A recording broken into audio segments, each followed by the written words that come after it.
Start. Namaste and happy Mother's Day to each and every one of you. We are going around the world with our Mother's Day inspiration. And this is not really about me, it's about each and every one of you. We're going to start east and we're going to go to Greece.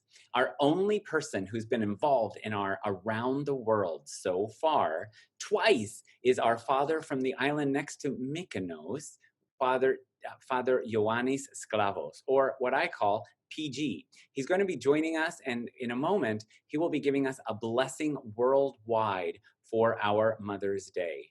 For PG, welcome, and please come on and let's hear you.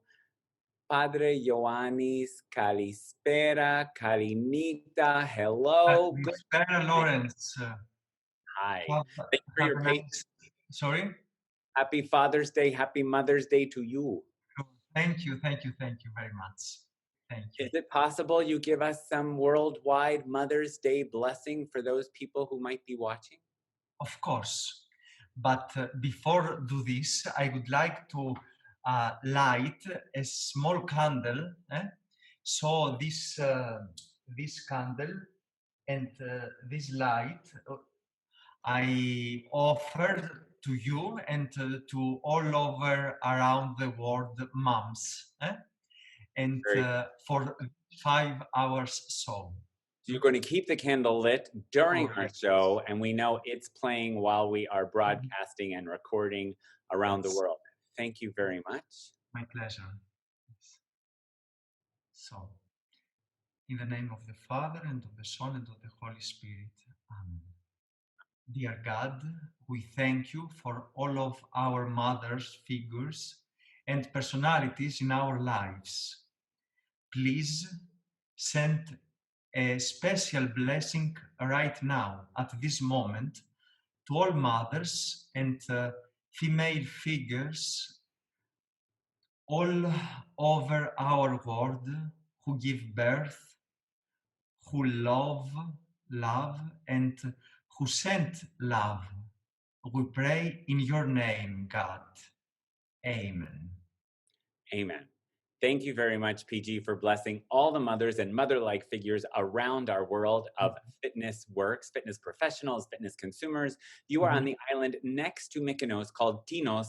Tell us what's going on Tinos or Mykonos now. Are you still under lockdown, texting for permission to leave?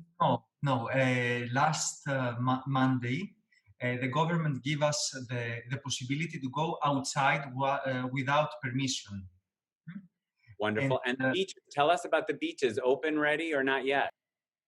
So the beaches are open, but not the organized beaches with the sunbed and etc. Yes.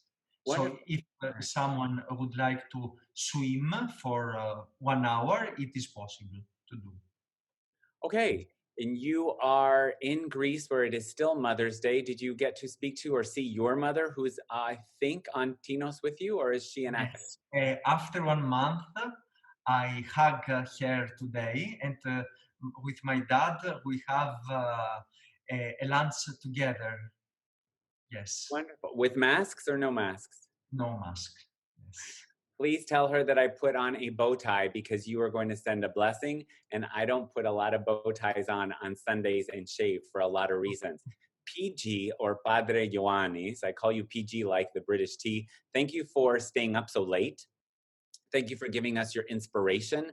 We have sort of the father of my religious commitments of the Catholic Church of Mykonos. You go there once in a while and you say the masses, because Mykonos has 799 Greek Orthodox churches, but only one Catholic one. And you have to go from Tinos to Mykonos to say Mass there, along with some other priests as well. Thank you for being the parish priest of Mykonos, as well as on the island of Tinos. And how's your dog? She's very good. She's sleeping right now. Yes. Thank you for staying awake with us. We call you the Father now because you made a blessing for all over the world. And I say good night to you. Thank you very much for your time and your wisdom and leaving us with a blessing.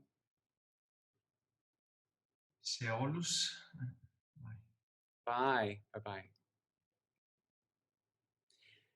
Now, my friends, I will take care of getting you. Goodbye, Father. Bye-bye. I'm going to take you back. You don't have to do anything. I will take you back. Bye-bye. All right, we're going to go to the United States now. If that was the blessing from the Father of wellness or inspiration, we go soon now to the Mother of fitness. And who better for fitness on Mother's Day, for global inspiration, than to start with what I know to be the mother of what started me not being coordinated. I thought, I can't dance, I can't stretch, but I can certainly go up and down. And this is Jen Miller, who got us into step training. Hello, Jen Miller. Thank you for giving us your time and wisdom on Mother's Day. You are the mother of fitness and were my mother when I started with Step Fitness. Can I invite you to turn on your video? I'll give you an invitation right there. And from the US, you'll be joining us in just, hi, wow, what Hi.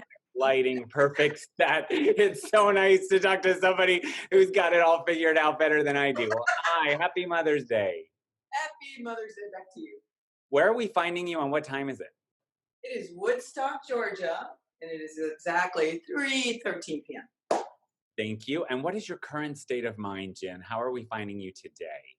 I am so happy, Lawrence. I am so happy because I have a beautiful family and a wonderful son, and it's Mother's Day, and it's a beautiful day here. So we're all rejoicing in the sunshine and the quietness of actually being at home some. I actually like it. I don't even mind it.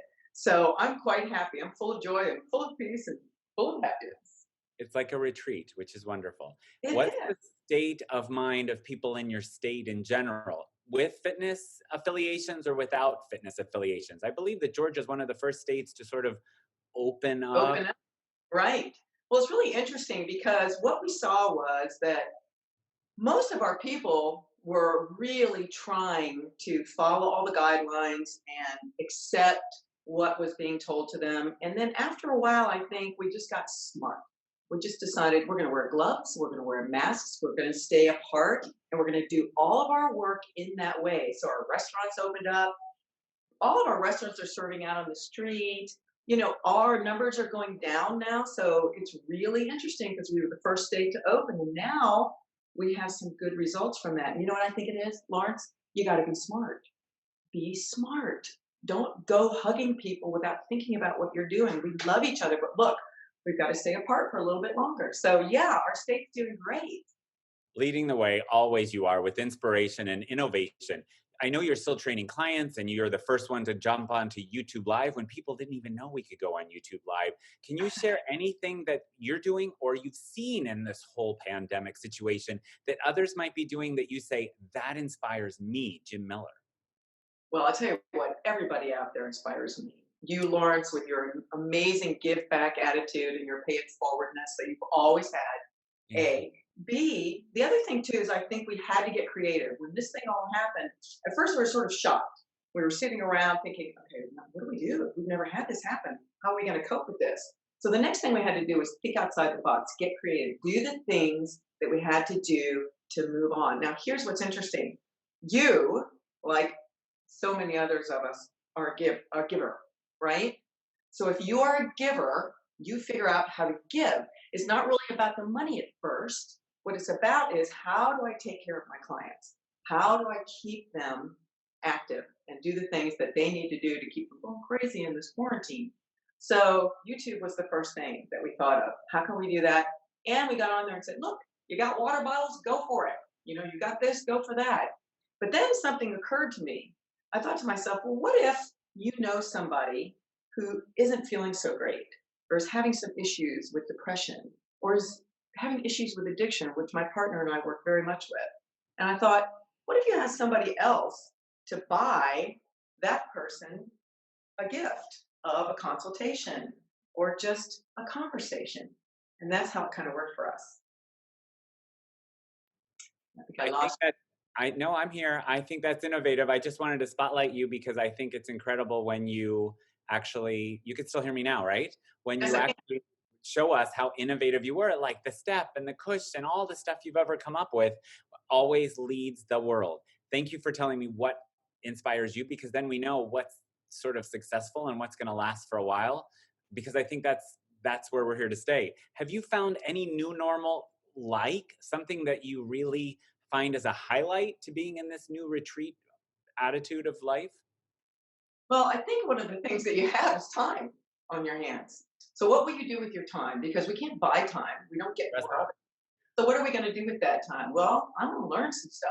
I built I built some stuff for my dog. I painted a lot of rooms. I did the things around the house that I wanted to do. But then I upgraded my studio.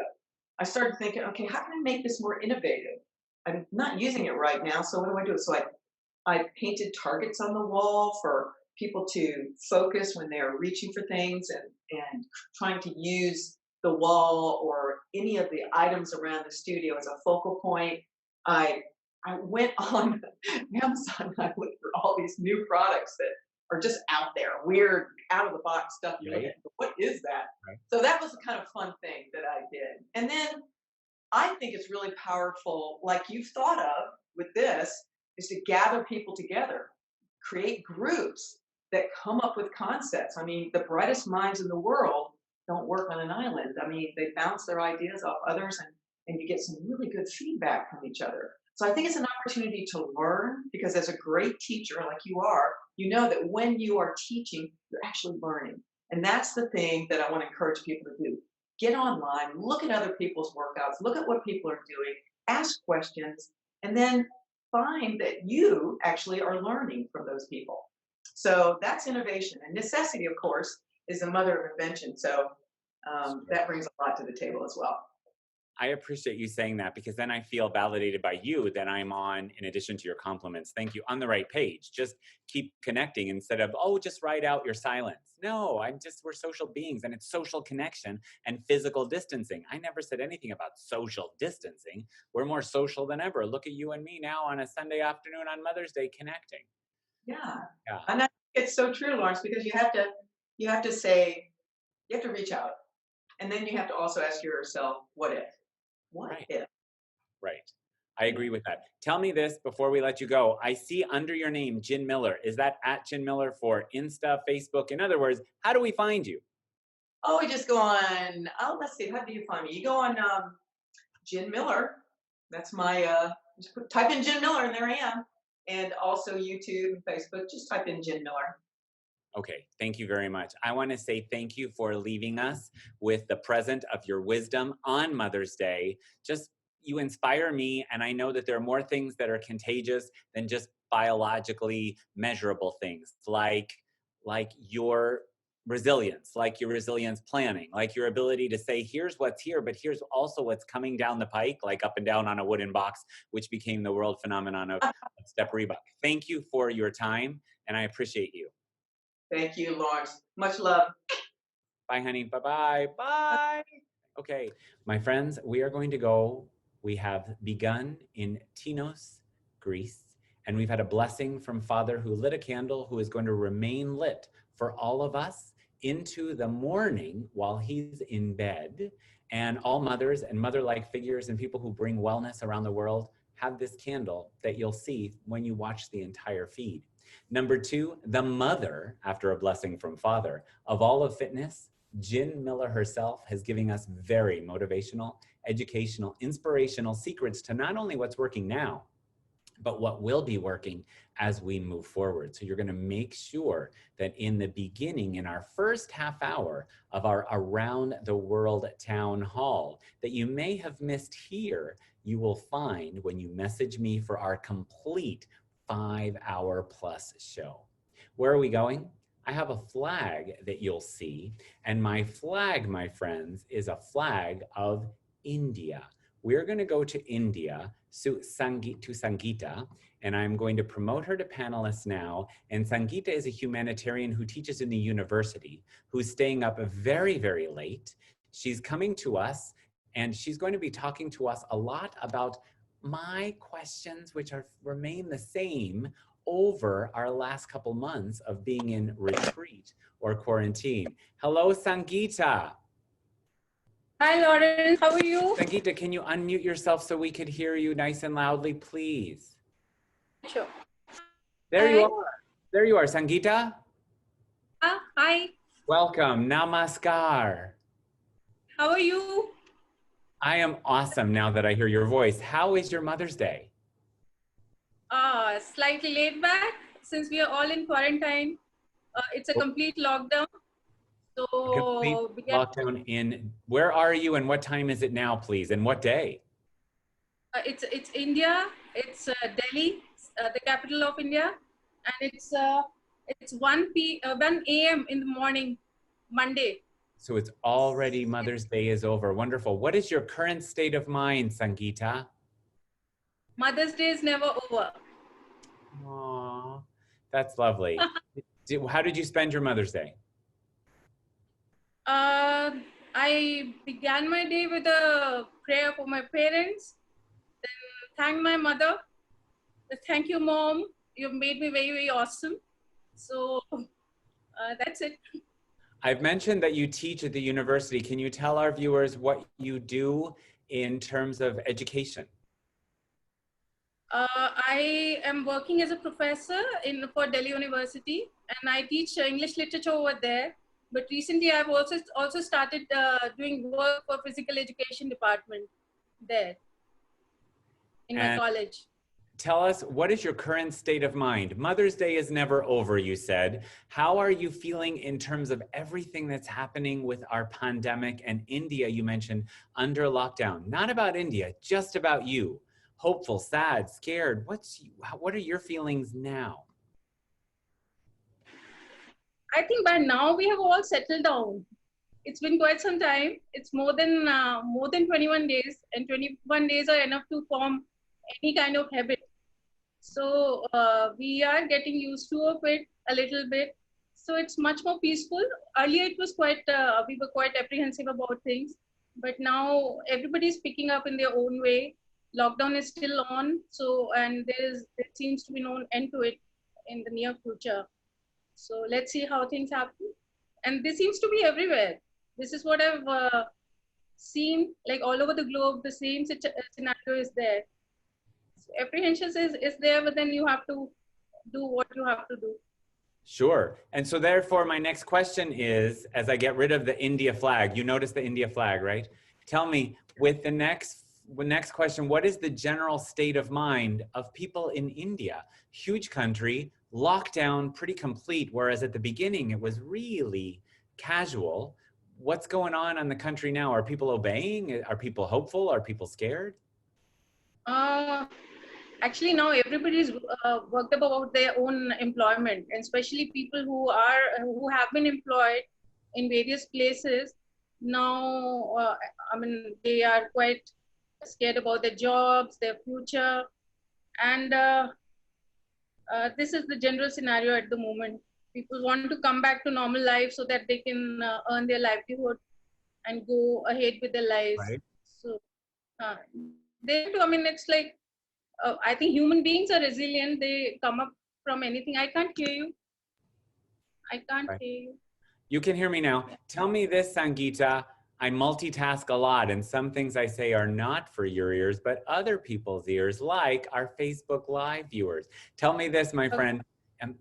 What is inspiring you? Because you're very connected to social media, to our friends around the world. You have gone from no social media accounts when I met you years ago, before AFC convention in Bangkok, and now no one sneezes without you offering tissues. You are such an inspirational figure for growing your social media wellness presence. So you're connected to what's out there, socially connected. Share with us, please, Sangeeta, what is inspiring you?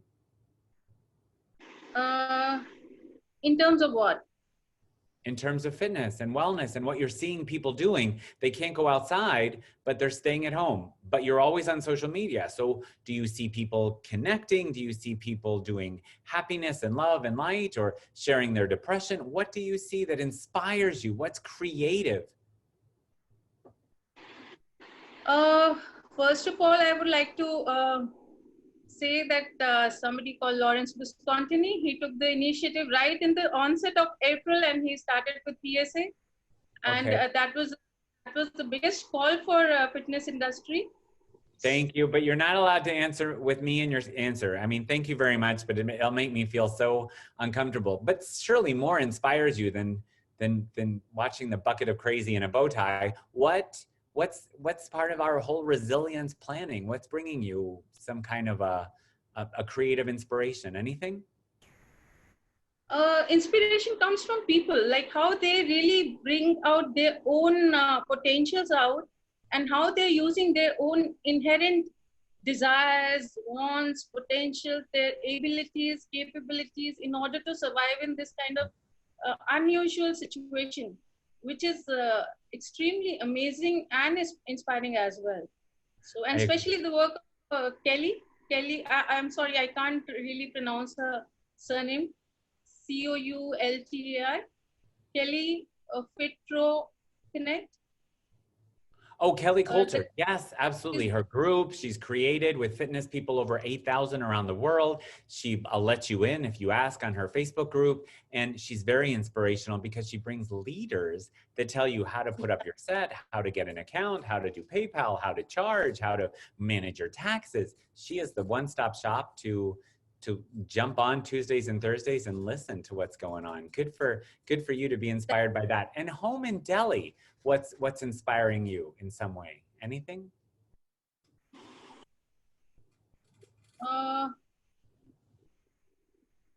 More or less this human spirit to survive. Sure. Okay. With your new retirement or your new retreat or streaming, retired from going physically to your classes and now you're streaming to your students, tell me this, what is something in your new life that you like, that you want to keep doing because you really enjoy this part of your life? Apart from teaching? A new discovery. Maybe it's more time with your pet, or apart from teaching, because that's still doing your job. Is there any new part of being in retreat that you find inspirational? Oh yes, I'm enjoying my time with my friends, my family, and everybody. Now everybody's connected. I'm really thankful for internet, the virtual setting that we get nowadays. Imagine if this wouldn't have been there, it would have been absolutely killer situation for all of us. Sure. So now I'm really reconnecting with all my old friends and schoolmates, my college mates, my relatives, and everybody's there. My family is there, colleagues are there. So that is one of the biggest advantages of this quarantine. This is Sure. This is something now I don't have to say I don't have time, and they also don't have to say we don't have time. So we just fix up and we meet, we Zoom, we go for WhatsApp chat, whatever, but we are together. So it's like once again socially connected. Right. And tell me this, conversely to that question, Sangeeta, not what do you like, is there something from life before that you don't miss, that it's pretty cool if you never get it back again? Oh yes, driving to various parts in the city is that has been one of the killer situations. Now I'm really saving on time and doing things which I really like to do. So that is something which is really enjoyable. And another thing is now I find my students much more responsive. They are much more responsible because now they know that they have limited time on virtual setting, and there's limited availability of the professor with them. So they are much more keen to do better and better within that limited time. So that is really interesting. You, as a university teacher now, instructors of fitness have thrown ourselves into Facebook Live, Insta Live, and Zoom, as we've been hearing from fitness professionals around the world the last couple of months that we've been doing our check-ins. What are you using with your students? Teachable, Zoom? What's something that you're using to stay connected to them? Zoom and Google Classroom, Google Hangouts and Google Classrooms. Like Mayrim from Puerto Rico told us, she's using Google Hangouts, Google Classroom, and Zoom as well. Wonderful. Okay, and good experiences with Zoom so far? Yeah. Me too, except for the fact of Zoom not allowing us to live stream this in real time just today. I would like to say that there's some glitch around the world on Mother's Day that we just need to know about. Tell me, please, Sangeeta, do you have any mother story or a poem or a song or something you would like to tell us about your connection as a mother, feeling like a mother, or with your biological mother?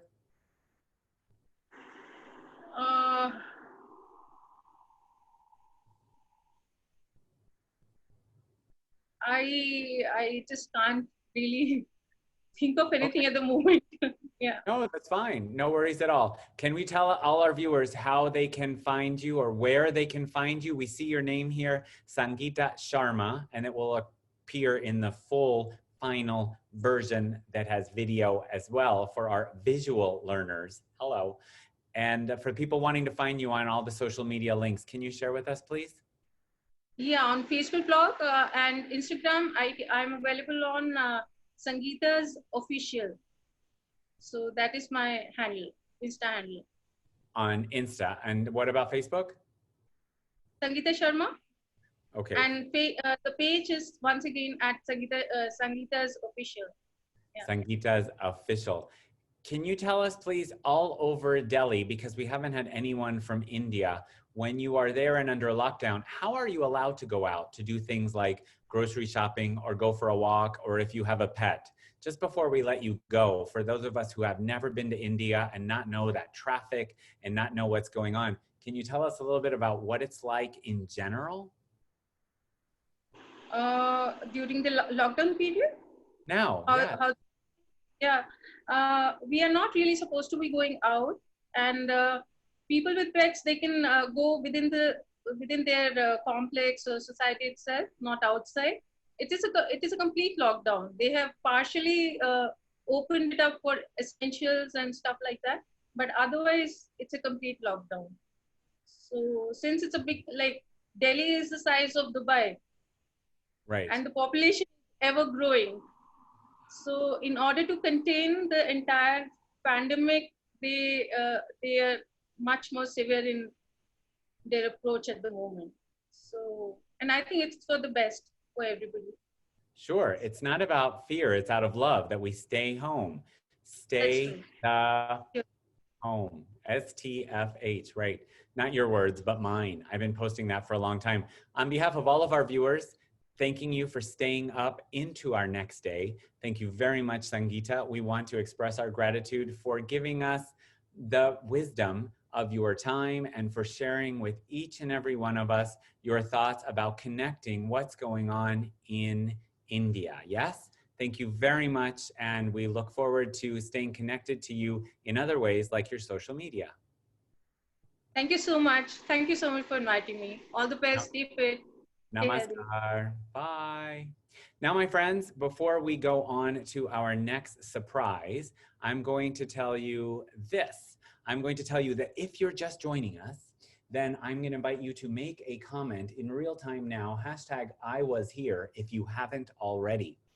If you want this complete recording as we want you to see it with our guests verbally, visually, and kinesthetically, make sure you message me now or lawrence@findlawrence.com and message you. I give this to you free. I'm not making money off of any kind of PSA except getting contagious with our ideas. And some of these things make a difference when you can see, hear, and feel them, as well as make sure you hashtag in what you do, fitnessworks.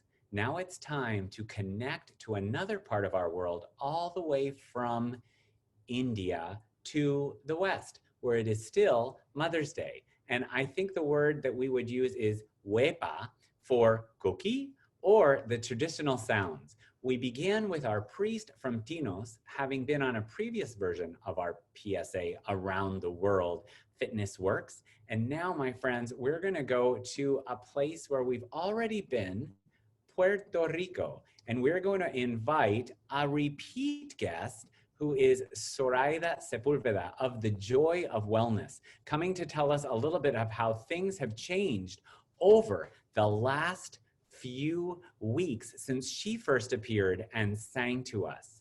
Happy Mother's Day, Miss Zory. The joy of wellness is full of joy. When you come to joy, then I know that it's not about exercise and it's not about sweating, keeping people on our island super happy. Hello. Hola, hola, huepa. Huépale. Happy Mother's Day. Where are we finding you and what time is it? Actually, it's 3:44 p.m. and I am in beautiful Cabo Rojo in the west coast of Puerto Rico. Today is a gorgeous day, beautiful sun, beautiful island breeze. So I'm in the other side of the island where you are. Right. I'm on the East Coast. And after our earthquake and we lost some power and Wi-Fi and internet and cell service reception last week, how's Cabo Rojo now 1 week later? Well, we still had during this week some aftershocks because we were pretty close where the epicenter of the earthquake was, and it was kind of long earthquake, 5.5 I think it was, and because we are so vulnerable for the previous earthquakes, so each time the earth like wepa is a huge thing for us. Right. Getting on track during this week. I think this has been a pretty good week here in Puerto Rico. We're trying to get back, not to normal yet, but the curfew has some flexibility, additional flexibility in terms of the industry and the business going around. So people can actually, some of the people can actually go and start working. The island has been facing very difficult financial situations. Sure. So it's a good time for us to start step by step, trying to get to normal, but with all the precautions and the thing we have to do to stay safe. Right. I think that's important. And what is your current state of mind as a mom, as a wife, as a super Zoomer now and Facebook Liver? How's Zory? ¿Cómo estás? Look at this face. I saw that before. And how would you describe that? You know what? I don't know how I am handling everything, but I am, thanks to God, I think. Sure. My business is going pretty well right now.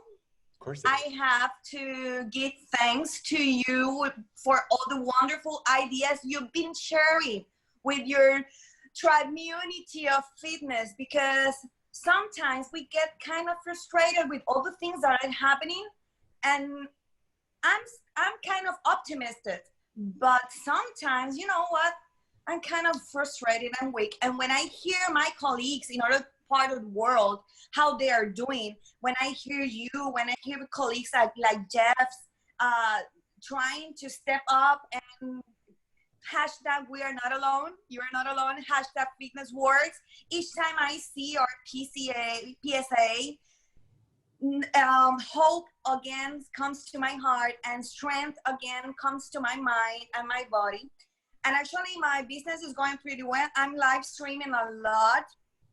I'm doing proposals for corporate to have like video series to go to their commercial clients, and to also health centers, healthcare centers. And I'm living what I wanted to live years ago. I wanted to be presenting and entertaining people around the world. And actually I have that possibility from my home. So that's wonderful. This is a time for growth and development. This is not a time for crying of sadness, of getting frustrated because things are not quite easy as or comfortable as we used to be. This is time for open your mind to new possibilities. I know it's hard to learn new things and to learn a lot of new things in a short time period. I'm not that kind of technological person. I'm not that kind of that.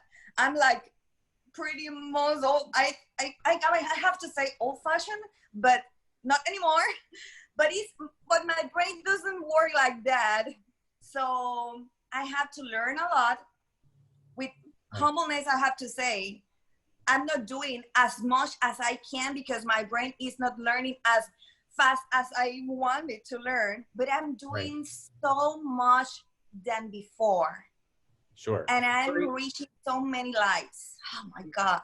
Can you tell us a little bit more about the situation of traditional fitness in Puerto Rico? If there's talk about opening up and the clubs and what's going on because we have a curfew, maybe explain the current curfew, which is very strict on Sundays here. And then what's going on in the clubs, please? Well, actually the current curfew, we're still from 7 p.m. in the night to 5 p.m. Nobody can be out.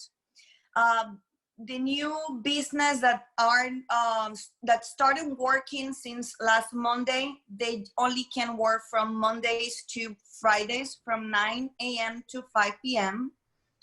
This is by stages, and the fitness industry comes in the last stage. It's the same as schools and any other facility that brings a lot of people together.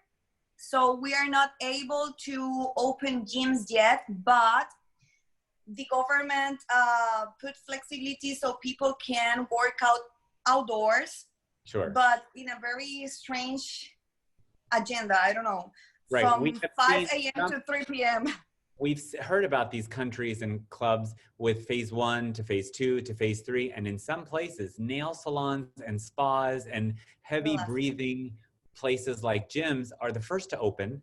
And in Puerto Rico, you're saying it's going to be one of the last. The last of the last stages. Sorry, what do you see, or Zoraida, for those people who are looking for you, it's Zory, Zoraida. What are we what's inspiring you as you're scouting social media and staying, when we have an island mentality, as I do, Manhattan, Mykonos, Puerto Rico, you want to see what's going on in the outside world when you're not surrounded by water. And I'm sure you're just as connected as I am, if not more so, because hello, you're so beautiful on camera. And that's why you've got so much work, because the malls and the clubs are asking you to stream your classes. What inspires Zory these days? What's bringing you joy that's creative in fitness now? Okay, 2 things. One is that I am so proud of my colleagues in the island because they lost fear like this. At the first week of the curfew, every instructor I knew in different points on the island, if they're doing good or not, they lost their fear and go out on camera to reach out their people and to get people moving. And they are polishing their abilities, I think, during these weeks and their way to connect with people, but they lost the fear like that. They didn't paralyze themselves. Oh, what we do now? Because mostly the fitness industry in the island is very traditional. People come to the facility and we move together. They are not like going live streaming. I was starting live streaming a few weeks before the curfew started. And then I was surprised at how fast all my colleagues were going out without fear. That's one of the things that inspire me the most and makes me try to do better, to support them, to help them. Some of them come to me asking for counseling of strategies or how to do things and what music do you do, what lighting, and what your strategy, what have your teaching techniques. Students are coming to me, students of personal training or like marine students also. They're coming to me asking me, what are you doing and how do you do it? Not because I'm the best, but because they feel secure asking me, and I feel so much blessed of trying to give others what I've received as a blessing. That's one of the things. The second thing that inspires me the most is like that people in Puerto Rico, they want to move. They want to move, to keep moving, to keep WEPA, to keep living joy of wellness. They're not looking to specific modalities or specific people. They're looking for all the alternatives they had, and they want to move 50 minutes to 30 minutes, whatever. And they're moving in families together at their home. From the very little kid, 5 years old, to the 75 years old that is following me on Facebook. So that's so inspiring. Thank you. I think that you are proud of what's going on in Puerto Rico, and we haven't always heard from everyone being proud of where they are and how their fellow citizens are reacting to what's going on. So good for you. Is there some new highlight of your job now that you love and you want to keep that you didn't have before? Of course, this opportunity of going live streaming. I'm learning so much about myself and I'm reaching so many people. I don't want to get back only to traditional fitness. This is going to be part of my business strategy for the long. So Right. this opens so many new possibilities for us to be not only the fish in a small pond, but also can be the fish that can go to another pond. So Remember I'm it. so blessed for this. Right. Remember at Fit Camp, and people would say, why do we record ourselves? Why do we make cheat sheets? Why do we spend so much time on introducing what we're going to do? Why do we think about camera angles?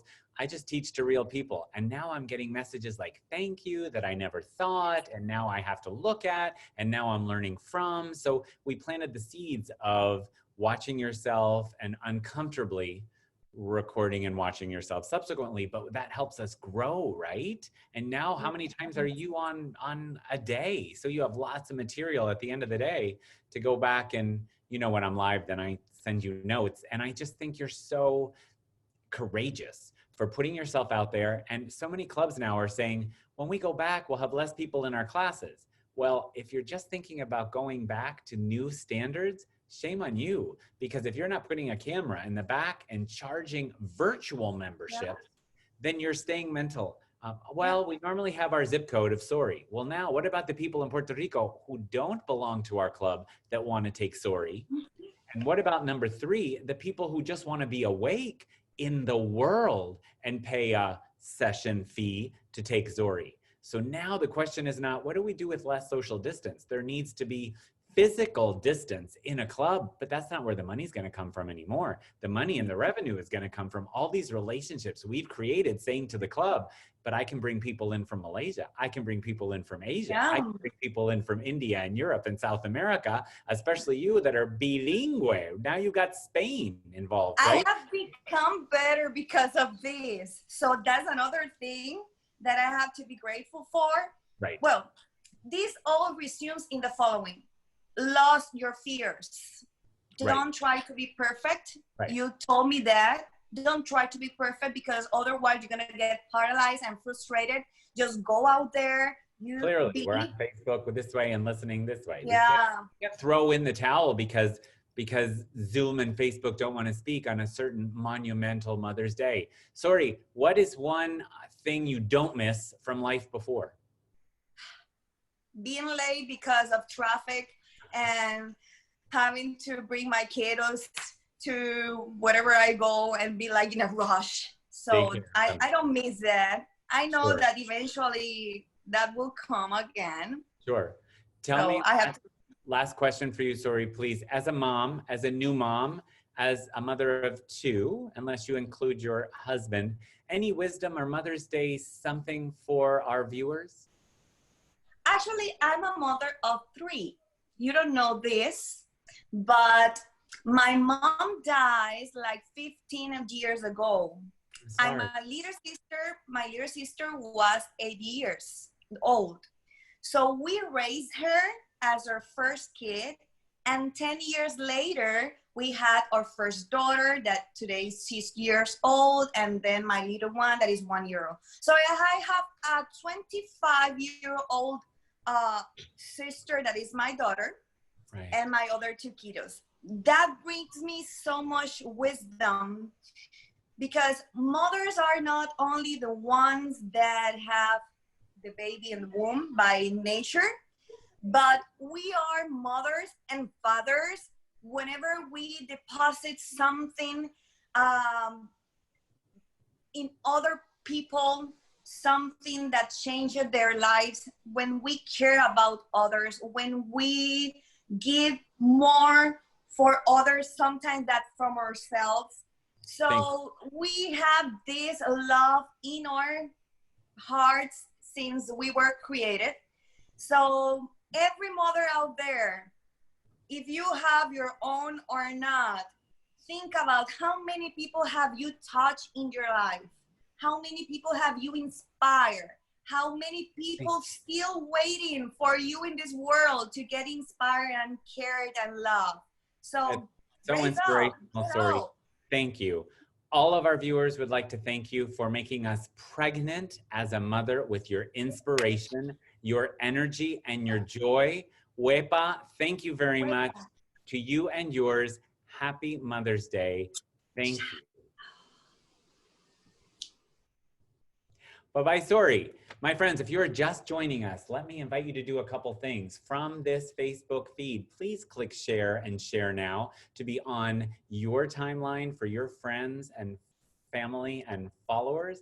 Make a hashtag comment, I was here. If you did not already, hashtag I was here. And remember to message me for the complete virtual, visual, perfected and edited version of our 5-hour around the world. Just Lawrence at findlawrence.com. Message me for free and stay tuned as we now go to one of the first countries making worldwide news. And that is from my nose.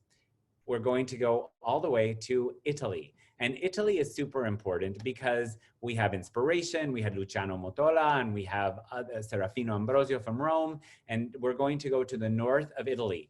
And I'm going to call up one of the dear friends, a colleague, one of my first bosses ever back in the time of Reebok when I worked for Reebok Italia. This woman was my boss. She was loving and she was accepting. She was kind, she was patient, and she was very inspirational. So I call Patricia, or what we call the Gran Topa, or we call her actually my whole big queen mouse, as is her sort of name tag. And we call her in Italy, all of those watching. Let me invite you to start your video, Patricia. Some of us are, wow, I haven't seen you in a long time. And it's wonderful that you've agreed to join us from Italy. Buonasera, you look lovely. Come stai? Sto benissimo, Lawrence, grazie. Okay. Where are we finding you? What day and time is it? Oh, well, it's 10 o'clock in the evening, so it's not that late, not like the other people, okay? And we're in my living room, unfortunately, which is really cluttered. Of course, at my age, having traveled so much in the world, you know, these are all souvenirs. So everywhere you look around, you can see me and where I've been. And this is my living room. And let me tell you, this has been my home, this room for the okay, I'll tell you when. It was my 73rd birthday on the 24th of February that the lockdown started. Right. Where are you in Italy? I am actually in a tiny town called Robbiate, which is about 35 kilometers northeast of Milan. Okay, so 35 miles. Milan, yeah. Milano open, closed, open to certain flights and pretty specific? The airport's zero. Oh, maybe the one in Bergamo, maybe, but we are still, as you probably know, Italy was, after China, the hardest hit. Right. The hardest hit. Very hard. For all the big queen mouse, tell us, what is your current state of mind? It's Mother's Day. It's the end of the worst part of what Italy has been through, and how are we finding you emotionally? I am an incurable optimist. Okay, so I don't have many problems. I've been living alone for 30 years, 35 years almost now, since my last husband left, and I actually enjoy living alone. So for me, it wasn't too bad. Another thing very interesting, my social life basically revolves around the gym, the group of ladies that I've been teaching for the last 35 years in Merate, 35 years in Merate. An innovative, inspirational pioneer, excuse me for interrupting, was years ago. What do you call your class? Share it with the world. What are you calling No Age Fitness? Right. Not new age fitness. No age fitness. How That inspirational. started. That was 15 years ago, people. That was like, now it's active aging, and how do we make them happy, and how do we make them Oh, empowered? no, absolutely. In fact, this is one of the main things that I'm really happy that I've been invited by you to participate, because I am sure that there are fitness instructors out there that are over, and I'm talking not over 40, I'm talking over 50 or perhaps over 60. And this has to have been a very hard time for some people, especially this group of people, because all of a sudden you're getting towards the end of your career, and oh my goodness, all of a sudden you're not doing anything anymore. And believe me, I heard what was the lovely little girl from Puerto Rico before? Sorry. Yeah, well, at my age, Lawrence, it's not going to happen. The streaming, the Zooming, it's not going to happen. Here you And, are. yeah, are I with know. us. Now, okay, but the point is, me, my ladies, we love moving, we love the gym, we love my programs, and my programs become more brain training than ever. And this is one reason why, Zooming is almost impossible. You can't present a lesson where you say, okay, ladies, show me the choreography. And you're going to sit there like that? No, that's not going to happen. It's kind of difficult. It's a little difficult. Anyway, we miss and challenging, but not impossible. Patricia, we can talk about this later, because if it's important enough, and you and I can see each other now, if it's important enough, we'll find a way. If it's not important enough, we'll find an excuse. Okay, well, I'll tell you another thing. I wanted to get my ladies, some of my ladies, it's lucky that I can even do a WhatsApp with them. Okay, right. We use WhatsApp a lot, okay? And during this whole period, I have kept contact with a group of ladies that I do in the morning. There are about 30, 35, 40 people. Take into consideration the place where I live is very tiny, very, very, right. Okay. And then I have a group of young girls in the evening as well. And we've been WhatsApping, and I have sent articles. I've translated articles about health and fitness for them. And we've exchanged recipes. I did a recipe. It's still you post. Sorry, it's still you post and they get it and then they answer back. But Zoom or Facebook Live, not so much. Zoom, at least you get this back and forth. And there are other programs like Teachable for university students, Google Hangouts. So just keep in your mind that no age fitness might have something down the line. You've registered for this. Absolutely.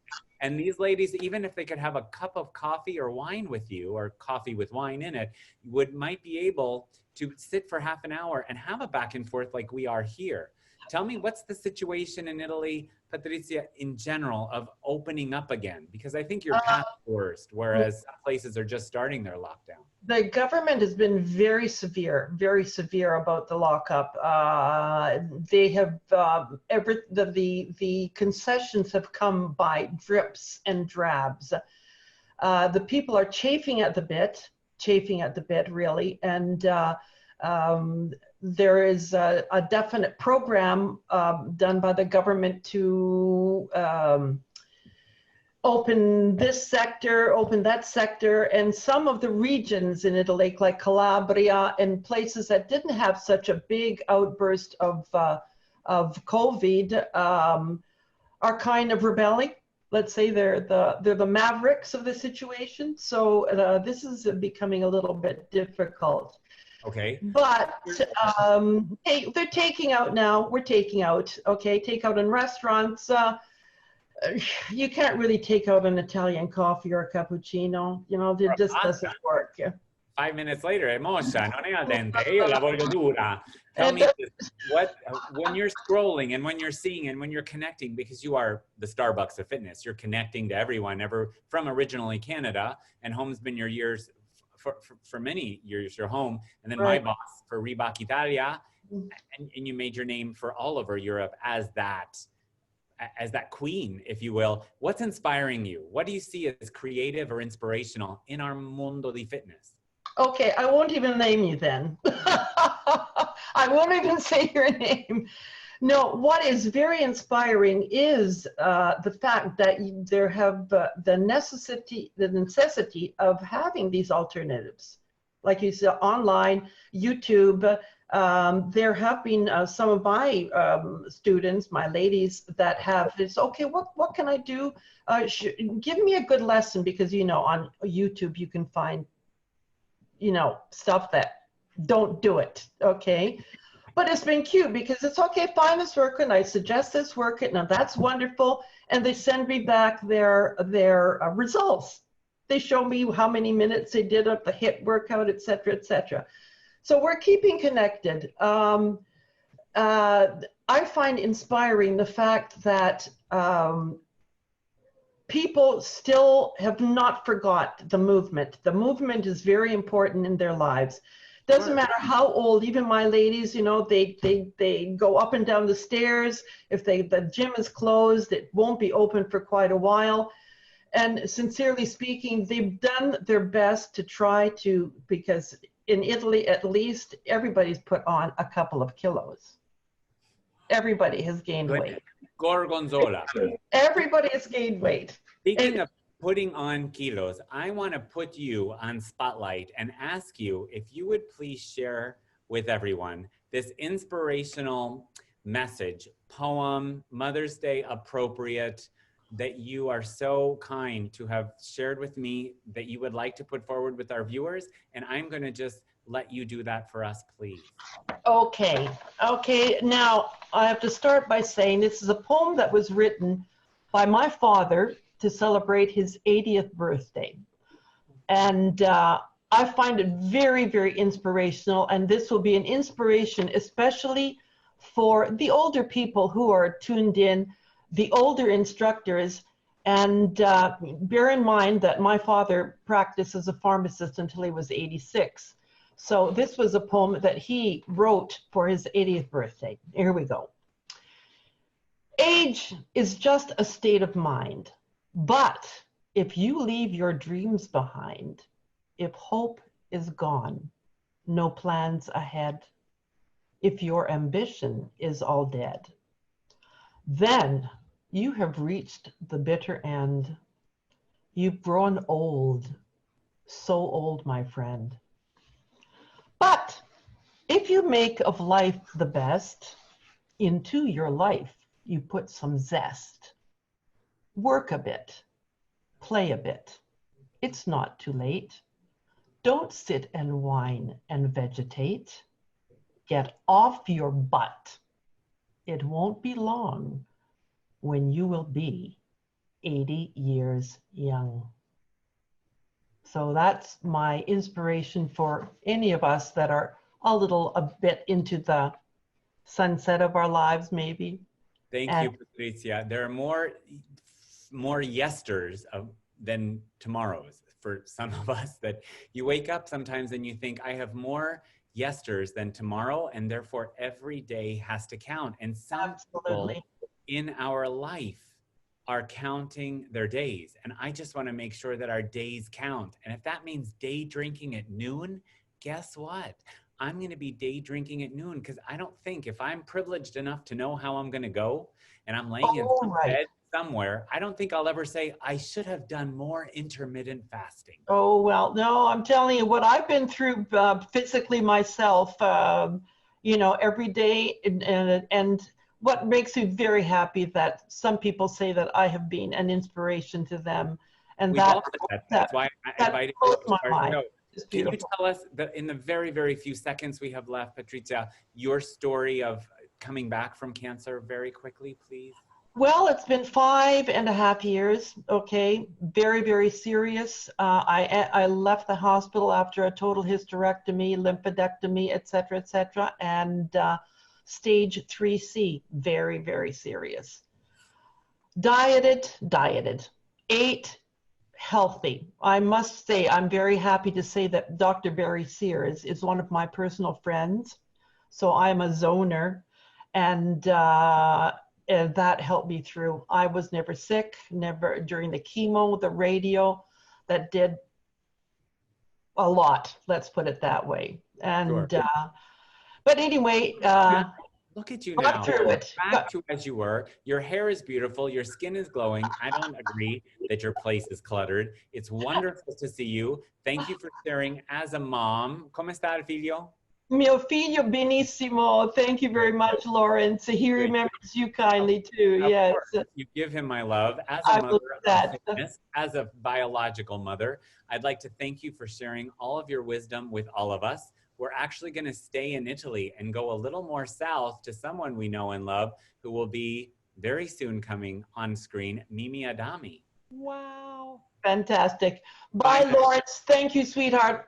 Big kiss and hug from Italy. Love you. Love you. Love you. Grazie.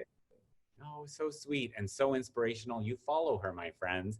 PATRICIA Sawchuk. You have any trouble finding her? Her middle name, Olivieri. You find me and you can find Patricia. We're going back to our Italian flag. Boom. And here we are with our Italian flag. We're going to bring up staying in Italy. For those who know water and land fitness in Italy and Europe and beyond, who are globally connected, know this wonderful name, Mimi Adami. She is a humanitarian, she is active, she is a trailblazer, and she is the mother of so many parts of fitness. Here we have Mimi Adami coming on. Welcome very much. Good evening. Buonasera. Hi, I hear you. Where? Oh, you look so lovely. At what time is it and where are you? Well, it's 22:15, so it's 10:15 p.m. And I'm in Rome, and I'm in my living room. And Happy Mother's Day. Thank you so much. Thank you so much. How did you spend your Mother's Day? What did you do, Mimi? Well, I have a son, and I have 2 baby granddaughters. So I was with them on the phone for a while, and then I spent most of the day at home because we're homebound, which is okay. Sure. You know, I don't mind being at home at all. Because speaking of homebound, before we talk about all of Rome or in Italy in general, just tell me what's your current state of mind, having had a Mother's Day, a Sunday? Where are you emotionally right now? Oh. I'm fine. I'm fine. I have to say that I am your eternal optimist. I always see, this is part of my character, I always see the silver lining around the clouds, you know, without not seeing the clouds. To me, you know, it's important. But my state of mind is such that out of every tragedy or difficulty, there's an opportunity for growth and for learning and for developing and for doing what you haven't done yet. Like Patricia said, it was great seeing Pat, by the way. I haven't seen her in ages. I've known Patricia since 1987. Wow. Yeah, that's a long time. You have a few years on her, but you both are icons in the fitness industry. Mimi, what's the current state of mind? That was you, super positive and optimistic, of Italians in general. You're in Rome, you're in the heart, the Pope and you are there. What's going on there? The worst is over in terms of cases and lockdown. Yes, definitely, thank God. Are Italians cooperating, and outside to the supermarket is masks and gloves or what? Oh yeah, oh yeah, oh yeah. Masks and gloves for sure. There are people, I'm sure that there are people trying to be wise guys and get around, you know, and not wear the masks and not wear the gloves. But there's lots of police around and they're slapping everybody. So, which is cool. I think that's cool. Okay. And I think the reaction here is pretty much stable. Now you're probably going to see in the news that there's some kind of crazy thing going on tomorrow. But, you know, as far as I'm seeing, everything is calm and pretty tranquil. Mother's Day in Italy too, right? Yeah, of course. Yeah, for sure. And tell me, what's going on in fitness? Like what's going on in terms of gyms or talk of reopening, or what is gradually reopening? Are there phases? Are there some clubs that are thinking of physical distancing rules, or it's still too early to talk about? I think it's still too early. They're from what I know, the only things that people can go and work out outside, you know, and they can go running as long as if it's 2 people, they have to be 2 people who are together, you know, like not just 2 people who run into each other on the street. Yeah. Aw. So, and if you're going to be working out, it could be with a personal trainer, but you have to be wearing masks and maintaining social distancing. So that's, yeah, it's positive in that you can do something. It's negative in that it's not what we're used to doing. As far as gyms are concerned, they say not before June 1st, but I personally don't think that, for me, the pool, because the pool isn't a problem. Pool, you have chlorine in the pool, but it's the dressing rooms that are the problem. You know, what are you going to do when you get out of the water? You know, there are other people. What does that mean in my pool that has 4 or 6 lanes, you can only have 4 or 6 people swimming? That's not, I don't think that they're going, I hope that I'm thinking of being optimistic. Right. September. As a water educational diva, and I mean that in a very positive professional colleague sense, I look up to you. Do you think that more water participants, water consumers who have never had an open mind to do things on land are going to open up their minds to maybe doing some things at home and non-threatening land-based dry Zoom or Facebook, or even back to the gym, experiencing something that might be beyond the pool? Oh, definitely. Definitely. Now, I have been teaching as when we went in lockdown, which for me was March 6th. It's a day I will always remember because on March 5th, my second granddaughter was born. Congratulations. Thank you. Yeah, she's so cute. She's such a cutie.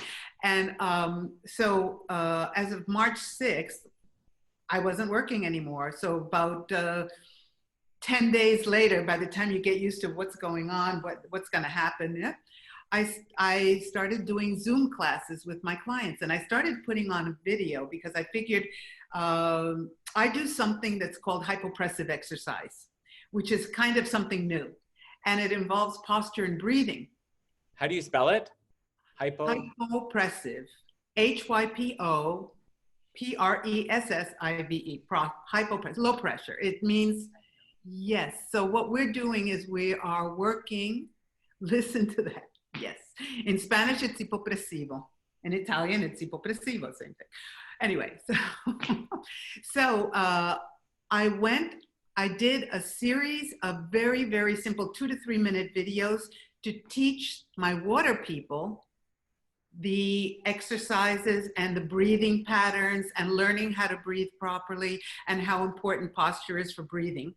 So, because now breathing is so important, you really have to have your breathing down pat. And people will say, well, you know, I've been breathing like all my life. You know, what are you telling me, something new?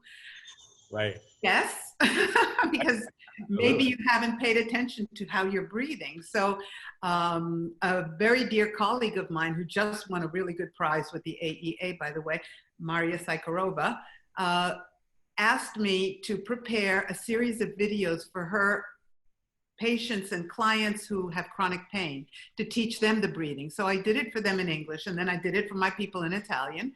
And they've started to get interested in what I'm doing. So I've taken off on a whole new career on Zoom, and we're doing the training, the instructor training online on Zoom also here in Italy, and it's really going super well. So congratulations, you are a trailblazer. And I know that if you're inspired, something else is going to be of merit. What are you finding on your social media scrolling or scouring, if you will, or chats with your colleagues in any part of the world? What is inspiring or found creative that you're seeing? Lots of, I have a crazy colleague. He's a nutcase, but he's wonderful. I adore him. His name is Jill Lopez. And he is doing all this wonderful stuff online here, but he's kind of well known all over the world. So he's been doing all these great videos and fun things about working at home and staying at home and working out. And so let's take a pause and spell how we find him on social media, even if you don't know his exact handle. Jill, J-I-L-L? No, G-I-L, Gilberto. He's Brazilian. Gilberto Lopez, L-O-P-E-S. I know him. Yes, he's on Facebook. Is he also on Insta? Pardon me?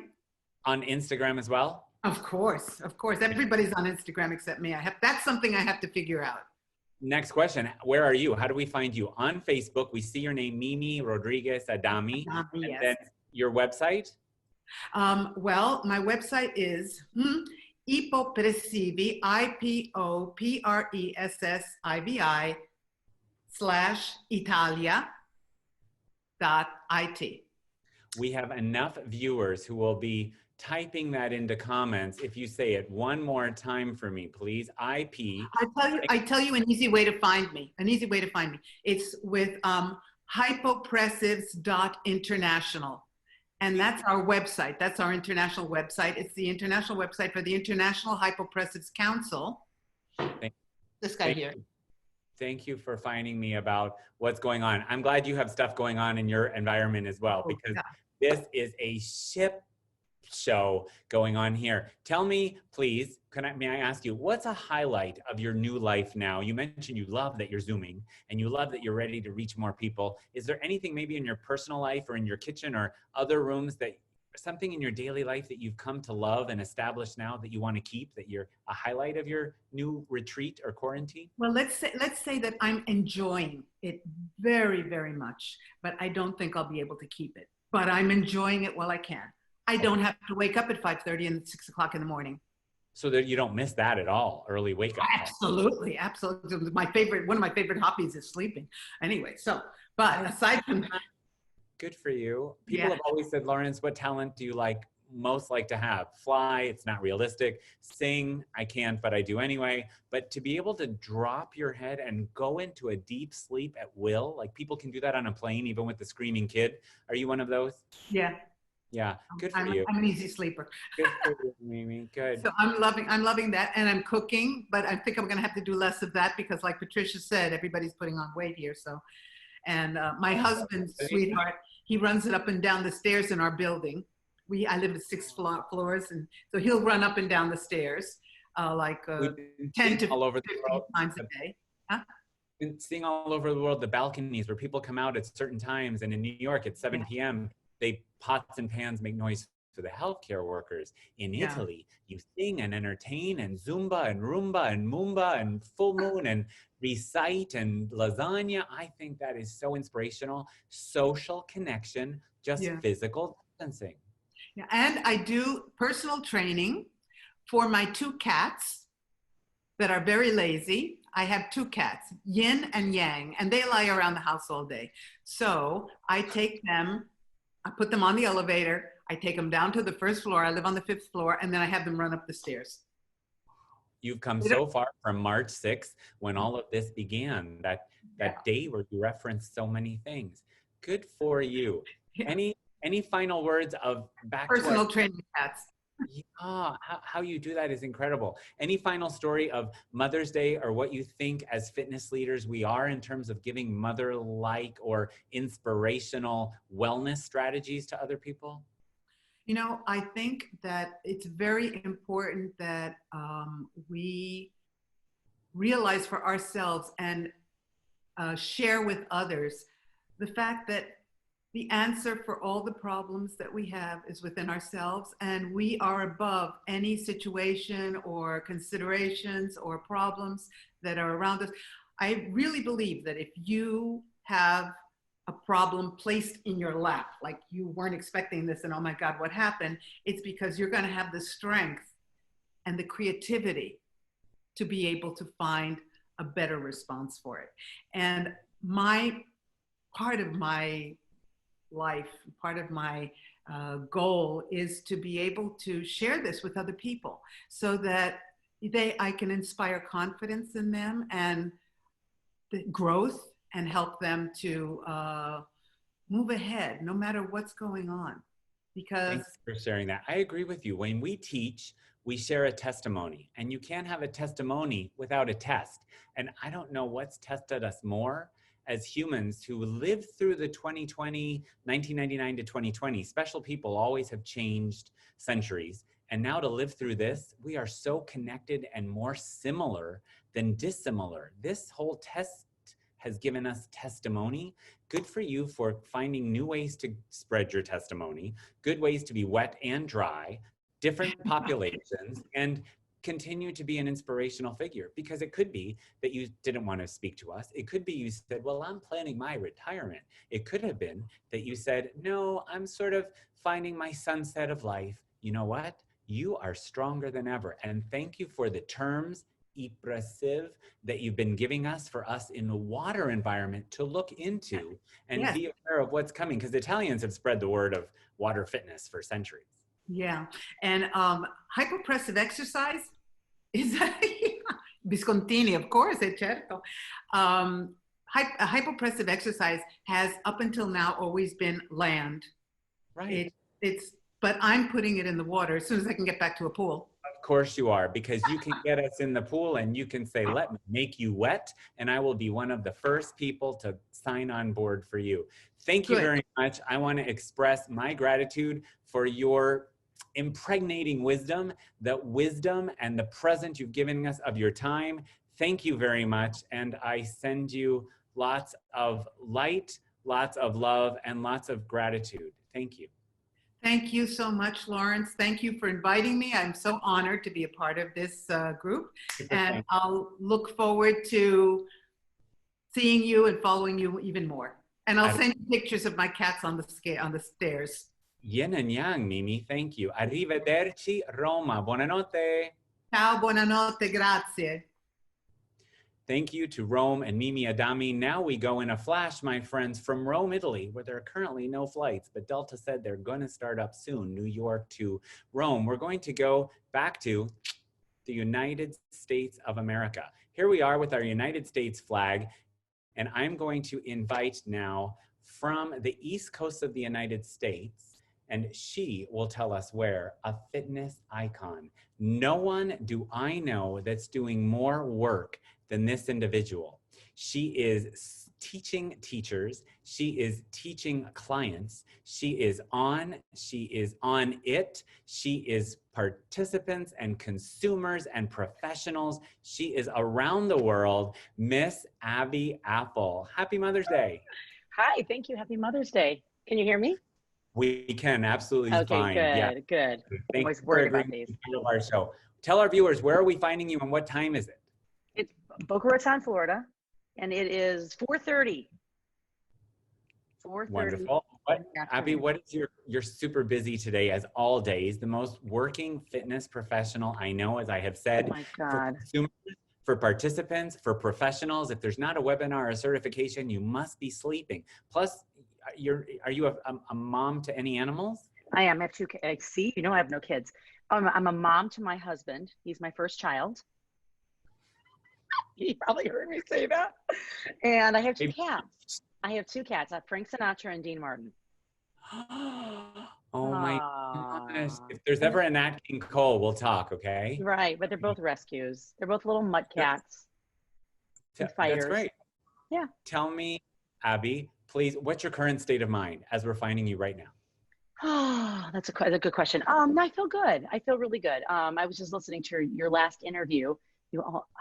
Your Italian is beautiful. Okay. But I'm gonna step away from that. But no, I feel good. And I was listening to her, and I love how she said that she loves to sleep. So it is nice getting to sleep in a little bit more. I'm like a little more relaxed. I know, right? I'm a little bit more relaxed. But I mean, I think not knowing what's coming up next, kind of, we don't know. We're trying to kind of pave the way. We're like, okay, we're trying to anticipate what's coming next. And so I think in that process, there's a little bit of stress. As much as I love to sleep, I wake up like in the middle of the night, every night at the same time, like, wait, what's going to happen in 2 weeks? What's going to happen in 3 weeks? So yeah, it's a little bit of stress, but I mean, I feel good. I'm always excited about what's coming next. It's nice to hear that you're asking those questions, but I know, and I'll tell our viewers, that she has the answers, because these questions, we sit on panels all the time. What's the future of fitness? The ACSM trends published in December for 2020. Zoom wasn't even on it, right? And virtual class, like, hello, here we are. But you know what's coming next because you're so good with that. Tell me, what's the state of mind? You're on the east coast of Florida. Boca Raton is above Miami. And right? Fort Lauderdale. Yeah, and that yeah, we're right in the middle. We're are the right above beaches open? 20 minutes. People masking at the beach, gloves. What's going on in terms of state of mind of the Floridians, or at least the east part? Well, we're kind of in a weird spot because the state was closed off, and then everything but Miami, which is Dade County, Broward County, which is Fort Lauderdale, so we're south, and they get a little more farther north, and then Palm Beach County, where I am currently, they were all closed off. And then, I mean, everything was locked down. And now, Broward, which I can walk to Broward is less than a mile away. Broward County, which is Fort Lauderdale, is still locked down. Miami's still locked down, but Palm Beach opens on Monday. Like a lot of our restaurants open. Wait, my hair is like seriously down to my navel. It's beautiful. Yeah, people would kill for that. It's the lighting. It's all lighting. And you got great lighting, and you've got lighting above and in front, and sometimes everywhere, you show your all over you can see. You are so beautiful on camera. Oh, and you're sweet. You're very sweet. Thank you. I don't say that to a lot of people. Tell me this. If that's the state, will the beaches be open in Broward when you say open? Believe, masks and gloves? I think the beaches are open finally. I think all the beaches are open. I think smart people are still practicing social distancing. The masks. So we've got one extreme to the other where people are not wearing masks at all. And then you've got some people who are wearing masks to bed. I mean, you know what I'm talking about. It's like, so it's really a mix because Florida is an interesting state because it's definitely, you've got a lot of rural, you know that. And then you have a lot of urban. So urban is where I am, and then rural is the South is really anything north of Palm Beach, and I mean the South. So I say that in the positive way. Of course, yeah. Right. Abby, tell me, as you are a leader, and I don't think in many things a follower, when you are scrolling, if you have time, when you are staying connected to, if you have time, what in our industry is inspiring you right now, or what's something you may have seen and you thought, that's pretty creative? Well, I'm on Instagram. I hate to say this. My hand is glued to the phone all the time, which is crazy. But I'll tell you what, the education companies in the fitness industry, it was amazing how some of them just turning on a light. They were ready for this. You know, SCW started doing this. Sarah started doing this back in October. So, and I was a little like, oh, this is new technology. So I started doing it with her in November. Like I was the second person to do it. And I was already ready. It just, when this all started, not saying I was ready, but I kind of knew like, I know what needs to be done. I knew just from even working with Reebok, like what kind of lighting we would need to make sure that lighting and microphone and, you know, what kind of equipment we would need to make it somewhat successful. So she was already doing this. Bar Above, another example of somebody who's doing a really great job of this right now. And I love just reading through their chats and, you know, the questions that people are asking and the equipment that they're trying to bring into their home. So I think just having being able to have those discussions now and then having so many people write back is creative. Trisha was on our show the last episode 2 weeks ago. Trisha Right. Murphy of Bar Above, along with Leslie Bender, who may join us today. Right. We also saw Trisha talk about you can get into the Bar Above Facebook group. It's not open, it's closed, but you can request. You're right about those posts. And you've done a Q&A session. I've done a Q&A session. She's had Tammy Lee Webb. She brings Sarah Cooperman. She has these people to come on and sit with the bar instructors and talk about lighting and talk about charging and talk about taxes and talk about issues that plague us all over the world. Good for you. Anything else inspiring you about where we are now that we might not have been a year ago? No, I mean, it's just the technology. I mean, things that I think and I don't think this is going away. I don't think this technology, I mean, I think when the clubs open back up and it's still going to be limited access to the clubs, I still think because it's going to be limited, and I think we all are enjoying this a little bit. I'm enjoying it. I mean, I'm not saying it's a break because it's definitely, there's a lot more work that goes into this than just showing up to teach my class and making sure I've got a battery that works with the microphone. I mean, that kind of thing, you know, and the right music and well, that's a whole different story, but I don't see this going away. And I see every generation, I mean, generation from, you know, we're talking millennials, generation Y, you know, all the way to baby boomers figuring out this technology. I mean, we know Generation X has this down. Right. we live in, we're like multi-generational, but Right. the Boomer technology to is, Zoomer, 5 hours one day, and there's still glitches. Like yeah. today, all over the world, all my colleagues have told me that Zoom won't stream to social media just today. Therefore, we're doing this workaround, as you know, at the last minute. I saw one day you were doing a live promo for coming up live in 10 minutes. And then at the end, you're like, are you dizzy yet? Do you remember when you put your camera Yes, down? I saw that. I'm like, wait, how do I stop this? And someone like, just share it, idiot. It's like, I was like, wait a minute. And then I'm like, the phone's on the ceiling and all over. You got it. You One to follow. Oh, yeah, Abby, tell me, please, Abby, what in your new life, in our whole new workday, that is not easier, but might be more lucrative slowly, is there any highlight of your new day that you really want to keep and that it's really a highlight and you love this new part of your life? Yeah, that's the sleeping part. I mean, I have to say it, the sleeping, and not that I get up that early. Like the earliest I get up is like 6 a.m. for an 8 a.m. class. I always get up like a couple hours early, just, to relax. But now I get to sleep. I mean, it's crazy. I get to sleep until like 7:30, 8 o'clock. And that is, I just naturally wake up most of the time, with the sunlight.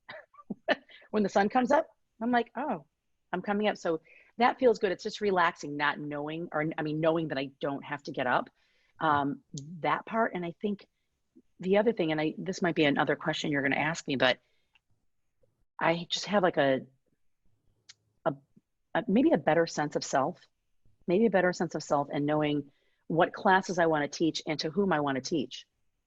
I think that just teaching what the exact classes I want to teach, not kind of bending to teaching classes maybe that are not kind of in my lane, sticking with what I really feel good about, and then also teaching people that appreciate what I'm bringing them. Just in general, what I'm bringing. Maybe it's personality, maybe it's the music, maybe it's the programming, just people that really appreciate it. And that's, unfortunately might have taken me 40 years to figure it out. I think it's a wonderful takeaway for those listening, who, regardless of where you are in your career, as you go back and figure our new market, we're not confined to the people that would come to our class. Even if now you taught cycle to 30 and now you have 15 because of physical distancing, think of the people around the world, not just in your demographic who don't belong to your club, that can follow Abby. And you're on that trail. Thanks for admitting to, we're honing up our skills and we're getting better and just doing what makes our hearts sing. Good for you. I think that's a wonderful take-home message to, if it's resonates with you and it comes from authenticity, then you're going to be better at it. Do you have any special way you celebrated today, Mother's Day, that maybe is not something you normally do? Did you do anything? No, I called my mom. Wait, no, I do it every day. I'm like, it's a Pinot Grigio. That's as Italian as I get. My husband's Italian. How about that? I didn't know. That's about it. No, my husband's over there. He's lucky. My husband's like, you're a lucky woman. How nice is that? Because he's Italian. Where's your mom? No, every day. Every day. I feel like, it's funny because I used to be the youngest and now I feel like I'm the oldest in the environment. And I always feel like, now I'm giving, like, my maternal instincts and my maternal skills are now finally this Mother's Day. I feel like they're taking over. Oh, that's lovely. That's inspirational. Where's your mom? You mentioned you call her. Is she in Florida? Oh, no, my mother, it's funny. We're from Illinois, from Chicago. Well, I'm from Indiana, but my mother lived in Chicago and she moved, to South Jersey. So she lives in South Jersey. Betty. Bernadette, Super Betty. Yeah, I love that. So anyway, I called her. So you're not that far. If you had to drive, you could. I could, but yeah, I think she wants to come down here. Who doesn't? Right, Florida. Still cold in upper east Pennsylvania, New York had flurries the other day. It's just crazy. Right. Abby, I want to thank you for the wisdom of your time, of your wisdom. For those people who are following, Abby Apple is the one to watch, not just her content and her versatility, but how she teaches. She's not a physical performer. There are places for that. She's not a physical leader. There are places for that. She is a teacher. Fitness performance has a place. Fitness leadership has a place. She is a movement specialist because she's a teacher. I want to say to you, happy Mother's Day. I want to say that maybe no one has ever heard me say to you, but because it's just us, I want to tell you that I have admired and loved you for a long time from afar, but now I want to say that I love you from up close. So happy Mother's Day to you, and thank you for being with us. So in demand, she's going to log off of this and log right on to another one. Another one. No, thank you so much, Lawrence. This was wonderful. Keep your Happy wine. Mother's Day. Keep your wine. Happy Mother's Day, and keep your wine handy. I am. I'm just going to freshen it up a little bit. As one. Bye. Oh, so sweet, right? Where are we going now? We're going to go across our pond and we're going to go to the United Kingdom in a flash. Boom. And in a flash, we are in the UK after Brexit, and we're going to check in with an island like Puerto Rico, like Mykonos, but much, much more proud and much, much larger. Hey, my friends, if you are just joining us, please, I invite you to a couple things. In your comments, if you haven't yet, put a hashtag, I was here. In addition, please click share and share now so that you are part of history instead of watching history have happened later. And that makes you part of our United Nations of Fitness as we go along. To find all of this in its entirety with all our celebrity special humanitarian guests in one link, please make sure you message me for free and I'll get you all of this when we are all done. Coming up from the UK, fitness icon, very well known celebrity in fitness there, we have Sue. I'm going to invite you on. Hi. I'm going to unmute you because I love to do that. I'll do it. Let me press unmute. Happy Mother's Day. One more time. I'm going to unmute you. Let me try. I did. Happy Mother's Day. Happy Mother's Day. Oh, I love your accent. Hi, Lawrence. Thank you for having me. Are you kidding? Thank you for saying yes. We met 100 years ago at a Bosu Master training camp, right? Yeah, exactly. I'm not that old, by the way. Not 100. I have to say that your lighting is just exemplary. So fitness Zoomers, take note. Tell me, where are we finding you and what time is it and what day? We are still on Mother's Day, although it's not Mother's Day in the UK. Oh. That was in March for us. So it's, yeah, but I like to join the fun across the world. It's now 10:15 at night and I'm in Surrey, which is not far outside of London. Beautiful pastoral, so famous in poems and other things. Did I get the flag right? Yes? Yeah, of course. I'm going to leave now and Okay. I'm back to normal. Otherwise, it just gets really annoying to a lot of our viewers. What is your current state of mind, Sue? Well, in fact, I'm taking a long weekend at the moment because we had VE Day on Friday. So we had a Friday off and I'm taking tomorrow off because my work has been crazy. My work has doubled during it. So I've had a little bit of an up and then a down and then an up and then a down. And it's kind of like, okay, now's a little bit of norm. So we just had an announcement tonight from Boris about the next stage. So it's all been waiting. Tell us, because that's my next question. What's going on in terms of, that's your state of mind, what's going on with civilians and in your area? What's new? So, well, the announcement tonight was we were previously allowed to exercise one time a day, going out of the house with family who live in your current house. Apart from that, it's been all lockdown. Today, it's just the announcement is key workers, like people who have to go into the building trade, are now can go back to work if they can, and we can now exercise more often outside. But that's it. Still in lockdown. And all the fitness facilities in a traditional way are closed, or is there talk about opening them? So it's all been closed since March 23rd. There's been a 4-stage strategy put in place by UK Active, but there's no announcement of when that will be yet. Obviously, we're waiting for the government. I'm in a very lucky position where I work now, is we're talking through Sport England to the government. So we help with the guidelines, but we just don't know when that will be. Same as everywhere else. It will be outdoor exercise first. It will, in groups with physical distancing, right? Yes, absolutely. So I'm in the process of writing the instructor recovery kits to help people learn to continue to work in online environments, plan for outside of lockdown, and then what it will look like beyond it. This is one to follow, my friends, because she's running procedures of fitness for the government of the UK.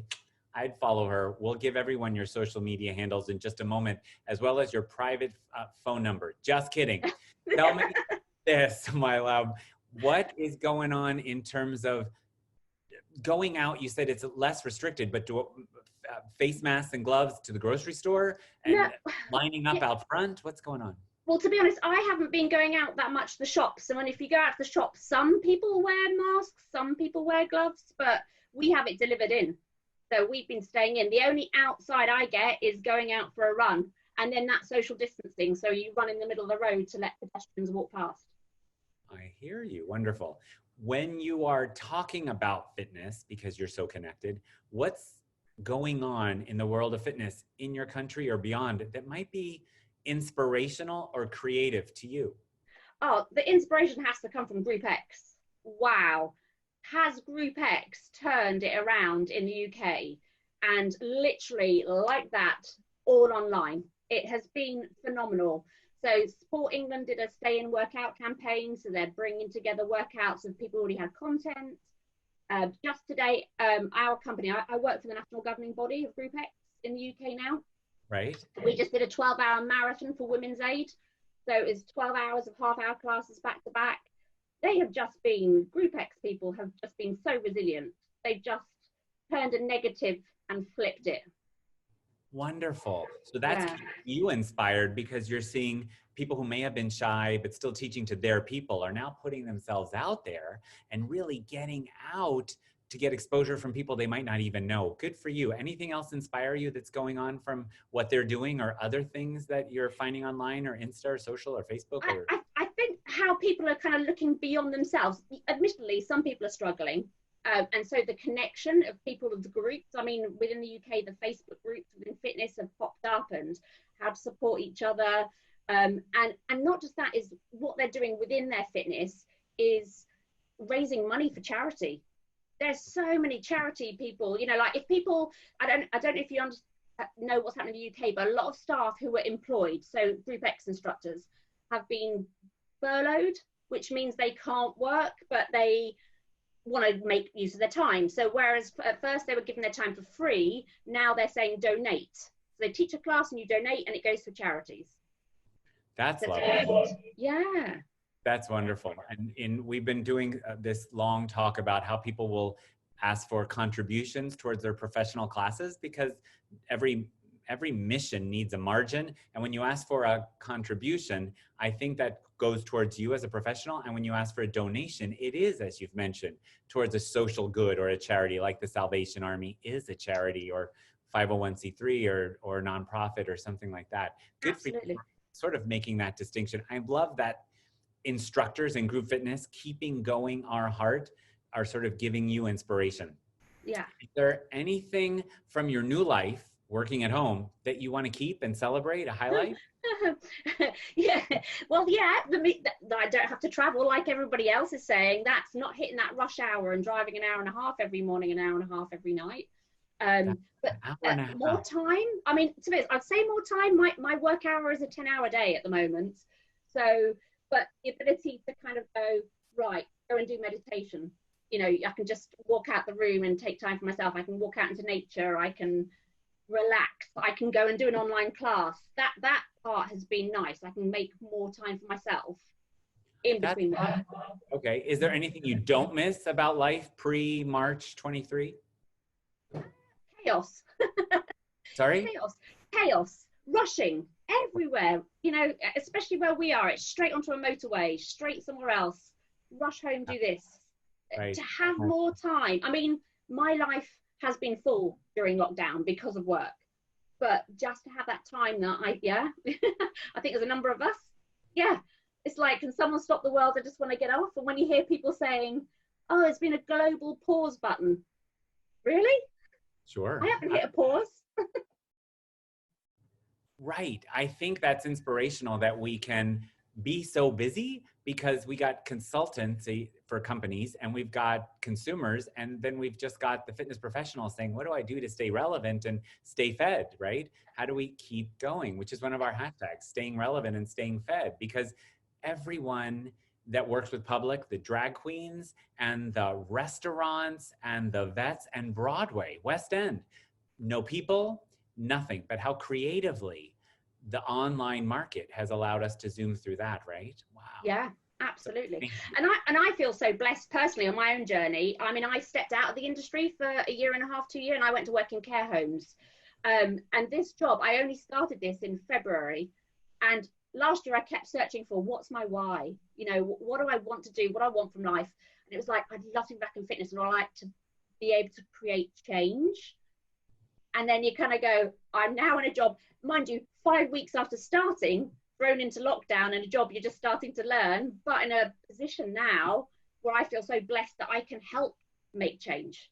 And it's just, you know, all those years experience of traveling around the world, meeting people like yourselves, bringing that one voice together is phenomenal. So I feel really blessed.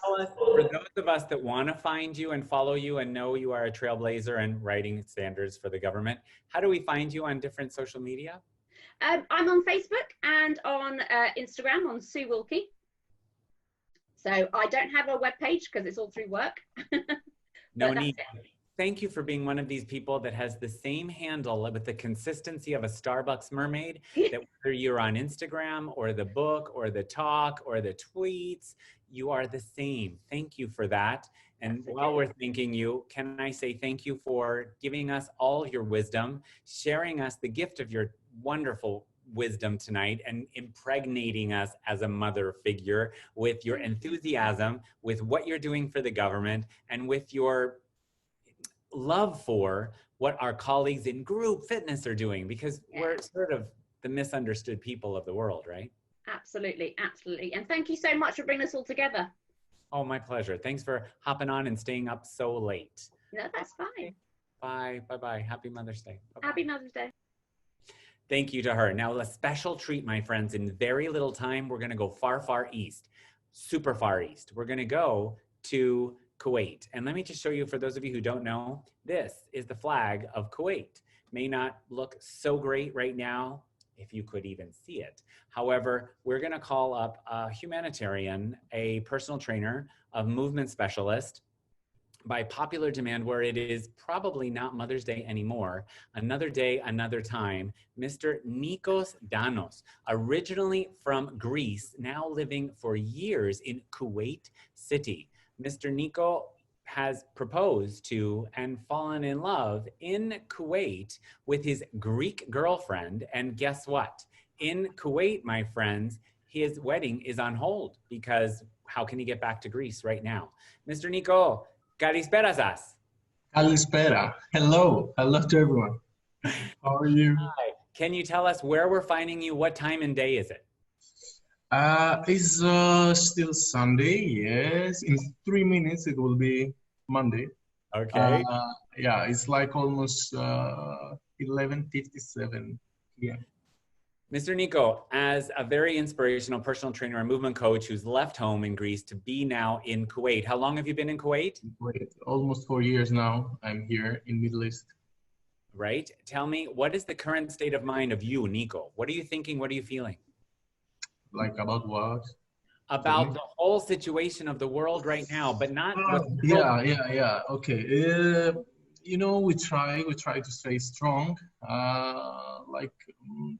It's like it's not a good situation. It's like a situation that I think like we never have experience with that before.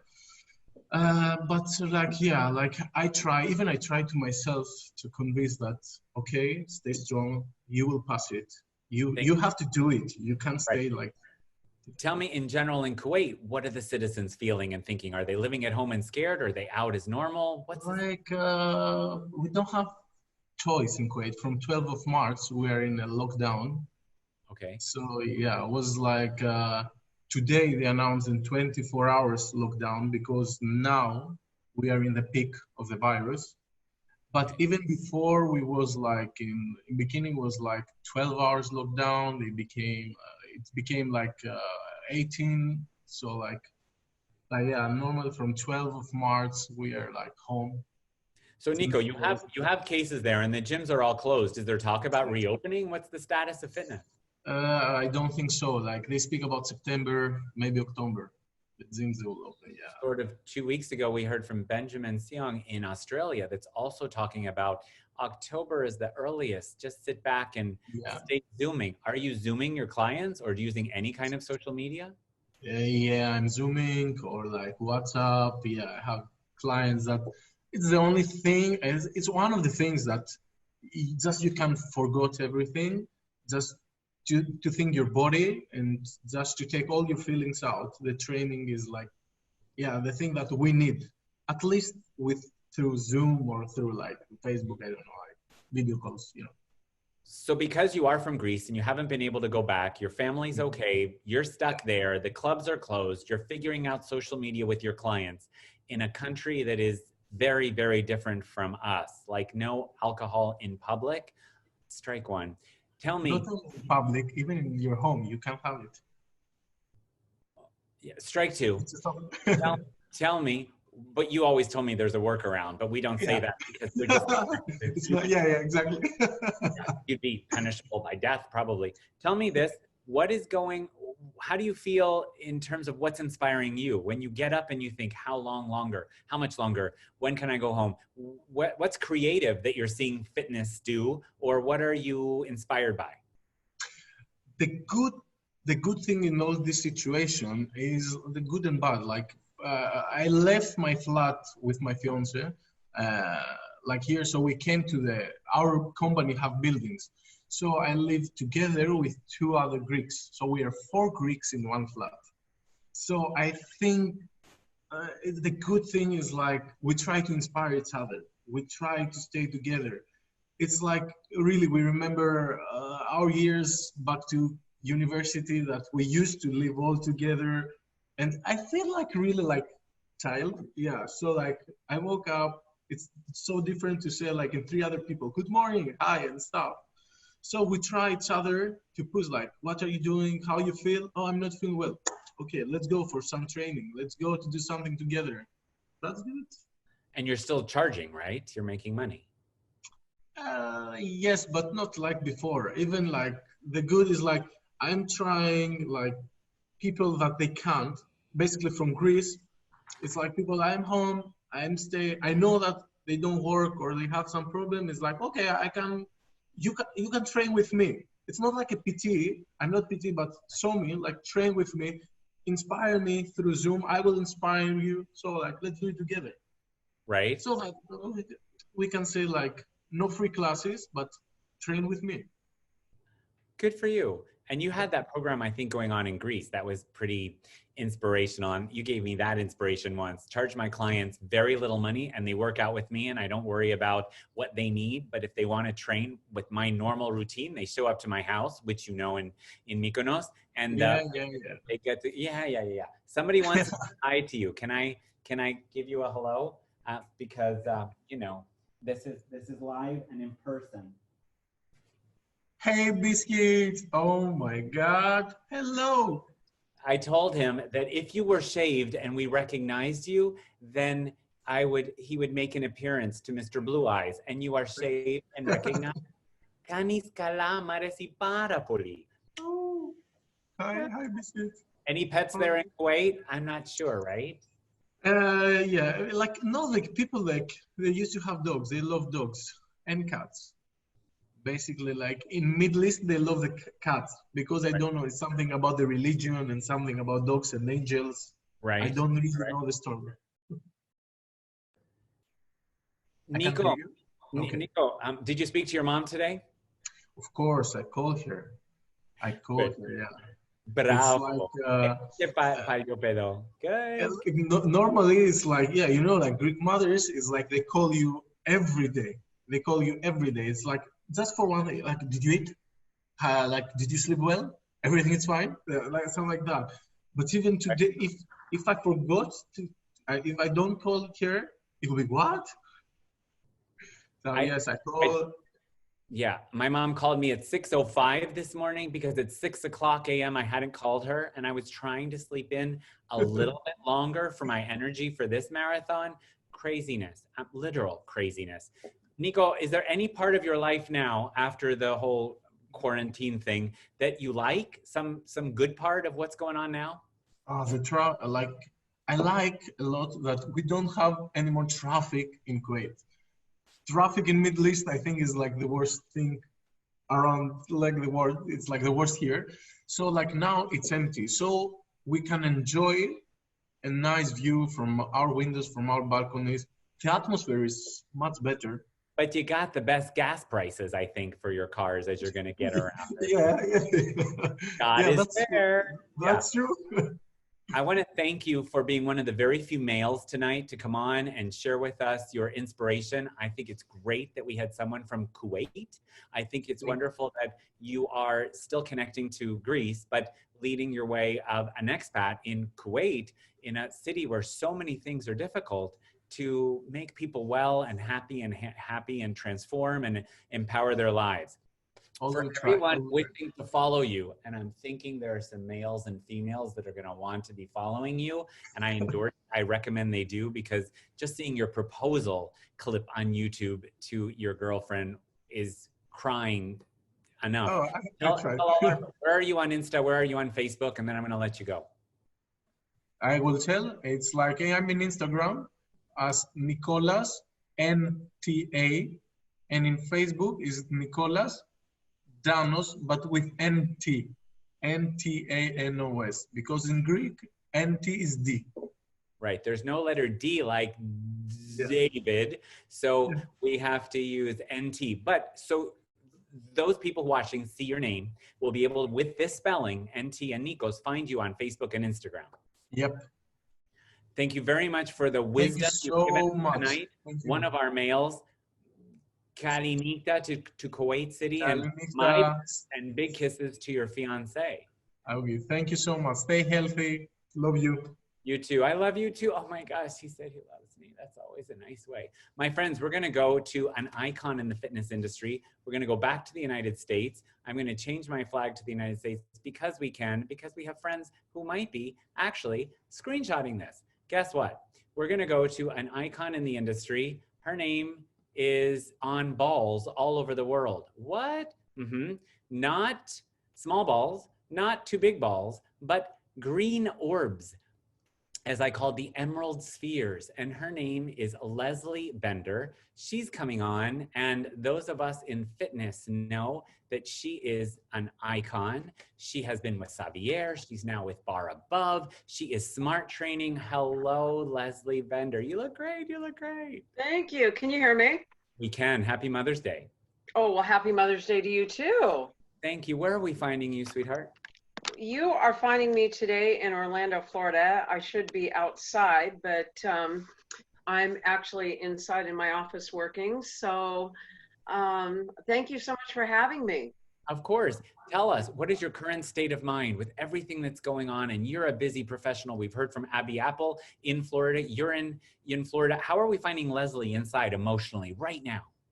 Right this moment, I feel very blessed. I have had the opportunity of really having the opportunity to work with people virtually, which is a completely new experience, I think, for most of us, and being able to connect with people and train clients and, you know, talk to you, even though you're, you know, hundreds of miles away. I assume I think you're in Puerto Rico, and still be able to connect with people, which I think is really important, as so many people who are not able to connect with friends and family are really struggling. So I feel like, you know, we need to keep reaching out to folks and let them know that it's going to be okay. Thank you. I love that. How are you feeling? Blessed. Because we've talked to people who are honest and pretty scared, and good for you, who are our co-presenters, who are pretty down some days, and there are no judgments. I just think it's wonderful to be blessed, and you're working more than ever now, aren't you? I feel like I'm working more now, and I've done so many Zoom meetings. I don't think I've ever worn this much makeup. So I feel like I'm working harder than I've worked in a very long time, and you're going to hear that from others, I'm sure. Sure. Because I got this from you, is I am a boomer learning how to do Zoomer, and it's a whole different modality for me. From However, it's like, for example, I've got the core crushing workout this coming Wednesday, 1 o'clock. And, you know, we've got tons of people signed up. So I feel like, oh my gosh, I'm able to touch these people, you know, virtually, which maybe they otherwise wouldn't be able to take a workshop from me from all over the world, which is crazy. Because you're so involved, it's a perfect segue to what can we do to find you? We see your name, Leslie Bender, or for those who don't know, look at a Bender ball on Facebook and Instagram, please, or maybe your groups, just the short version of how do we find more about you? Well, obviously I'm on Facebook, Leslie Bender, I'm on Facebook. And then I have the new program, which I'm thrilled about. The idea actually is taken on as an online certification is I Am Ageless Now. Our book will be launched by the end of the month. It's a 30-day program of mantras, movement, meditation, and how you can transform your life in 30 days, no matter what age you are. It's pretty incredible. That's fascinating. That's an announcement here right now. As Yeah, you are connected all over the world, every gym, every Pilates, every bar, I think everybody's got a Bender ball, and you're still showing us new places to stick our balls. What's inspiring you as you look at what our colleagues are doing? Where are you finding inspiration or creativity out there in our new world? Well, we have to be creative, right, Lawrence? We have to, at the end of the day, we can sit back and kind of go, oh gosh, you know, this has really put me in a bad situation. Or we get creative and offer educations to students that's affordable, that people can afford, that are out of work, and including myself. I mean, I'm used to teaching over 25 classes a week at Club Pilates, and we of course are closed. And, you know, at first, I mean, the first week I was devastated. I thought, oh my God, what am I going to do? And then I thought, okay, I can sulk and be upset about this, or I can start offering, you know, my education out there at a very affordable price. So that's what I've been doing. Sure. Do you find that as you're moving into this realm of virtual, are you still able to keep your physical clients that visit you in your home studio? Yes, I do have a small studio, and they still come and visit me. Which I love, because I feel as trainers, one of the things I wanted to say for, you know, so many trainers that are watching right now is we have to coach, cue, and connect our clients completely differently virtually, especially the active aging. They move slower. They are used to hands-on assistance and coaching, and not having us have that capability of doing that. We have to be very careful of how and why and what kind of exercises we're actually giving them, so they don't get hurt, you know, because a lot of these people are not going to walk back into a gym anytime soon because they're afraid of getting sick. So we have to be there for them in some way, shape, or form. So the few that are coming to my home studio, I feel very, very lucky as well that they, you know, that I have the opportunity to keep up my skills as a trainer, not only virtually, but physically. So wise. And is there anything that you don't miss about life before? Well, this is my gut heart feeling about all of this. I feel like the planet needed a break, and we are seeing clean air for the first time. We are seeing people out walking their dogs that normally wouldn't. And so for me, I don't miss the hecticness of life. And I find that we have been given a gift of meditation. We've been given a gift of being able to discover ourselves more efficiently. That's very great. Yeah, in your new setup of clients coming and disinfecting and being Zooming and all the groups and training people with a sensible research-based bar program, bar above, do you have any time in your personal life to celebrate any new part of all of this? In other words, Abby, well, yeah, I have taken on training my new knee. As you know, I'm about 5 months out of a total knee replacement, and I've taken the time to really rehab. And I think because normally teaching 25 classes a week and then having clients on top of that, plus traveling every weekend, I don't feel like my knee was really healing. And I feel like I'm now on the path to healing. So for me, this is kind of, it was a gift. From chaos to clarity, right? You're finding From chaos to clarity.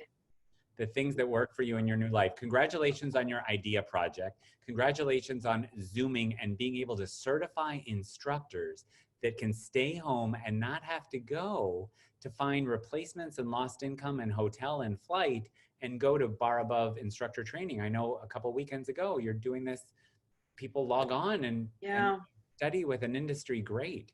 And we had over 170 people. We're so blessed that we are just, people are really searching out bar above in a science-based program. So it's fantastic. Tricia and Lauren are doing just a fantastic job. So it's great to be part of the team. I want to thank you for your wisdom, for the gift you've shared with so many of us about how we look at our new reality virtually as here to stay. Really, I don't think any of us, when people say, I can't wait to get back to normal, this is some of our new normal. It's going to be. It's going to be. So I guess my closing statement would be, we are blessed. We have a roof over our head. We have running water. We have spinach in the refrigerator. And at the end of the day, we are alive. Go out and hug a tree, go roll around in the grass, unless of course there's red ants, then don't do it. But, go find the blessings that are out there in our life, and it's not the material things. And for those who don't know, Leslie Bender is one to follow, not only for her research-based movement, but for humanitarian efforts regarding food and philosophy and planet protection. Follow her posts, because from whales and dolphins to plastic to vegan to vegetarian, I really like what you post, and I always comment. I hope you feel my support from afar. I love you. I love you. Thank you. My pleasure, humanitarian. Happy Mother's Day. You too. We both survived crazy mothers. Yeah. Okay. Oh. Bye. All right, we're going to stay in the United States, my friends. For those of you who are just joining us, I invite you to click share now, so that instead of watching this all after play, you are part of making history in our United Nations of Fitness. In addition to sharing now, make a comment, please. #IWasHere if you haven't already. And to get all of this in its edited sort of upscale form of seeing all our presenters and humanitarians and fitness celebrities, please make sure you message me for free and I'll get everything to you. Never a charge on this. We're going to stay in United States, and believe it or not, we're going to stay, I believe, in the same state of Abby and Leslie. I think we're going to stay in Florida, bringing up Ann Gilbert, who is a humanitarian. She's a mom. She's very inspirational. And in addition to all that, she's water and land. She is inspirational. She's an active aging specialist. And I think we have presented at more SCW Manias together than apart. Hi, Ann. Hi, can you see me? I can hear you, but I can't see you. I've sent you a little link to start video. Check your screen. Did anything? There you are. I am? Hey, nice and bright. I can see you. I can hear you. There I am. Hi, guys. Day. Thank you for having me, Lawrence. Thanks for what saying. A treat. What a Happy treat. Mother's Day. Tell us, where are we finding you and what time is it? It is almost 5:30 in Florida. I'm just about an hour and a half from Leslie. This is my office. Kind of cool, kind of fun, right? I'm not used to being in an office. I've made my fitness career in gyms, and this has kind of been crazy for me. But it's Mother's Day, and I gotta tell you, for the first time in my life, I felt like my mom today, because I've waited for my grown children to call me, and now I understand all those years that she was waiting for us to call. I have 3 grown children and 7 grandchildren, and I'm waiting for all of them to give me that call, that Happy Mother's Day call today. Did you receive it? Not yet. They're waiting for after this. Oh, they all know I'm with you right now. Oh, I feel very Aw. blessed. You said yes, and give us some of your wisdom. What is your current state of mind, Anne, besides waiting or hopeful that they'll call you? You know, I don't have one word like everyone else has been saying, but I'm going to tell you this time has been a roller coaster for me. I'm a gym owner. Okay. And you nailed it. I'm a hybrid. I'm an aerobics instructor, aquatics instructor. I teach the certifications. I present with you, and what a treat that's always been. But on day-to-day life, as I get up at 5 in the morning, I go to bed at 10 at night with as a gym owner. So it's been troublesome. For those of us that want to travel and without physically traveling and stay connected to your gym and see what you're doing and posting, how do we find your gym online or in social? I'm part of a franchise called Shapes Fitness for Women. I own 2 of the locations in the Tampa Bay area. So all you need to do is search Shapes Fitness for Women, Brandon and Riverview. And we also have a very, very strong YouTube channel. So if you're in Tampa, come see me. Great. Shapes Fitness. Thank you very much for saying those. And how do we find you on social media? Because you are pretty active on Insta and Facebook. Yeah, on Facebook, we use Facebook a lot because I really deal with a lot of boomers, and you know that's how we see our grandkids, right? Ann D. Gilbert, and on Instagram, ANNFITT. ANNFITT. ANNFITT. I'm sure some of our viewers will be typing that into their comments so we could find you in our real time. And that's your current state of mind. And thank you for explaining all that in more than a word. What's where you are in Florida, the state of mind of Floridians, where you're seeing mask, gloves, scared, open, ready to go out, trepidatious, cautious? What's going on? I think where I come from, there's a lot of fear. I work with ages, the demographic that I work with in my clubs is 48 to 88. So there is that fear factor, and we knew it was going to be a concern when the gyms closed. So I was fearful for myself, how selfish of that, for the first couple of days. We closed on a Friday, Saturday, and Sunday. It was all about me. I have to admit that, really, and what I was going to do.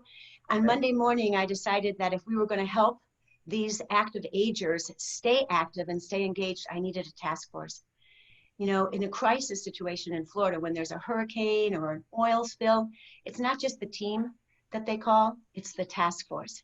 So I put together a hand-picked team from both of the facilities that have worked together as a task force to take a little bit of the strain off of myself and thinking that I had to do it all myself. That's kind of my personality. And more than the team, the task force has really put together a huge opportunity for our active agers to stay connected. Lawrence, we had tutorials on how to Zoom. We literally had tutorials. We called people personally and showed them. We did curbside drive-ups where some of our active agers literally gave us their phone and said, help me get connected to Facebook. I don't do Facebook, right? So for years we had said, connect. And I'm telling all our viewers who are like, if they weren't on Zoom before this, if they weren't connected to Facebook before this, they're out of luck. Their grandkids are far away. Nuh-uh. Drive up and we'll set you up with a glove. We did. We set them up, literally, we set them up with a glove. We also gave them a little fit kit when they drove up so they could take home a set of dumbbells, a tube, and a band so they could start to follow us on our weekly virtual schedule. You know, that task force put together 17 classes in 24 hours to launch a virtual weekly schedule that's changed for the last 8 weeks, giving everybody an opportunity to do everything, whether it be a boot camp or whether it be something from a chair. What a great tutorial, Anne. What a great takeaway. Tutorials to drive up, tutorials on YouTube. Call them at home, have them get their device and talk them through, because if it's important, we find a way. If not, we find an excuse. So this is changing fitness, right? Some people are going to stay social, but from home, right? Right. And in women's only fitness, Lawrence, I don't know if they really wanted to exercise or not as much as they really wanted to socialize. So we have done, all right, we've done a fitness fashion show on Zoom. We have done a karaoke night. We had a Cinco de Mayo party. We have a bingo party planned, guys, with prizes and special guest instructors from around the area. We found more attention to the social activities that we put on Zoom and Facebook and the social engagement than we actually did the classes. I think they missed the classes. We do our classes in front of our stage, our shape stage with the shapes instructors, but we're seeing more excitement and more viewing when it has something to do with keeping them social. Big thing. I think everyone thinks it's about the workout. It's about the connection, the hand holding. Don't you agree?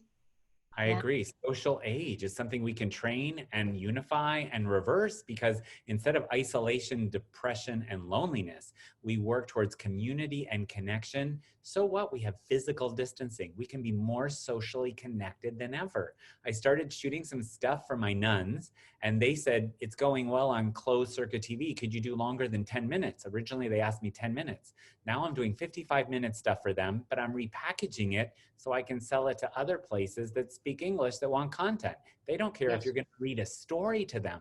As long as they have closed circuit TV and they don't just have to have their residents doing Hogan's Heroes, people have budget, but they haven't been able to bring in their Feldenkrais and their movement and their memory specialist. So now they're looking for talent. These retirement communities around the world, they have a budget and no one to teach their people, and their people can't get together. But you are leading the way in trailblazing. Have you seen anything that you're not doing outside of your facilities that's inspiring you, Anne? After how many webinars a week, right, guys? Webinars a week. I'm kind of interested in seeing how people are going to win their members back. One, we know there's fear. We've done the surveys. They're fearful. They want to come back, but what if? You know, and we have all the procedures in line as far as the pathway and the social distancing and the cleaning and the, you know, the spacing in the group fitness room, if they allow us to have the group fitness back in the club. But we really have to face that fear factor every single day. And so we've decided we were kind of behind the 8 ball at Shapes in that we didn't have a virtual digital TV station. So this Friday, I'm announcing on tonight that we are launching our digital TV station, so that if members were wanting to cancel, that's devastating to my business. And if they want to freeze, that's even worse, because all I'm doing is just putting off the cancellation. So we've put together that alternative to canceling their membership. And if they come in and say, I'm quitting now because of my fear, we can just kind of like downgrade them financially and keep them connected to Shapes all summer long. We like that. Yeah. Privileged to know you, because you are a visionary and you're finding solution. It's more than just dollars. Really, you are connecting a demographic. And I just love that you're sharing all of these secrets with us. I don't know what it is about Florida, Abby and Leslie and you. You are trailblazers, really. I think because so many people live in Florida and then they go to Florida in the winter to escape the cold. I don't know what it is. You're just brilliant. Is there anything in your new life, Anne, that you're loving, a highlight of your new reality? I don't know how personal everyone's been, Lawrence, but my husband and I have been married 44 years. We're, for the first time in the last 8 years, we're on the same schedule, because I work during the day and then he would go in and work at night. So for the first time over the 8 weeks, we're on the same schedule. So we're exercising together, we're cooking together, and we're spending time with our dogs. And now for the first time, we are actually planning our next chapter. Wonderful. Congratulations. Thank you. Is there anything you don't miss about life before all of this pandemic, retreat, quarantine? Do you know what? I don't like that reputation that I had of being a squirrel. I feel now I can focus and get, right? And get my job done. So I'm much more attentive to my own time management. My team respects that and appreciates it. And I've become a better listener as a owner and a leader. Aww. Aww. I like that. I like that you're a better listener. I need to learn that. As I mentor, one of the things, my mentoring group is called 100 Acre Woods, because we're all different animals in the 100 Acre Woods. And I'm so rabbit, which means left brain and organized, and here's our agenda and we stick to it. But sometimes you just got to be poo, where you sit down and you say, I just want to take a moment and look at you, because that's what you're doing with your husband. And I follow your animals and your outside activities when you walk with him and your pets. Good for you. Thank you for sharing what you do, because it's inspiring all of us who are going to be following Anne D. Gilbert, as well as your site. Say one more time the complete name of your franchises, if you will, of your gyms. Yes, sir. Shapes Fitness for Women. And my locations are Riverview, Florida, and Brandon, Florida. Riverview, Florida, and Brandon, Florida. Shapes Fitness for Women. You're an inspiration. I want to thank you for making us pregnant and contagious. Your enthusiasm, with your wisdom, and your vision of not only what's now, but what's coming. How to connect our older adults, because some of them are, like even younger than 50, sitting at home and counting their days. Thanks to you, you're making sure their days count. Oh, thank you, Lawrence. Thanks for having me. It's Have a great event, everybody. God bless. Happy Mother's Day. Bye. Thank you, Ann Gilbert. Oh my goodness. Now, where would we be in the world if I didn't stop for a moment and say, if you're just joining us, please do me a favor and share this with your timeline. Your comments will always go everywhere. Hashtag I was here. If you haven't yet, to be part of our original history-making Mother's Day around the world virtual check-in, and to get this feed exactly as you want it seen so you could see all of our beautiful humanitarian celebrities, just message me for free and I'll make sure you get a complete copy of all of this tonight. We're gonna go to New York City. What? It is what I call, you can criticize me, but now's not a time to criticize, the center of the world, because I believe we don't follow trends, but we make them and set them, to a visionary, to an inspirational ruler, to someone, another female, who is full of pregnant ideas for what works in our industry, boutique fitness to mainstream fitness, a female who is part of the successful continuing education professional conferences in the world, the ECA queen that so many of us know and love, Carol Scott. Oh my goodness, we are going to welcome her from New York. I'm going to bring her video, bring this fitness icon, this humanitarian. Carol, happy Mother's Day. Hi, Lawrence, how are you? I'm awesome. I'm hopeful. I'm optimistic. No one ever asked me. I'm pretty grateful, as people have said, and optimistic. How is your current state of mind? I am a full-fledged optimist as well. I'm always the glass is half full, and I look for silver linings in everything. And I'm very easygoing, and adaptable. So I just roll with it, basically. Good for you. I'm doing well. I know others are a little bit more stressed than I am, so I hope I help them to calm down. Here we go with your wisdom and vision. You are a mom. How's Jesse? Yes, Jesse's amazing.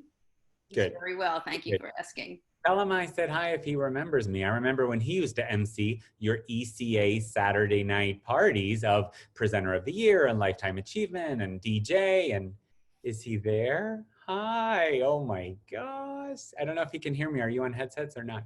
Hi, No, Jesse. I'm on headset, so he can't hear me. Can you hear? It looks like a sunny, beautiful day in New York City where it is 5:30 where you are. Hi, Jesse. Hi. Thank you for joining us. Carol, tell us, that's the state of mind of you. What's the state of mind of New Yorkers? Because we got to go around the world if we're going to check into New York. Manhattan, tell us about it. What's going on? I think that I saw a sign driving up past LaGuardia Airport while I was driving into the city, and I think this speaks exactly how we are. It said, wear a mask, forget about it. Right? What is it? Go outside without a mask. Oh, go outside without a mask, forget about it. Right.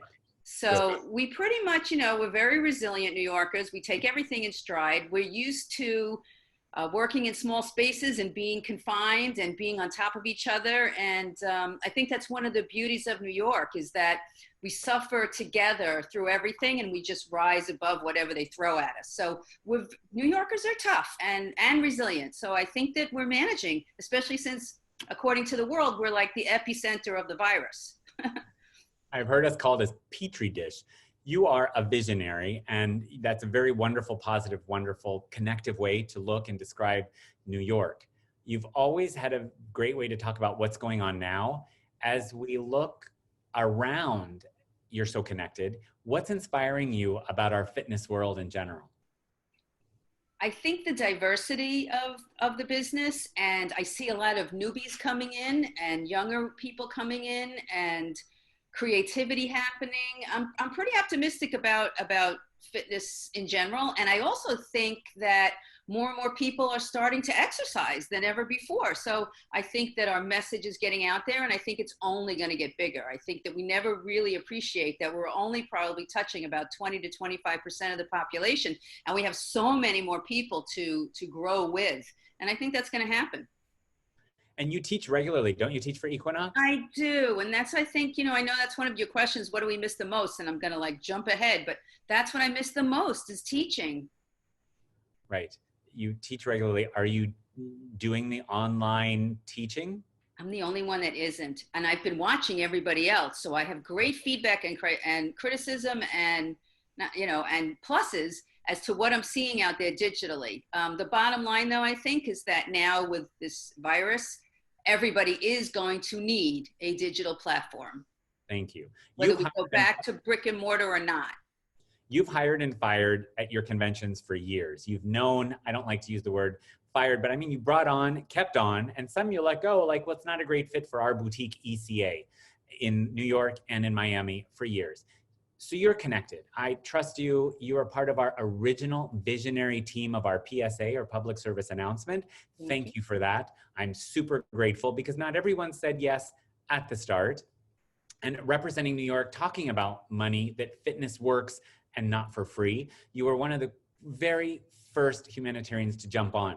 Can you share just a few tidbits of what you see out there that's not working? Because we're on this to learn, and you're a visionary.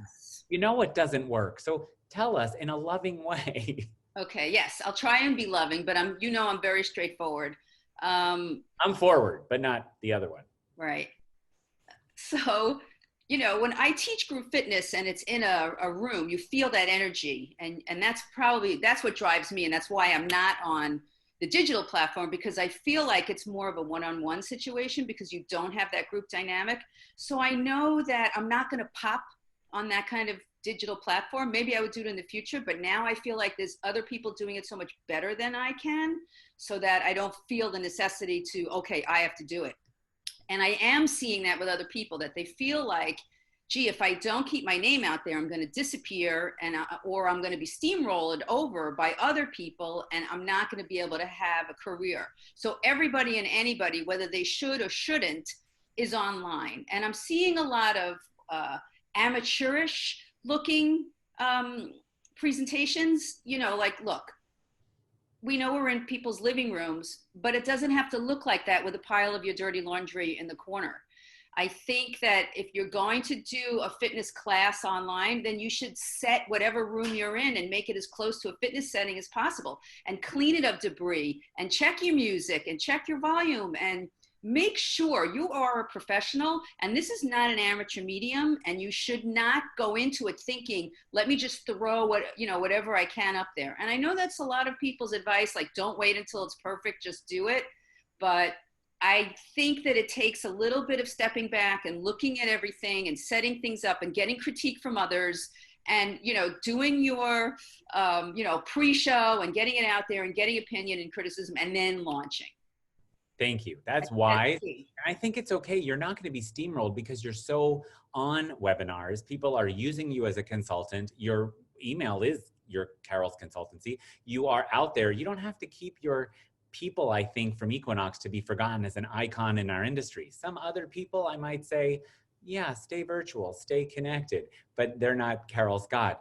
Thank you for giving some of those tips of making as professional as you can be in your living room, if you will. There are lots of challenges we're figuring out, like you say, with music and mic, and we're also trying to stay super authentic. Do you think there'll be some people that want to continue to belong to their virtual community by staying at home to take their classes? I think we're going to see both, and I think people are going to do both. I think this has exposed them to the fact that, well, maybe I don't have to run to class every day. Maybe I'll run 3 days a week, and 2 days a week I'll stay home and do whatever's online.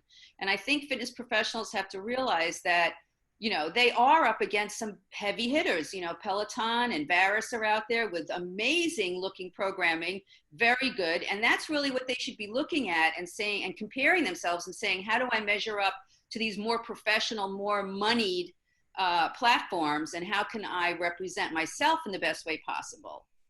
You mentioned Peloton and another one that I just have to say I don't know. Could you spell it? Tell us.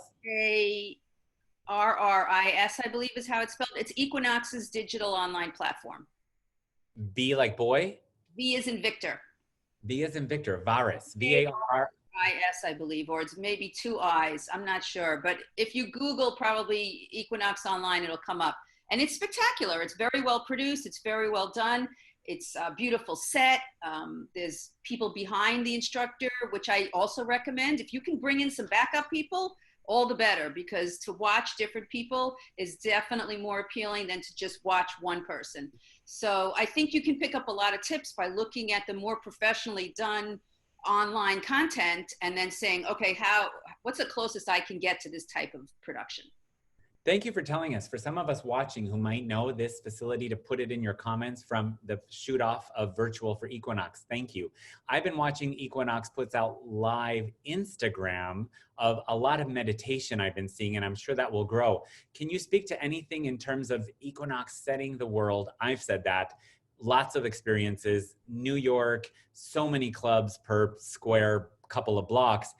Classes and clubs are closed now. Are they launching any talk about reopening or what's going on or protecting PT or Group X? Anything you want to talk about of one of the chains that we all look up to as leader setting? Well, I am partial to Equinox because I've been part of it since its inception. But I also do that because I search for excellence and I look for the clubs and products and services that are the best at what they do. And I have to say that Equinox, once again, through all of this, has trumped everybody. Forget that name, but has really served everyone to the highest level. They have kept on, I think, most or all of their personal trainers and Group X instructors and are paying them on this downtime. They have launched Varus free for all their members who are holding memberships so that they can sustain themselves. They've communicated with us as employees at least once a month, if not more. And that comes down from the top, Harvey Spivak, the CEO. They have done a whole list of how they're going to go back once we open and once we reopen. And they have done everything and anything to promote sanitary and safe conditions in the club. And I think that they will be the gold standard that everyone else will have to live up to once they open. And you know that Equinox has a stake in SoulCycle and Rumble and Pure Yoga. And there's a running one, and they have a lot of brands, and this is going to be across the board at all their brands. So I think they're doing an excellent job, an amazing job. As far as when we're going to open, our governor, who I actually love because he's so dedicated towards safety and health, and he's more concerned with people's well-being than money, which is not usually how it goes. He said at first May 15. I don't know if he's going to say that we're going forward on May 15. He may push us back till May 30. He's waiting for testing, tracking, and flattening. So when all of that evens out, I think he's going to open the gates and we're going to go. But I think that everything's going to be done in dribs and drabs and slowly and ease into it because, you can't just go from 0 to 60. Correct. You've mentioned before, Carol, that one of the things you miss is teaching. Is there something from life before that you don't miss? Traffic, noise, riding the subway, people just pushing and running and not thinking about what they're doing. I think people are more mindful now. Okay. I guess the busyness, the hectic. Sure. And Carol, is there anything that you like as a highlight of your new reality? Oh, I love everybody slowing down and taking a moment and pausing. I think that we've had a tremendous amount of connection on social media. And I think that social media has taken a turn from being the school bully to all the way the other way towards community, which I think is everyone's first intention when they launched it, was that it was a platform to build community and not a place to tear down. Although that still happens on the sidelines, I just see much more gravitating towards community and sharing and sending love out to everybody. So I love all that. Thank you. I agree. Not that anybody's asked. One of the things I don't miss is how fake social media was becoming. And now, because we're all at home with our underwear and or lack thereof, or our refrigerators or our organizational skills and our space, the world is leveled. So what we're posting, it's either an old picture or it's our commonality more than our differences of what we can afford or who we're with or what we're airbrushing. And I love that social media is more real than ever. I agree. Yes, I think that it's all part of the whole thing where, you know, we're in like, I don't want to be dramatic, but like a life and death situation, and where our senses are being called to like, okay, this is, you know, bigger than every day. This is not a normal day. And I think it's caused people to take a step back and reevaluate and really realize what's important and what isn't. And I think we're all learning that we could do without a lot of things. Right. And that maybe these little material things and the pettiness and the small things are really small enough that we could let go of them. Thank you. Sometimes you just have to laugh anyway and keep going and make majors be major and not major in minors. My life, I used to major a lot in little things and worried about what will they think if. Now I just trust the moths that are supposed to attract the right flames, and the flames that attract the right moths are supposed to be. The people that are going to listen to me are going to listen, and the people I go to, I'm supposed to go to and draw from. And not everyone's for everyone, just like in group fitness and personal training, right? Yes, we can't please all of the people all of the time, and we shouldn't try. And I think that the key to success, if you're going to ask, is authenticity and integrity and passion. Thank you. That's from a mom with mother-like wisdom. I thank you. That is super wise. And from being a biological as well as a metaphorical mother in teaching and managing and consulting, as well as programming at your own conventions for years, you are very wise. You're very much a humanitarian. I don't know how much that I've never told you, so you can't possibly know how much I've admired you from far. I hope now you know how much I've admired you from close. Oh, very grateful to you. Making my Mother's Day. No, Jesse's making your Mother's Day. Thank you very much for the gift of your wisdom and for being with us on your Mother's Day. Absolutely, my pleasure. Bye. My friends, we're going to stay in the United States. So I'm going to go back and keep not a New York, but an American flag, because I'm very proud to be a lot of United States focused humanitarian celebrities and stars and really personalities and characters on our Mother's Day. If you're just tuning in, I invite you to click share now, so you are part of our historical event.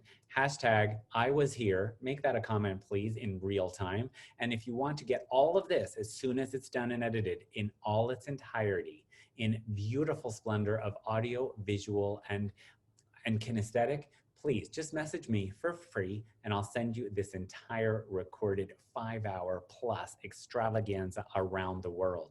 Sometimes things don't go well. Sometimes you just have to step up, and sometimes you have to laugh anyway. My friends, we're going to call on a humanitarian, a fellow inspirational character who taught me a lot about something I didn't know a lot about. Her name is Claire. She's in California, and she's going to turn on her video and join us. Hello, Claire. Hello. What is it that I didn't know about when I met her? Laughter yoga. Not only is it a huge phenomenon, but she is one of the leading personalities of this drive from India in the United States. Claire, happy Mother's Day. Thank you. Where are we finding you and what time is it? It's now, and I'm outside of the Willits Public Library in Willits, California. What time is it? Now. Oh, it's now. You're so smart. For those of us tuning in all around the world, what is your time zone? What's the local analog time where you are? Pacific Standard Time, or Daylight Time. We're in California. So it's 4:47? Something, let me look at my clock. It's 2:47. 2:47. Local time. You can just call me a smartass because every single time. 14:47 military. Better to be a smartass than a dumb. Yeah, anyway. I've created a monster. Whenever I work with people and we work together, so what time is it where you are? And the answer is always now, because we don't have yesterday. Yesterday is history. We don't have tomorrow because tomorrow is a mystery. What do we have right now? A present. It's a gift. That's why we call it now. So what time is it? It's now. Claire, how was your Mother's Day so far? It's great. I was able to wake up in my mother's home and wish her a happy Mother's Day today. That's lovely. Good for her and good for you. And that's wonderful because you are able to get some family with some physical connection. Not everybody has that physical distancing with social connection. Claire, what's your current state of mind? Oh, well, I'm happy to be here. I'm glad that I've made it here so far. You know, it's only a global pandemic we're all living through. I'm so glad we're here, that we can celebrate this, that I could drive to the Willits Public Library and get a Wi-Fi connection because my parents live out in the woods. Otherwise, I don't know, maybe I get it, maybe I wouldn't. Right. Thank you for doing all that to join us. My parents in Hershey, Pennsylvania have no connection either. And I long when I'm there to get the heck out of home and get to a Starbucks or something with something called Wi-Fi, just so I can update her phone. Because at home, you can't update Apple's on data, unfortunately, even if you're willing to pay through mom and dad's nose for that. What is the current state of mind of people in California? Well, we're starting to open up slowly. I've seen dresses outside the dress shop here in town, toys outside the toy store, curbside only. Okay. And there's still a statewide shelter in place, and you can go out for essential activities, but things are starting to open up slowly. I think there's some requirements as to testing supplies and a matter of people who are tested that since they get, you know, when they can open up, but it's slowly. We've had protests and counter protests here in California. It's been really interesting. What about beaches? Can you tell us about that without going into the protests? Well, beaches have been closed because people aren't able to social distance. I know Newport Beach, where I have family there, in the inland areas, it got to over 100 degrees. So people came out onto the beaches, and because there were so many people, it was practically impossible to physically distance. And so the governor just shut things down. Thank you for using the term physical distance and not social distance, because social connection is what we have, and physical distancing is a mandatory requirement to stay alive. Claire, can you tell us the real short version of laughter yoga and why sometimes you just gotta look around and laugh anyway, which you've taught me? Laughter yoga is choosing to laugh intentionally for no reason. That's about it, as a form of exercise, breathing, stretching. And sometimes that makes us feel better, even if we faith it till we make it amidst a pandemic, right? Absolutely. Dr. Madan Kataria, who started the movement of laughter yoga clubs in India, says that there is no difference. Our bodies don't know the difference between laughing because something's funny or laughing intentionally or on purpose. Laughing anyway. And also there's studies about that it helps with pain reduction, and just try your own. Hashtag laugh anyway. Sorry? Say? Yes. I was saying takeaway, hashtag laugh anyway, because you know based and pain management, etc. Claire, you're on social media. I can sneeze and you're one of those offering a tissue immediately, and I try to be as supportive to you as you are to me on Instagram and Facebook. I'm going to invite you in a moment to give us some of your handles and laughter yoga handles. But before we go there, tell me, as you scope, as you scroll, as you stream, what's inspiring you? What are you finding creative from our global fitness industry? I'm inspired by the whole entire GX industry. I agree with Sue. It's amazing how we've been able to pivot. We're such givers anyway. We're oftentimes giving from an almost empty cup, and here we are leading and cheerleading the world on. And just what I've seen online, my laughter mentor, Jeffrey Breyer, gets on every day and does a laughter session. I share it on my Facebook because I don't even know if I could do it any better. And he's so dedicated, and that's who I laugh with. I miss laughing on the beach with the Laguna Laughter Club. They're amazing. And it's amazing how we have just taken you know, in front of people to in front of screens, and somehow it's okay. We're more socially connected than ever, even though we're physically distanced. I agree. Thank you for that. Could you explain to us, those of us who want to follow you, we see your name is Claire Powell, maybe for Instagram, social media, and some places to go on the Google, like laughter yoga sites that might come up? Okay, well, you can get me on Instagram and on Facebook for Claire Coughlin Powell. I couldn't give up the Coughlin. It's CLAIRECOUGHLIN POWELL.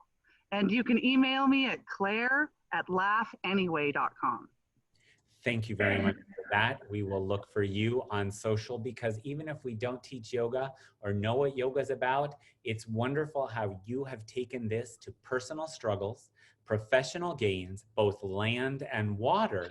You are a versatile humanitarian, and you help people get out of themselves through very good, very good. Yay. I can't tell you, a day doesn't go by since I've been in Puerto Rico since January 1. In this retreat, which some people call quarantine, making my days count and not counting my days when I don't at least once out loud say, even if it's to Biscuit, very good, yay, I hate myself like that. Laugh out loud. Thank you for that. Yeah, emotion creates emotion, and we're not happy. You know, we don't laugh because we're happy because we laugh. Profound takeaway. One more time, please. Motion creates emotion, and we don't laugh because we're happy. We're happy because we laugh. I'm serious about laughter. Laughter is serious business. We have medical studies, Loma Linda University, Dr. Lee Burke, there are Oxford studies. Just so many things. More and more corporations are doing things. And do your own laughter studies. Laugh and see how you feel. In the middle of the winter, Claire, citing peer-reviewed, published, and refereed research to me down the streets of Manhattan in her happy face pajamas and Ugg boots, hysterically had me torn between taking research seriously and a woman in bright yellow with no winter coat, with layers underneath, of course, walking true, utter happiness. You inspire me so much, Claire. And I don't say that to all our guests. Tell me, Claire, could you please share one thing of your new life that is a highlight that you're really enjoying? I'm really enjoying this new connection with, you know, my fitness family, connection with my biological family, and connection with my family of choice. You're a mom, right? Yes. How many children? I have 2 boys, 15, almost 16, and 13. And I have to tell you, the first time I met you, I was taking your yoga certification, and that day was the first time I felt my baby inside of me. Wow. And the rest is her story. Get it? Not history, but her story. I laughed the second one out, but that's a whole nother story. Yeah, absolutely. Claire, is there something you don't miss about life before all this? Finding subs for all my classes. Oh my goodness. Try to have a life. Right. Now, all you have to do is Zoom yourself. Even if you're not ill, you could sit around and maybe laugh, or it's easier to find someone probably, although no one could be you. I'm able to care for my parents who are 70 plus. You know, we laugh about them being aggressive agers or annoying agers as far as active agers. I love that, because we're going to have an active aging specialist from the International Council on Active Aging in Canada coming up very, very imminently. And he's going to love these 2 terms you just used. One was what? Aggressive agers? Aggressive agers, annoying agers. And my parents say accomplished agers. I like that. I love all of that. Any final words for our mothers and fitness professionals listening? Not to put you on the spot, because it's a very open-ended question. A Mother's Day inspirational quote or...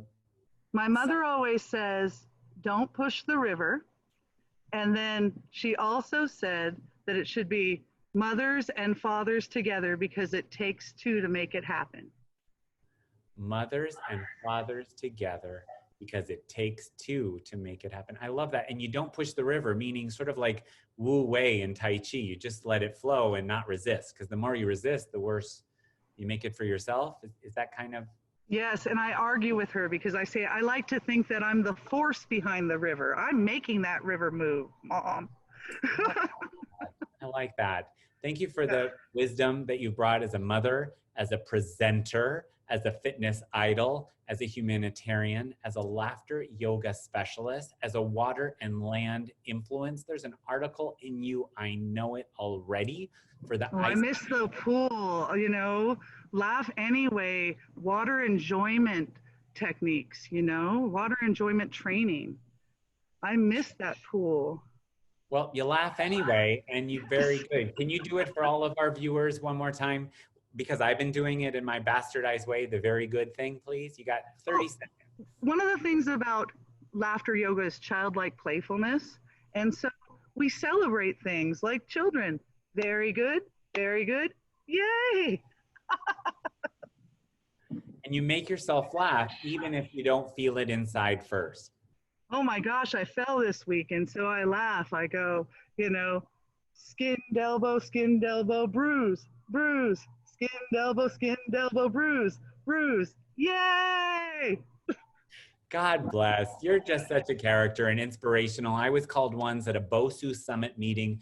You're a character. You're one of the characters among us. And I was like so offended, and I wasn't sure what this meant, but I'll take it, because in these days, if you don't dare standing out, you're sure to blend in. And I think one more person saying, okay, let's get started. You need light weights and heavy weights, and we're going to do burpees. Okay, hashtag not for me. I love you. I thank you for the gift of your wisdom. To California, I say peace out and happy Mother's Day. Happy Mother's Day. Peace out. Thank you, Claire. For those of you just joining us, please do me a favor and share now on your timeline here on Facebook, so that you're part of our historical event of our Around the World Mother's Day Bowtie Special Edition virtual global town hall check-in. Say that fast. Number 2, to get the entire edited verbal, visual, and kinesthetic release, just message me for free and I'll send all this to you when I have a way to send it to you. Please hashtag here if you have not already, I was here in your comments, just to leave a footprint and connecting you with our hashtag, you are not alone, because hashtag fitnessworks in our hashtag United Nations of Fitness. We're going to go now to, here is a flower or a leaf from a tree. I love the syrup. It's maple. This country is Canada, and a visionary in our world giving wonderful service is someone who trailblazed years ago a growing need at a time when people didn't know we had a need. I flock to listen to him when he speaks, and I admire so much the wings that he wears that are made up of the feathers of his wife, Julie. I'm going to draw to our forefront our panelists, Mr. Colin Milner of the International Council on Active Aging, humanitarian, visionary, and rock star of ICAA, or International Council on Active Aging. Hello, Colin. Well, hello, Lawrence. I love the flag. What can I say? I love it.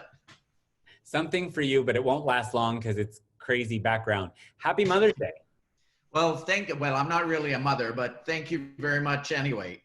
When I listen to you speak, you get me impregnant. You leave me impregnated with contagious enthusiasm and visions. And happy Mother's Day to Julie as well. You gave birth to the International Council on Active Aging in Canada, but the world follows you.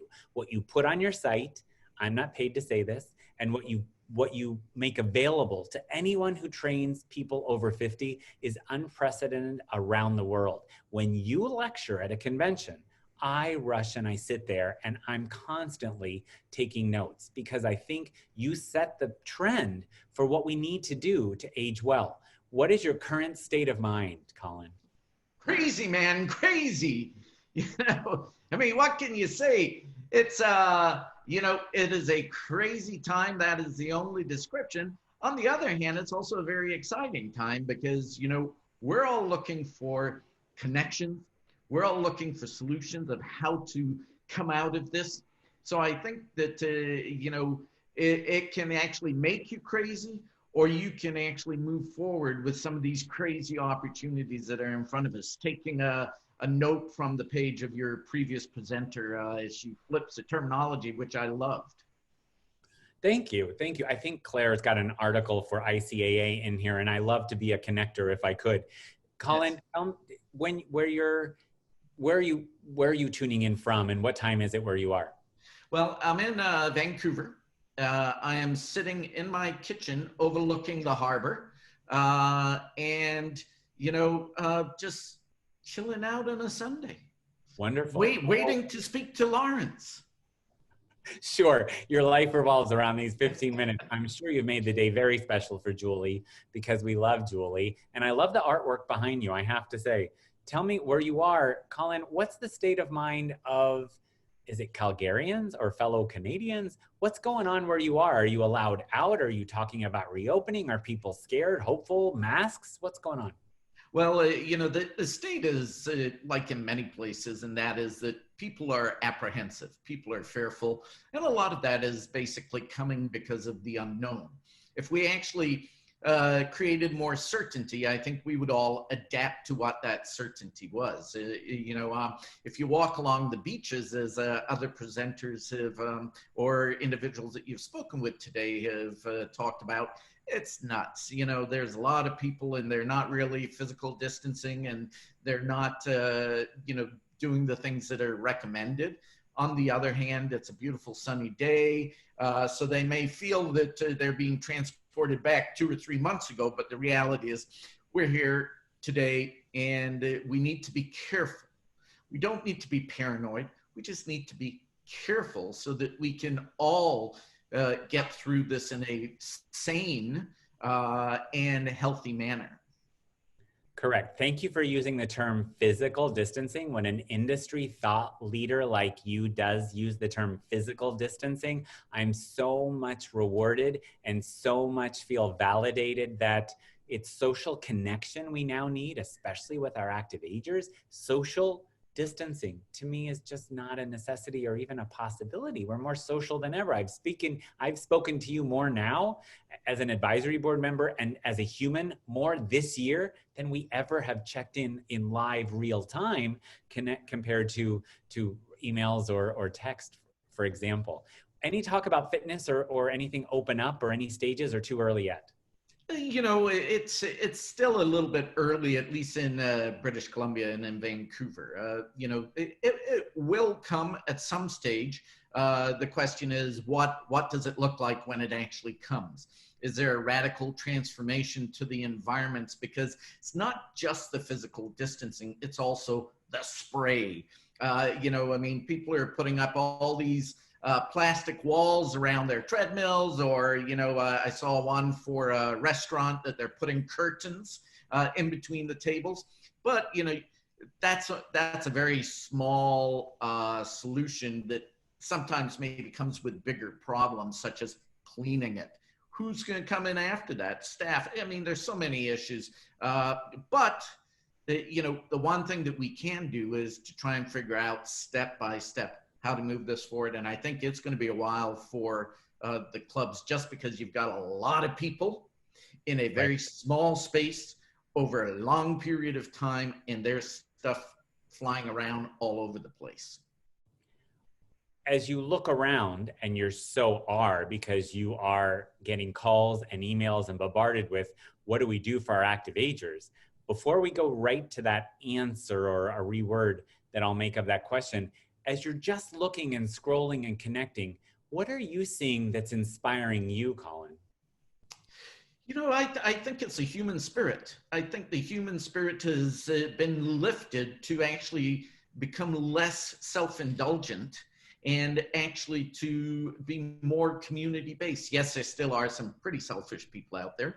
And, you know, it doesn't matter what the environment is, that's probably always going to be that way, but for them. But there are so many people that are connecting, that are wanting to help, that are wanting to, you know, give assistance to others. I just hope that when this has passed, and it will pass, that spirit is still there, that spirit of connection. Right. So many people of our active agers who weren't connected socially now, unless they're driving up and we're setting them up, risk not being connected on Zoom, which is not a first time, easy, quick thing. It took you an hour to set up your mom on Skype. No.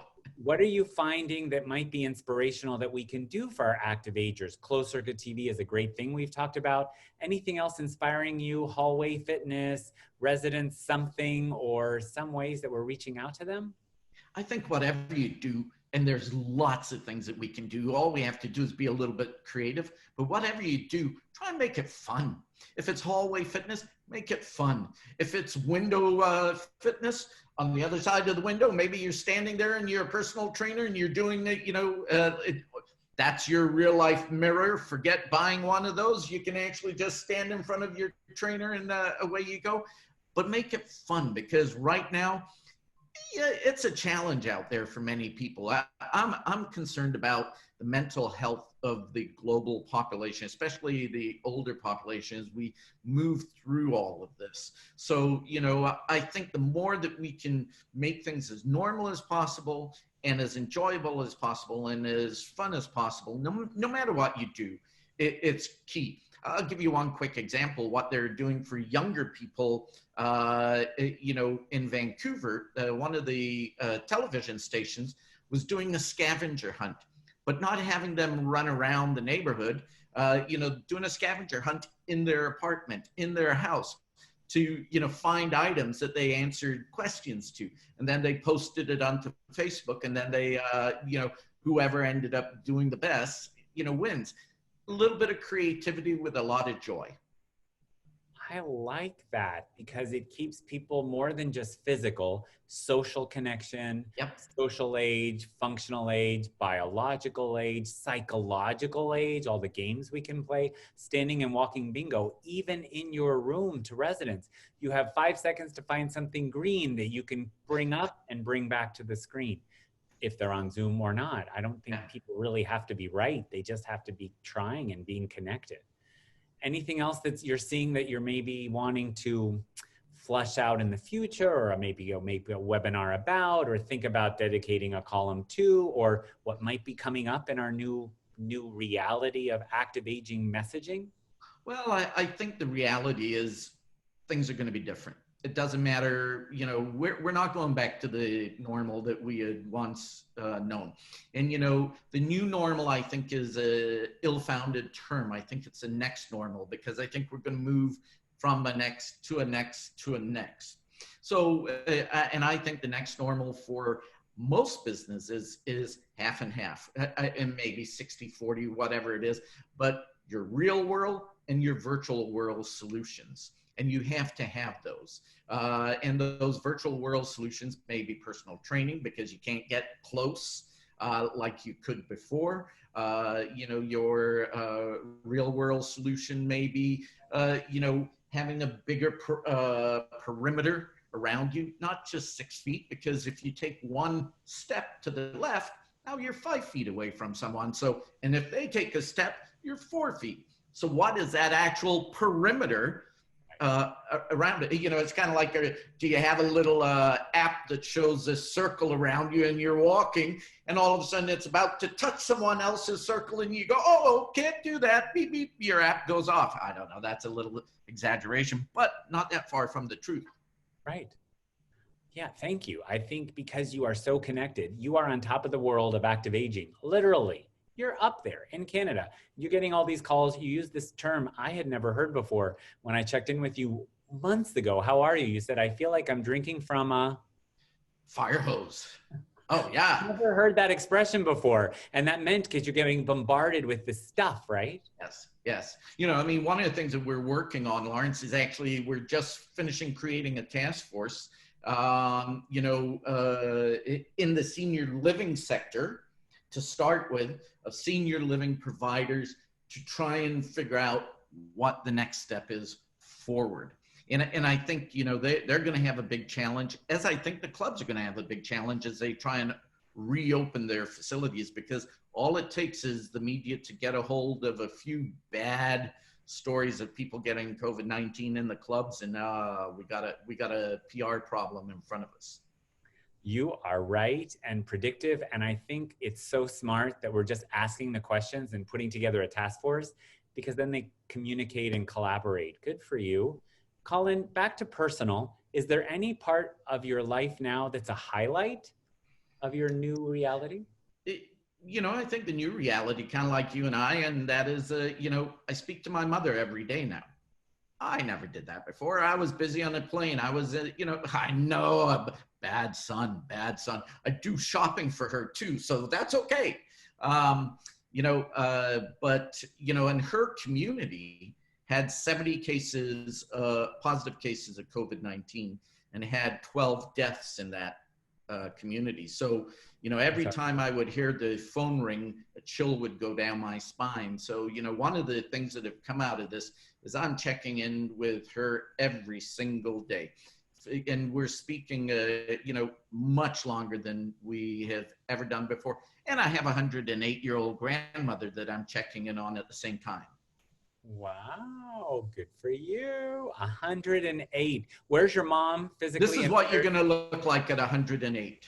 Clearly, that's why I get your magazine. Where's your mom and where's the 108? They're both in Vancouver at a community called Harrow Park.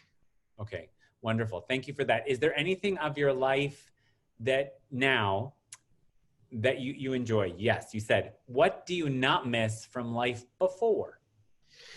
You know, what do I not miss from life before is always getting in a car, you know, or getting on a plane, you know, always going somewhere. You know, this is probably the first time in 30 years that I've actually been somewhere for 2 months straight. I know, I've been in the same place since January 1st, gay. I can't say that I've been here straight, but definitely without traveling. I'll also say, now I'm banned in more countries. I'd like to tell you that I don't miss that either. And I'm still connected, and you can spread your message and stay with Julie, although she's always with you. There's less groundwork of having to travel in TSA and show up in the hotel, and we can still do what we need to do. It's not like we massage people and have to have people feel our thumbs down their neck or wherever we want to stick our thumbs, right? I mean, we can be virtual. Can't comment on that. Thank you very much for giving us your time and your wisdom and your expertise. Where can we find you across social media outlets? Because for all of us in social media, and for all of us in the education of fitness, and for all of us working with people over 50, please know this name, this organization. Here's your promo, please. I'm honored to be part of your advisory board. Tell us everything about where to find you. You can find me and everything we do at www.icaa.cc. People say, what is the CC? Just think Collins Club. I like that because it's not Canada. icaa.cc. And you are on Instagram and you are on Facebook. I'm Facebook, Twitter, LinkedIn, Instagram, you know, yeah, all of those, which is the other part of, you know, this is have time to actually have some fun with those.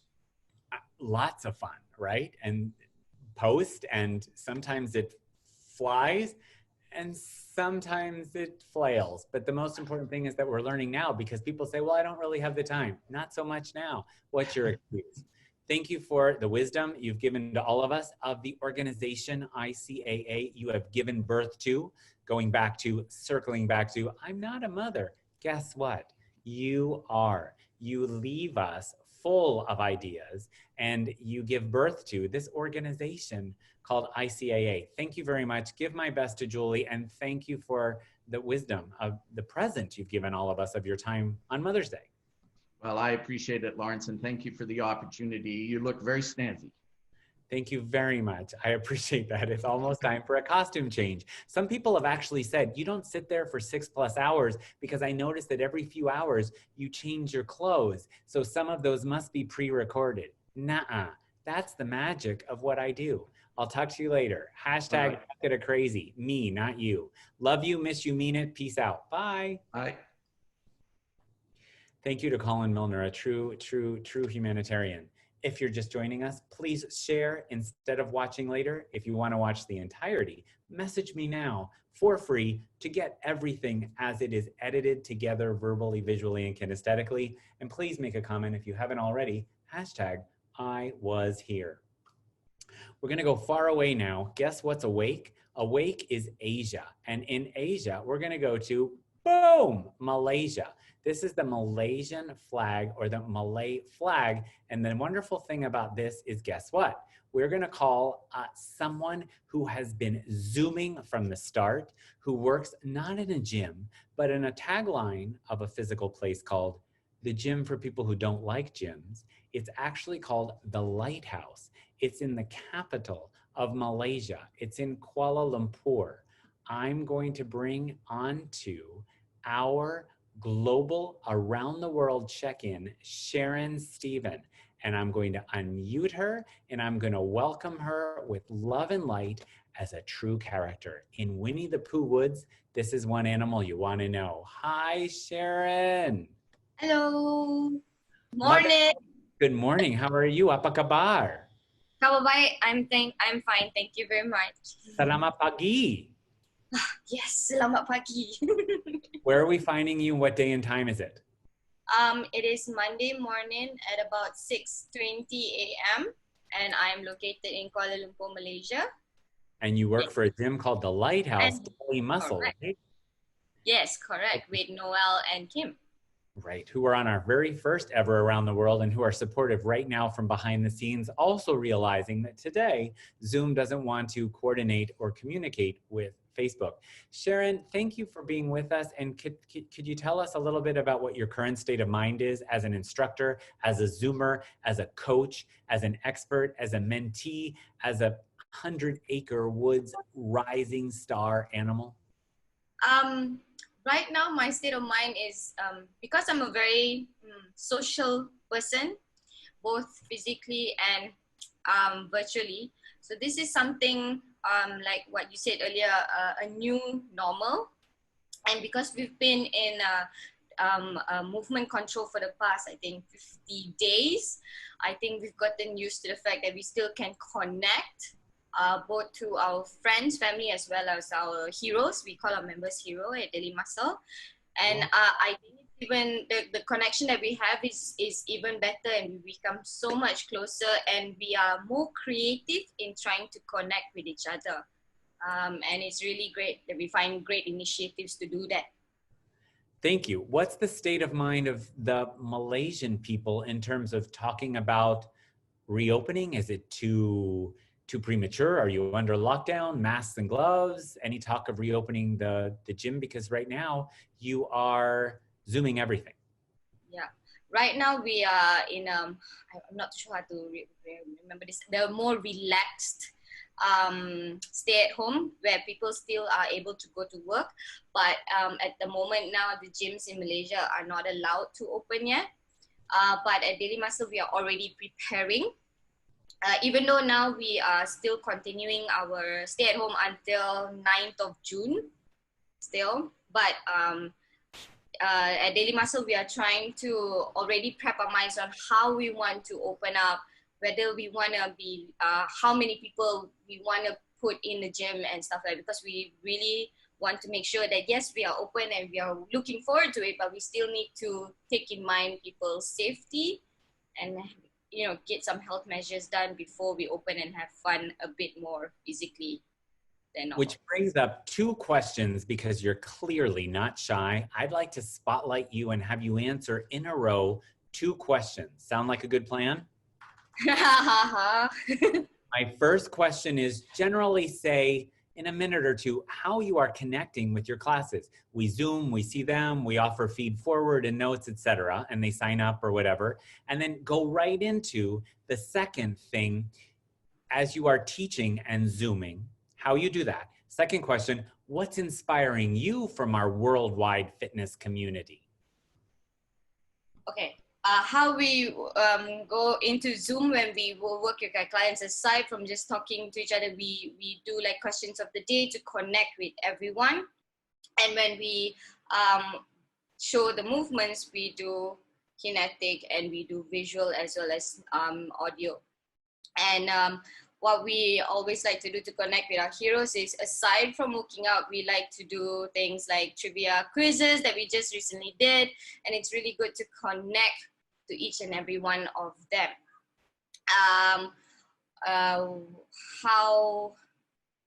What do we do? Aside from that, wow. Aside from that, we, oh yeah, we also do fun things with the kids so that they are able to connect. We also encourage our heroes not only to be together, to work out together with their family, and we use different kinds of interesting props. And what we call, instead of using dumbbells and kettlebells, we use things that we have at home to be, how to say, creative in what we do. Aside from that, we also have question of the day, and then what else? Oh yeah, we also have cooking shows that make that is interesting, because some of our heroes don't even know that we know how to cook. So it's great that we have taken all these initiatives in. Yes, that's it.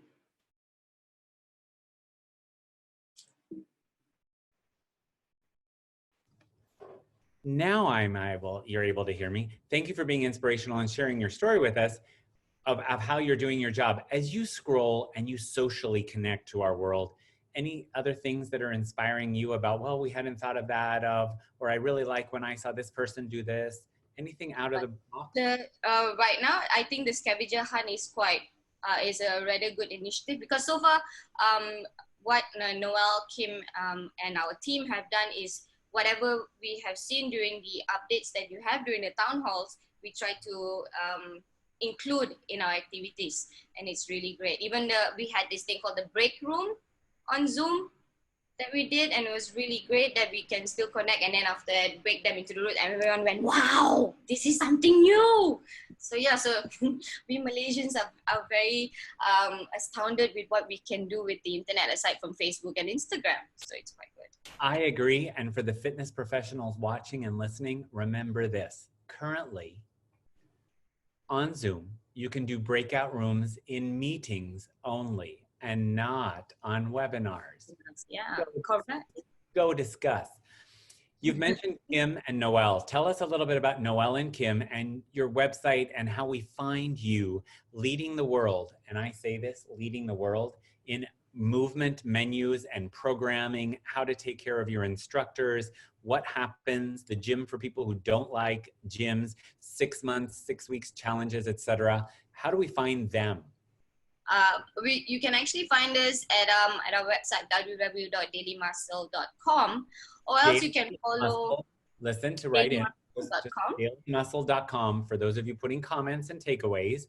dailymuscle.com. And how do we find you on social?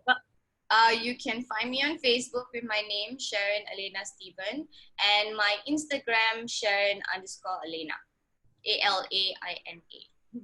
Yes. I'm glad you spelled Elena, because here on Zoom we see Sharon Stephen, but we have to know Elena, or maybe you'll still come up with the Sharon Stephen and you'll still come up in another way. Is there something from your new life that you're home and you are a social being that's a highlight that you do enjoy now that you didn't have before? Yes, actually, because I study and I work at the same time, like I'm doing my doctorate. So I always try to find ways to go out in order for me to do my work, because if you stay at home, you tend to, procrastinate and you tend to be distracted. So what I like when we are here is that I take the opportunity to enjoy staying at home, and that I can connect, and I connect more with my family than I usually do, like what Colin says as well. He connected with his mother every day, and like my family, although we do our weekly dinners when we were not social distancing, we now connect with each other almost every single day. And then because my brother lives like 9 floors away, I talk to him more now than what I usually do. Yeah, so I'm liking this new norm innovate, and I'm looking forward to coming out, but I still like staying in. Yes. Is there anything you don't miss from life before this new normal we have now? Wearing underwear. No, I'm just joking. Yes. The traffic, and I think paying petrol to drive to go to work. Yes. I can wake up like half an hour and then not go through the jam and just connect with my heroes. So that I feel that's really great. Right, like Abby was telling us in Florida. Now I just have to make sure that Zoom can stream to Facebook, and we've checked and we've made sure that we've cleared our cache on Google Chrome, because that's the best browser we found for Zoom to Facebook coordination on a day when they work. But all the pre-show takes and tests aren't like driving across town in traffic. Everyone has said who has had something that I don't miss: traffic, connection, right? That sitting forever trying to get somewhere and those lost times and revenues that now we have here. So that's your new thing. What did you do special today for Mother's Day? Any way you spent Mother's Day today? Because it's a more relaxed, stay at home, me and my brother and sister went to visit my parents, which are like 5 minutes away from us, and we actually cooked something for my mom. Yes. What did you make? What did you make? So I'm half Indian, so I made a curry, which Wow. That's another thing I was good at. Actually, from these 50 days staying at home, I can actually cook and not poison anyone. So that's good. You're so funny. You are one to follow. And tell us, when you give your message, mission, and vision, your elevator speech, what are the last 2 words of what you kind of create? You create movement experiences with unique, happy endings. I love that. Unique, happy endings. Tell me you don't want to follow this one. Good for you. I want to thank you for the present of your wisdom on Mother's Day and say thank you very much. Thank you very much. Terima kasih and happy Mother's Day to each and every one of you. Thank you. I'm a mother and a father to Biscuit. Bye-bye, Malaysia. We're going to stay from Malaysia in Asia and go to Maganda Umaga, Pilipinas. Therefore, we have to have a Filipino flag. Here's a Filipino flag, and by popular demand, bringing to our organization is a woman who's a humanitarian who is a fitness icon in her country and constantly, at great financial sacrifice, travels to America, attends webinars, brings standards and guidelines through fitness professionals to the Philippines for their many, many islands to raise the standards of Filipino education, of fitness professionalism. And that is Ma'am Lita. I'm going to invite her up in just a moment. Just a moment, please. Bye-bye. One moment, please. Ma'am Lita is coming up. I have the Filipino flag. I get so excited when I get the Filipino flag because I love this country. I love all the islands. Ma'am Lita, maganda umaga. I think I can hear you. And I can see you. Speak to me. Can you hear me, Lawrence? Yes, there is a God. Thank you. Do you like my flag? Oh, I love it. Thank you, Lawrence. Very much. I don't ask a lot of women if they like my flag, but consider yourself on Mother's Day. You are a mother, right? Tell us what day and time and where are you physically? It is Monday at 7 a.m. in the Philippines, so we're ahead. And it was Mother's Day yesterday, but we're still celebrating it with you today. Of course we are. Thank you for the gift of your time today. What did you do on Mother's Day? Well, I spent time with the family and I cooked a meal. I'm going back to cooking and having time with my family, which I really love. Wonderful. And you're doing a lot of streaming your classes and working out and doing a lot on home. You're very social, from ballet to bar. Every group I belong to, you're in. Every group I run, you're in. You are the Starbucks of fitness, not just in the Philippines. You are everywhere. And I love that the standards in your country are so high in no small part because of you. You are an angel for Asia. I really mean it. Lita, how many islands are there in the Philippines? Not to put you on the spot, but I can't have them in my fingers or my toes. Over hundreds and hundreds of them. There are. Okay, and you're actually Where are you right now? You're in Cebu? We're in the middle of the country. It's Cebu City in the Philippines, middle of the country. Where the best mangoes come from, right? Yes. You love the mangoes, don't you? And the ube, our purple Thank yam. you for remembering. What is the state of mind of Filipinos or Cebuanos in general, just everyone in general? I see you've taken off your camera. Oops. That's okay. I got it. You'll fix it back. Okay, tell us, what's the state of mind of civilians, of Pinoys, of Filipinos? Well, we are unsure of when they will take away the quarantine. In Cebu, they say the 15th of May, but the numbers are still increasing, so I doubt maybe end of May. And in the other parts of the country, it really depends on the local government to decide when to take off the quarantine. Is there talk? You work in a place called Holiday Inn and Spa, is that correct? Holiday Gym and Spa, yes. And is there talk of, if it will open, what you will start to do differently? Well, with the in Cebu, they said, or in the Philippines, that they may not open until September. So this is what's bothering a lot of instructors who don't work, they don't get paid. Yes. Right, like we've heard from Australia and a few other countries, not till September will they even have that conversation. Some places in America have been deemed, Atlanta, Georgia, #1 place to open. And in some places, not high priority to open of physical closeness. So the state of mind is caution. Are you allowed to go out whenever you want, or are there rules to follow for grocery shopping, etc.? No, they only allow like 1 person per family. They give out little quarantine passes. And for seniors like myself and kids, we're not allowed. So we're not allowed out of the home, just to play safe. Okay, are you allowed to designate someone, staff or a family member who's allowed to go out? Yes, they do. Just 1 per family. When in doubt, hire out, right? That's what I say. if you can find someone to do that. What is inspiring you in fitness now? I know you're taking trainings. I know you're in webinars. I know you're on and watching webinars like the SCW webinars. What's inspiring you about the fitness world at large? Anything specific that you're really finding cool and creative? An eye-opener for me was joining your webinar earlier this week about offering things for the active agers. Like I said, I took the certification years ago, I think 3 or 4 years ago, but I never did anything with it. But you opened my eyes and said, there's a market for it, and there's no one doing it, especially here in the Philippines. So that's what I'd like to focus on. Besides my bar, I love teaching bar and Pilates, but I think the active agers need people to focus on them as well. And remember, once your facilities have closed circuit TV and you just get 1 link to anybody in charge of that, you are now streaming into all of their resident bedrooms or guest rooms, resident rooms. How cool is that?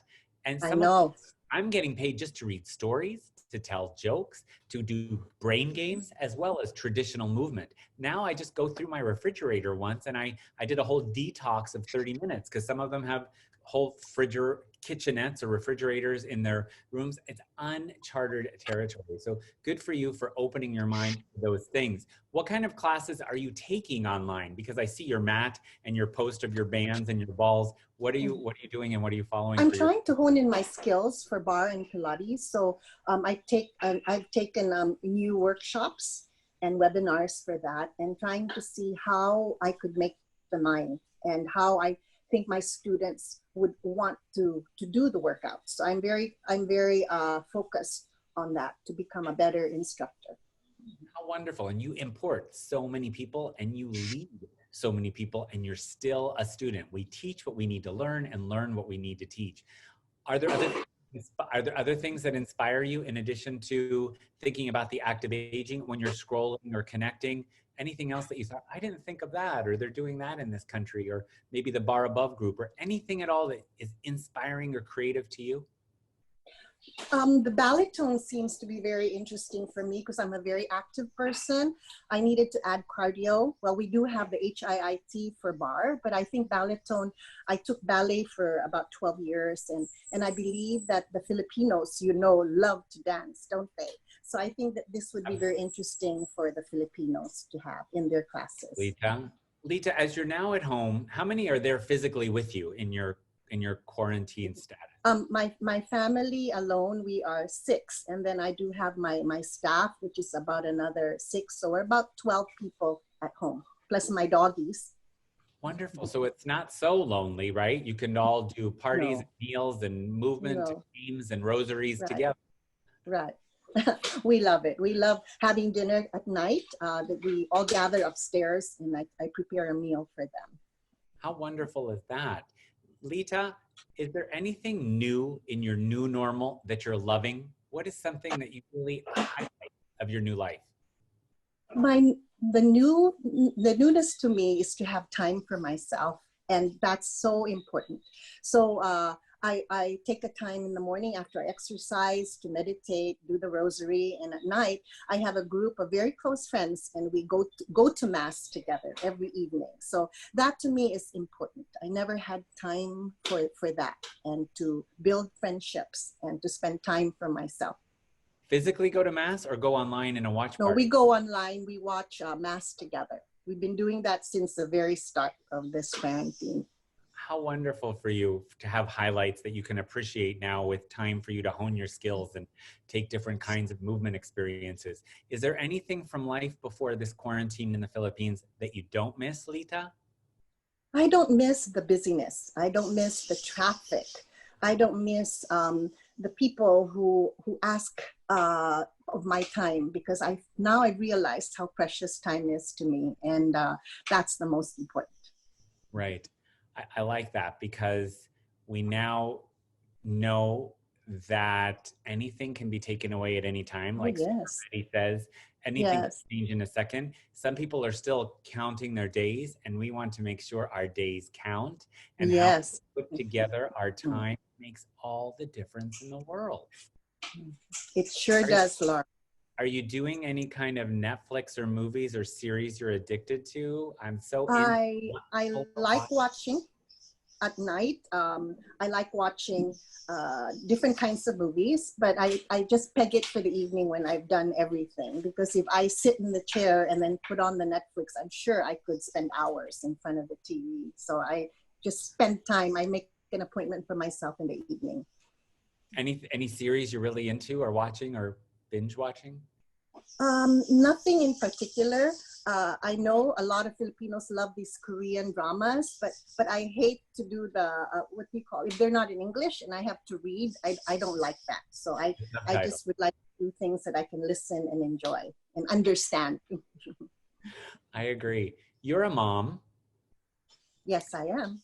You're a mom, a metaphorical mom, and a biological mom, and a literal mom. Do you have any wisdom of the years that you've been a mom, giving wisdom to your offspring that also pertains to our fitness community worldwide? For the people sit at home and think, I get up, I try to find some clarity. What words of wisdom, of mom wisdom, because you are the mom of fitness, you and Tina Juan, Irene and Mario, the people I look up to for years in your country. What's some mom wisdom you might want to share with us? I have been sharing gratitude. You know that in all my posts. Faith, hope. I guess that's what everyone needs right now, and I have to be positive for everyone else. Before it was a chore for me to be able to give 100% of myself, but now that I have time for myself, I can do that. I can give back to them, giving them hope, reminding them to be grateful and to count their blessings. I think as a mom to my kids and my granddaughter, and for the fitness industry, who call me boss, by the way, everywhere I go around the Philippines, they call me boss. I just want to offer them hope, and I'm always here for them. They know that. I answer them when they need me. How are you giving hope or connecting to the holiday instructors who are also furloughed or at home? Are you doing Zoom or meetings or connecting with Miss V or Zooming or Skyping? What are you doing? Well, we have that group, the Holiday Gym group for students and instructors, and we communicate there. Of course, Miss V. Veron, a shout out for you, my partner in fitness for nearly 40 years. We try to talk every day, through chats, and I have also my Living Fit family. That's my own studio that we communicate as well. So I think it's important that daily we communicate, whether it's just a few words, or if they do have something they worry about, they share that with me. And if I'm worried about something, I share it with them. So just communicating, Lawrence, is important. It's brilliant. And it's important because fitness works when we stay as a team, yeah. right? The team makes the dream, not the individual feeling lonely and then isolated. How do we find you on social media? You mentioned Holiday, you mentioned your own facility, and then you're on Insta and Facebook. Can you slowly tell us how to stay connected with this fitness icon in the Philippines? Well, it's Lita Kisumbing, at Lita Kisumbing for Instagram, and then Lita C. Kisumbing in Facebook. Holiday Gym, they do have their own their Facebook page as well, and Living Fit is my studio, so they can contact me there. But basically, if you can contact me through Facebook and Instagram, I can answer you immediately. Thank you for all those names. I've changed your name here so people see Lita, L-I-T-A, and your last name that I can spell and I can find and I can flag and I can research, but I've never known how to pronounce it. Kisumbing. Kisumbing, right. Kisumbing. Talaga.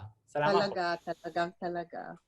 On behalf of all of our viewers, getting your inspiration and your connection and your takeaway, communication is key. I would like to say thank you for the presence of your wisdom on Mother's Day, and to all Thank you, Lawrence. Love you, Lawrence. I love you too. Bye-bye. For all of you in the fitness professionals in the Philippines, thanks for tuning in, and I will stay connected because #fitnessworks. Yes, it does. Bye-bye, Lawrence. Bye-bye. Maganda umaga and happy Monday to you in Asia. We're going to go back to the United States. My friends, if you are just tuning in live, please do me a favor, share and share now on your timeline this Facebook live feed. Why? So you're part of the history of the presence of United Nations of Fitness instead of wondering what happened and watching later. In addition to that, please make a comment, #IWasHere if you haven't already. And to get an entire recording for free of everything we've done on our 5-hour around the world as soon as we're done and it's edited and piecemealed together, please just message me and I will get it to you for free. Otherwise, I won't know how to get you our complete around the world virtual check-in with some additional information about a contest of how we will come to you in 2 weeks' time if you just tell me in a 1-minute clip that you sent to me of why I should interview you of your fitness role on our planet. Now that we're in the United States, we're going to go to a fellow Italian, and I admire this guy. I have worked with this guy, and for this guy, my boss, he's the reason I got invited to AFC, Asia Fit Convention in Bangkok, Thailand. I've worked for him and under him at American Council on Exercise. I have followed him onto NASM, and he's always been a college professor. He's in California. He's a humanitarian. He has a rock star, super fun character wife, Colleen. He is Fabio Comana. We speak to each other in Italian, and we're going to conduct all of this in Italian. So get ready, my friends, to get your visuals on for those of you who are listening. Mr. Fabio, hello. Buongiorno. Buongiorno, buonasera. Dove sei? Sono qui in San Diego. E come sta il tempo? Molto bene oggi, sì. A che ore sono? Adesso sono quasi le 4. 4 o'clock in California. Yeah. What's your current state of mind, Fabio? Thanks for joining us.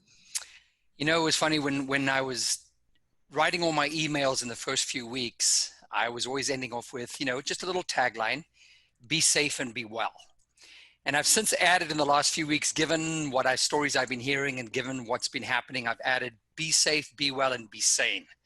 Because I think that's kind of where some people are going. But I think, you know, it's been great. This has been really a test of people's creativity and perseverance.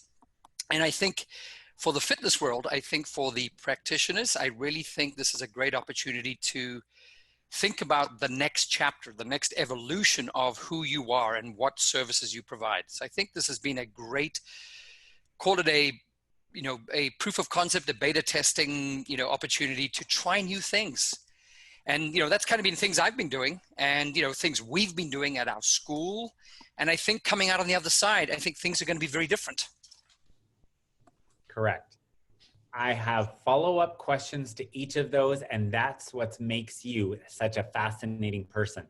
Your state of mind is optimistic, you're grateful, you're open-minded to change. In California, because I have to just ask, in San Diego, the center of so many parts of fitness, like ACE and you and your school, what's going on in general in terms of beaches, quarantine, and overall mentality before we go into fitness? Yeah. I think every city, every county, every state has their own share of problems. When I talk about problems, I'm talking about non-compliancy. But I think we've been fortunate in San Diego that for the most part, I love the size of your mug. It's a 6-hour show. Yeah.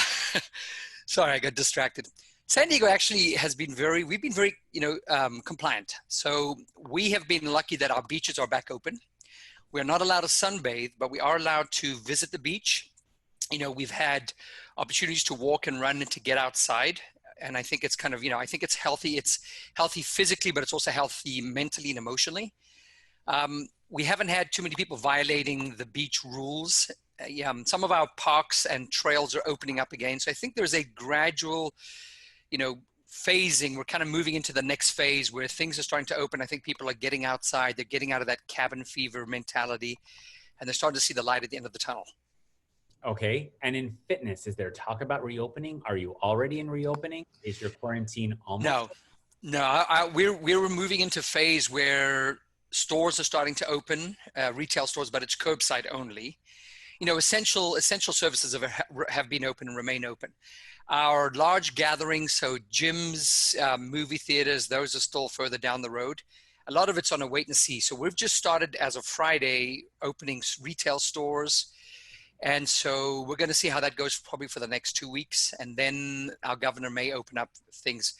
We are timeline to get to phase 4, which is complete return to, a normal life in October, which includes full school, concerts, live events, but hopefully things will be phased in earlier. It just depends on how we maintain that curve. If we can keep that curve flattened and we don't get an outbreak or any clusters, hotspot clusters, then we will move probably ahead of schedule.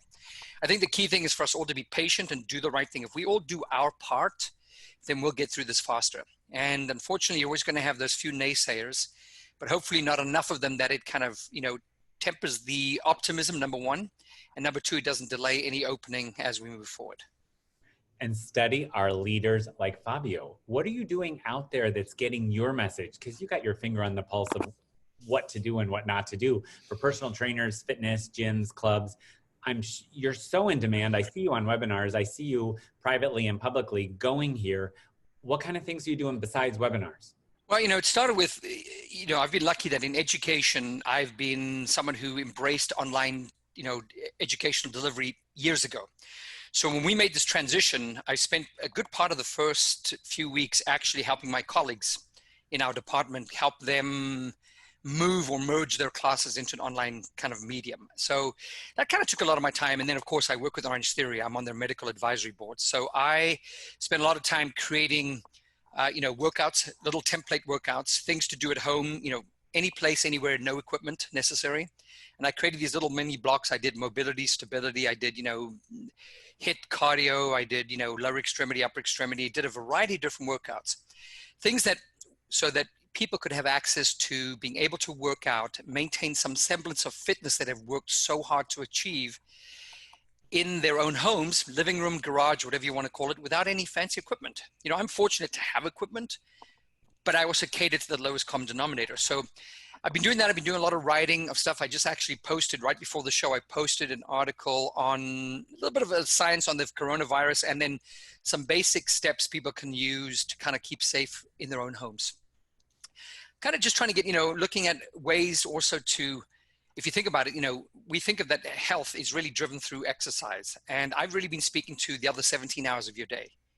You know, I call it the other 23 hours, but I'm focusing on the 17 other waking hours. And I've been kind of giving people, I wrote like a metabolic profile where I talked about hacking your home and your kitchen, ways to kind of help you balance this time where we're not as active, but we may also not be changing our eating habits, or worse still, like you've done, is people have access to food all day long now. So they're snacking incessantly. And so just trying to give people some hacks to try and do what? Find balance in that equation. So I've been kind of putting some of that stuff out there, both for my companies that I work for, like NASM and Orange Theory, but I'm also actually posting them out, putting a little bit out there on Facebook. And how do we find you on Facebook? We see your name here, Fabio Comana. Yes, that's it. You'll find me through that. Real simple. No, I used to have, I don't have that much time to devote to all the social media, so I'm just playing on one platform. And occasionally I'll put a few things on Twitter, but that's very rare and infrequent. So I'll just say most of the stuff I'll post on Facebook. You're on my Twitter advertisements, and I don't, not paid advertisement, but I want to know when you, my notifications of Twitter, and I don't see a lot there. But you know, with Instagram, once you make a post on Instagram, you can go to Facebook. Yeah, I know. Double just a quick, yeah. But it's not. I just Facebook. Usually post articles, and articles don't really do well there. I hear you. I do. Thank you for all that you're doing and making available out there. It's well, thank you for this. Because I haven't visited you in so long, and I just feel like we're both swimming, but in different streams. And it's just to be Winnie the Pooh for the moment and say, ciao. And I'm so happy to see you. Fabio, what's inspiring you about what our colleagues, and you are so connected, you're following in Asia because of being part of the original inception of the vision of AFC convention, which is Dr. Suzanne Hosley. What are you seeing others do out there that's inspiring you with creativity or inspiration? You know, I really think that, you know, when I look at these types of events, every time that there's some sort of traumatic event that happens to society in general, I think it's an opportunity for us to, you know, to actually either incrementally or evolutionary, you know, bring about some change. And I've seen a lot of change happening. I think fitness will change forever. I think on the tail end of this, the concept of fitness as we know it is going to change. And what I've seen, and I've been loving hearing these things, you know, some companies are renting equipment, you know, kind of, I see trainers sharing their equipment with their, you know, some of their more of their mainstream, you know, clients. Obviously, we're seeing a lot of digital delivery, which is wonderful. You know, and unfortunately, we're at a time now where the technology is aligned with the type of services we want to deliver. You know, when we had the last economic turndown in the 2008, 2009, the technology wasn't there. I mean, look at us right now. You're doing Zoom from around the world, right? I mean, that's amazing that you're connecting the entire planet together through 6 hours. So I thank you for that. I think that's impressive on a day of all days, Mother's Day. So to all the moms out there, happy Mother's Day. And you know, I know you've always been a tech person, but I think you were a trailblazer, an innovator in this. But I think we're seeing now that the rest of the world is adopting this. And there's so many fitness professionals that can use you as an example, learn from you. But more importantly, also realize that the tools are now available where they can deliver their things online. And I think a lot of practitioners are now doing it. And thank God for them. They're realizing that this could be a additional revenue stream when we emerge out of the tail end of COVID, where they recognize that I could truly become a coach rather than just a trainer. And I can grow and develop myself. So that's the optimism I see, is that I think the fitness industry is changing. While some people see fear, I see opportunity. And I hope most practitioners would see opportunity, that this is the time to expand your value, because I've always looked at technology for the some part has been a little bit of our competitor, because a lot of people are accessing fitness content on the internet and they're getting it for free. And we only have them for a few hours, whereas the internet has them for, let's call it the other 165 hours. So we have to demonstrate value. And I think we've been going through this last 10 years of a little bit of value erosion, where we're not able to demonstrate that value to say, this is what I'm worth, because people are looking and saying, hang on, I can get it online for cheaper. But I think this is the opportunity now where our practitioners can realize I can use technology to boost my services rather than being in competition, direct competition with me. So I think that's going to be the wonderful thing. And it's just a matter of how practitioners see the opportunity. They can either look at it as fear and they have anxiety and trepidation, or they see it as an opportunity to try something new. Absolutely, about opportunity. I agree. Let no opportunity be too small for your time, and let no opportunity be too big for your possibility.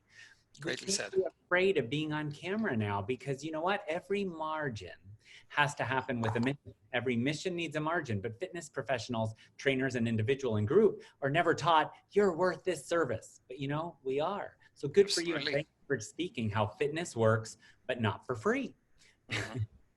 Absolutely. You're busier than ever, right? So, you know, surprisingly, I am, even though I had a lot of my classwork online, one of the things I decided to take on was shooting a lot of video. And the video, obviously, purpose first for the school, but then I want to be able to share it. So I've been doing a lot of editing and learning software editing. So yes, to answer your question very quickly, I have been probably busier now than I've ever been before, but it's also giving me chances to check off those things that I've always wanted to do that needed that block of time, and I've got it now. So I love the fact that I'm being very productive during this time. And how do we understand you on camera if you're such a shy individual? Yeah, like you, much like you, I know.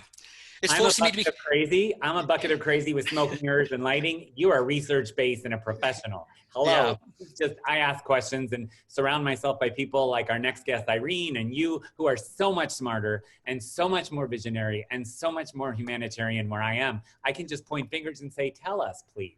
Thank you for sharing your wisdom of what you're seeing work. Is there something of your new reality, in addition to learning how to edit, that you're loving, a highlight of your new life? You know, I think it's learning. I think, you know, it's learning. It's given me, I've had some opportunity to actually devote some of my time to learning new things. So I think I'm expanding my depth and breadth of knowledge in areas that I've always been curious to learn more about. I just haven't had the bandwidth or the time to do it. So I love the learning, but not just learning for myself, learning from others, listening to what other people are doing, because I think we're very creative as a species.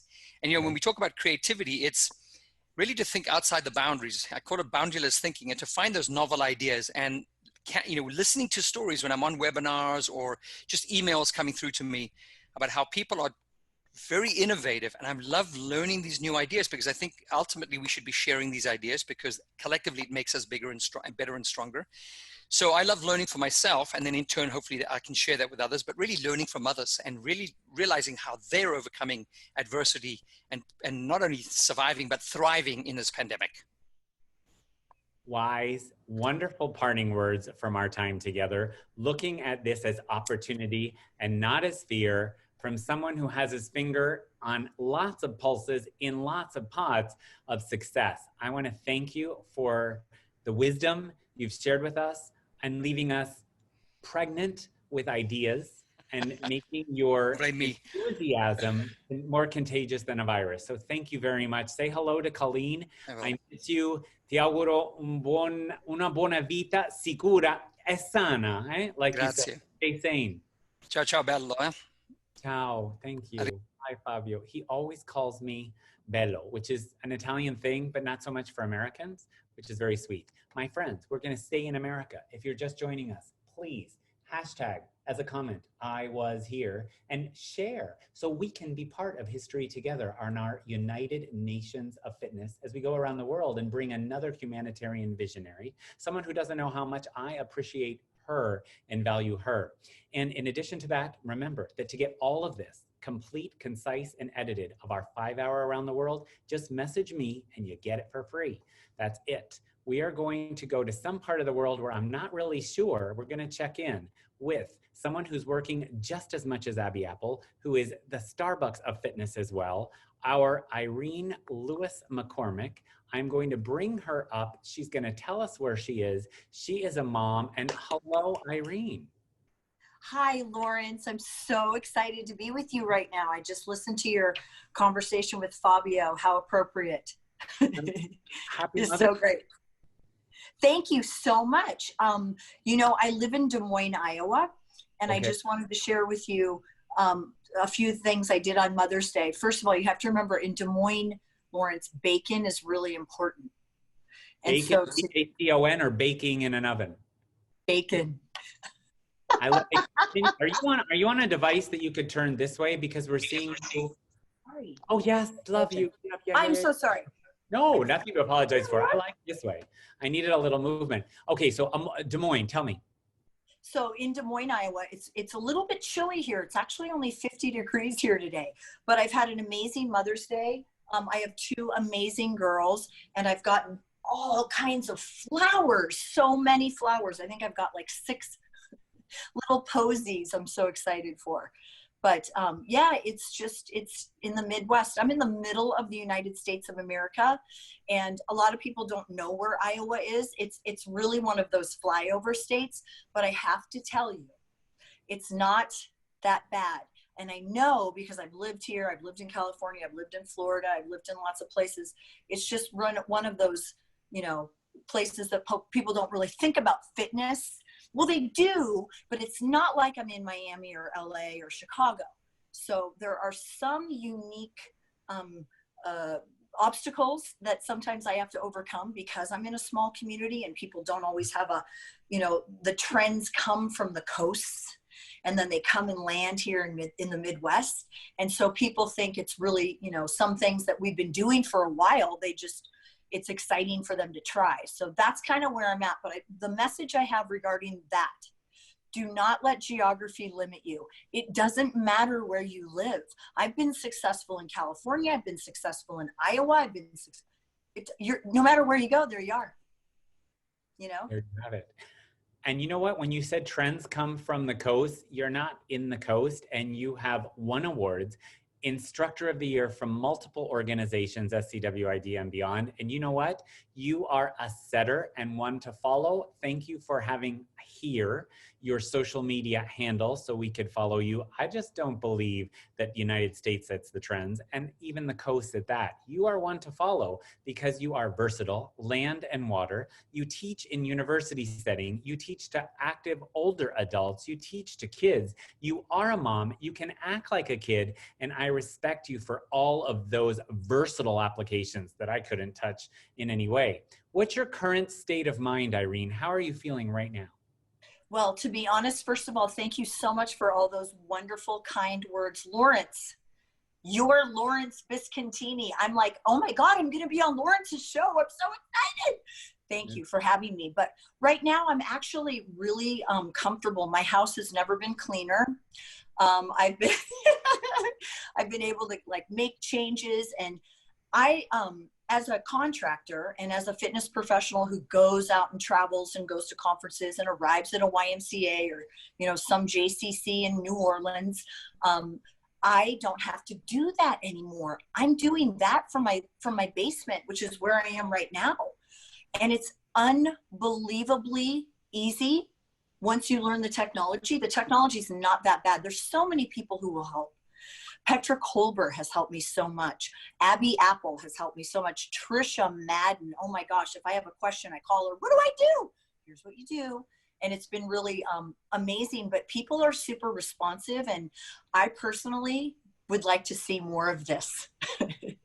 This will work for me moving forward. Thank you for calling out these names, because when I have questions like today, Zoom has decided not to stream in any country on the day when it's important to me. That said, we're going to get you the whole show. You just got to message me, and I'll get everybody. Irene, what's the state of mind of the people who live in Iowa? What are they called? Iowans. Iowans. Are the people in Iowans, are they masking? Are they getting permission to go out? Is it stage 1, stage 5, stage freedom? What's going on there? Well, Iowa is a very conservative community. People are very, very kind, and they're very compliant. Everybody's really patient. That's one thing I've really been super excited and respectful. The word I'm trying to think of is I can't believe how people are so willing to do these things. There are a lot of good people out there. I think that's what I'm trying to say. There are a lot of really good people who really want people to be healthy and successful. And here in Iowa, they are masking. In fact, I went to the grocery store yesterday and I didn't have a mask, Lawrence. And I wanted to go in and, not be like this outlier, whatever. So I went in and bought a mask for $15. It's got to be like a mask that would cost 10 cents. Yes. Sure. I'm sorry that somebody took advantage of you financially for that. In terms of talking of opening fitness facilities, any talk of will they be first to open like in Georgia we heard, or last to open like September we heard from Malaysia? Well, in Iowa, there are 99 counties, And 77 of the counties are not open yet because of COVID, but they are planning to open on May 15th. So I should be able to go back into the studio that I'm at and do the things I can May 15th. Albeit we will have several regulations and many new guidelines we're all going to need to learn, but gyms are open. My daughter actually works at Planet Fitness, and she is following all the cleaning guidelines, and not a lot of people are in there, but in Iowa, gyms are open. There are no group fitness classes except for online. But people are, you know, but they're not really going. I have to tell you, they're not really going. The gyms have been really quiet. There's only a few people at a time, and there are regulations. For example, the trainers have to work in 6 by 6 foot spaces, and they can't leave that space with their client. And if they do leave that space with their client, they have to follow all these cleaning protocols. So they're not tending to leave these really little spaces. So it makes me believe, wow, you better get really creative really fast and get all the equipment that you need into your space before that session starts. Thank you for telling us so much that we haven't even been able to think about in so many places that we've been tuning in from. Irene, you're connected. You are a visionary. You're a trailblazer. As so many presenters, we reinvent ourselves every year for conventions, which now are reinventing themselves.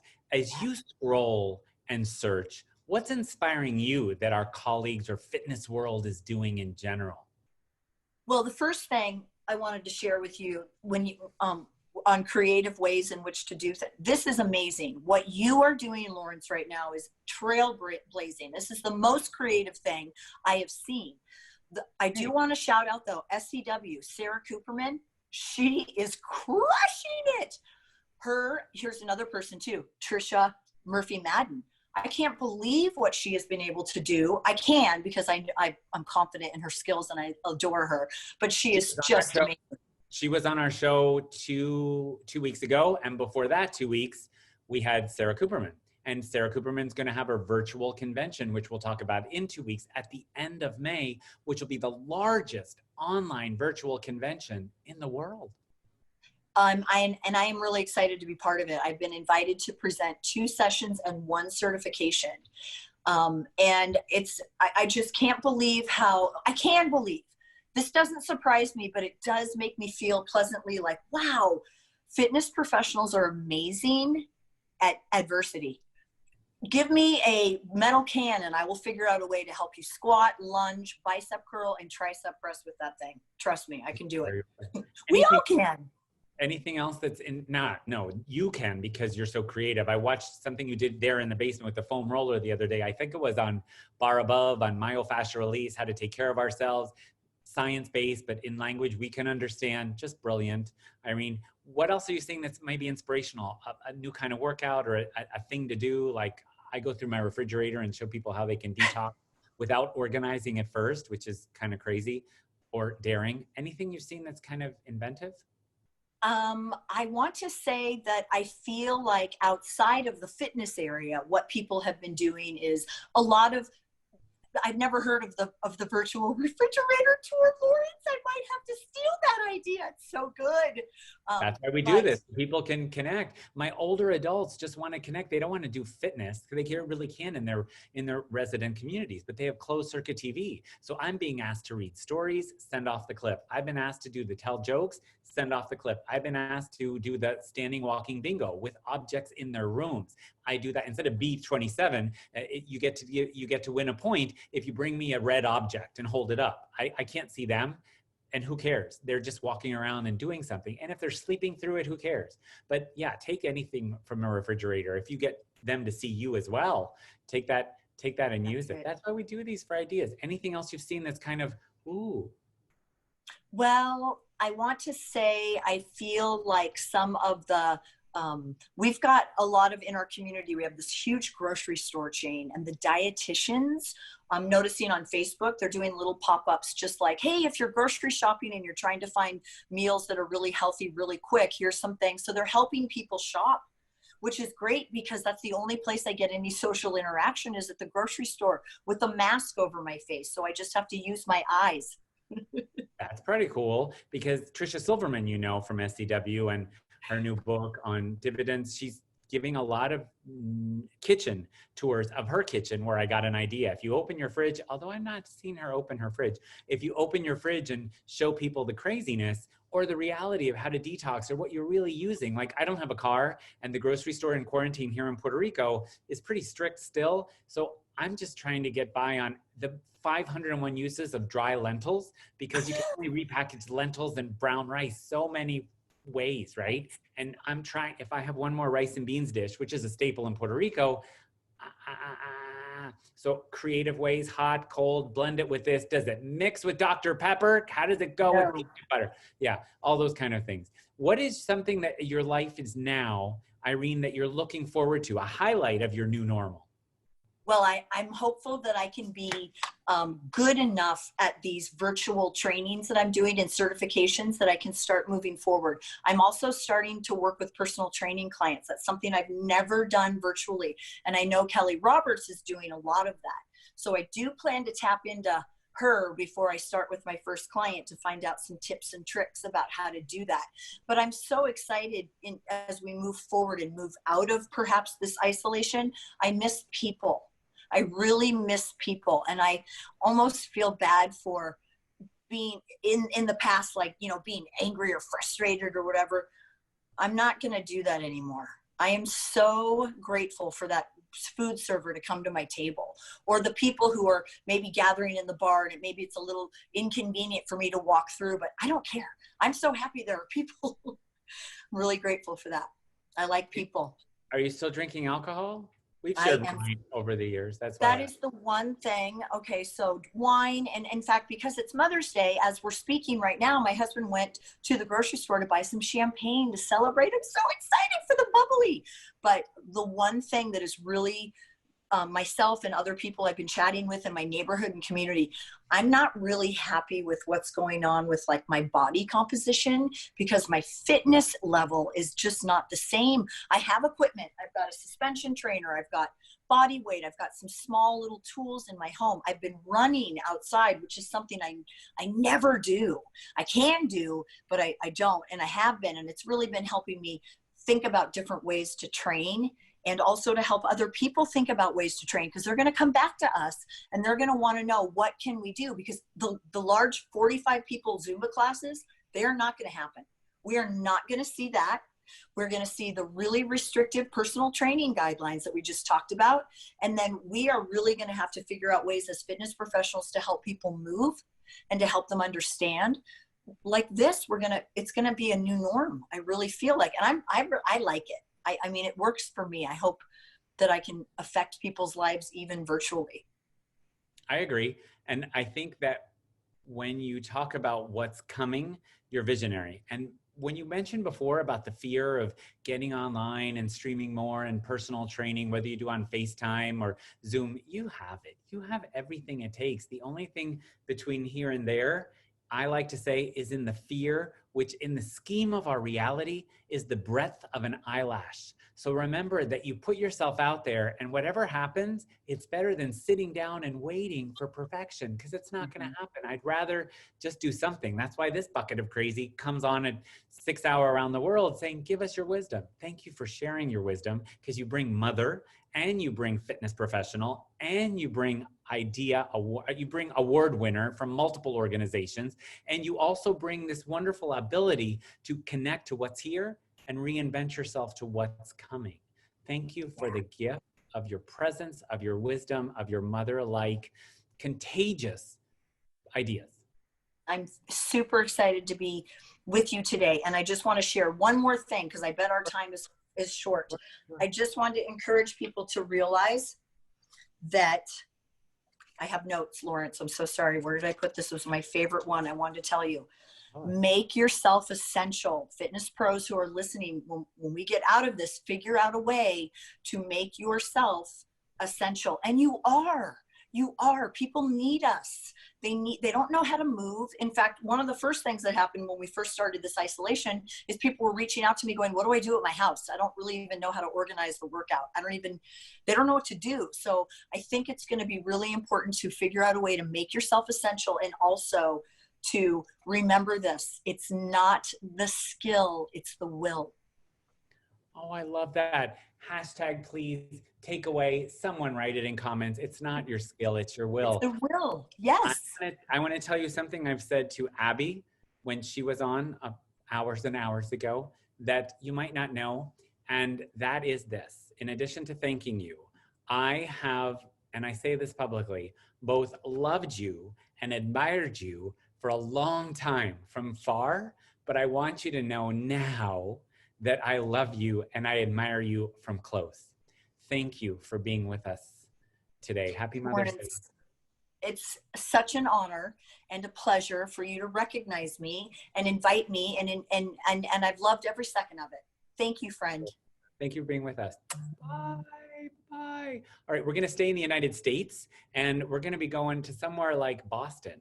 I'm going to give the United States patriotic flag. And we've talked about movement, we've talked about muscle, we've talked about sweat. I've alluded to my refrigerator, things I'm doing for my active agers with kitchenettes in their retirement communities. And brand new author, very seasoned nutritionist dietitian, public speaker, inventor of words beyond belief, someone to follow, is my dear friend and colleague and fellow presenter, Patricia Silverman. She is #1to-watch. And I'm going to invite her as we go to her probably kitchen. Are you ready for this? If you're joining us, share. I hear you, Tricia. I know you're coming on, and there you are. Hello. Happy Mother's Day. Thank you so much. Where are we finding you? Where are we finding you? What time is it? I'm in the Boston area, and right now it's 7:19 p.m. Welcome. What's your current state of mind on Mother's Day? It varies, I have to say. I'm excited right now, but I think sometimes I go through those stages of grief. Sometimes I'm angry, sometimes I'm anxious, sometimes I'm weepy, and sometimes I'm okay. A lot of times I'm okay. I use humor to get me through. And I just stay really busy. I work crazy hours and that keeps me going. And I limit my news to the morning and at night. I don't oversaturate with the news. I do as well. Thank you for being very honest and candid of the plethora of emotions we feel and that they change, and that is all okay. Good for you. You're outside of Boston, downtown Boston, where are you? I'm a little outside, a little west of Boston. In a suburban area. With explaining your state of mind, what's going on in Massachusetts or your Bostonians? Are you masking? Are you talking about social distance, one person to the grocery store, line up outside? What's the general short version of what's the climate in Massachusetts? I feel like it just got a little stricter now. They're pushing that you have to wear a mask if you go inside of, in the supermarket, any stores you go into, you have to wear a mask. And then wherever else you are, if you're getting close, if you can't social distance properly wherever you are, you have to wear a mask. And we have until May 18th until the restrictions may get changed, but it's kind of a wait and see game here. So we're just waiting and seeing. There's just, essential places open. The supermarkets, the pharmacies are open, but, you don't, and all restaurants are only takeout if they're even open. Some of them just aren't even open now.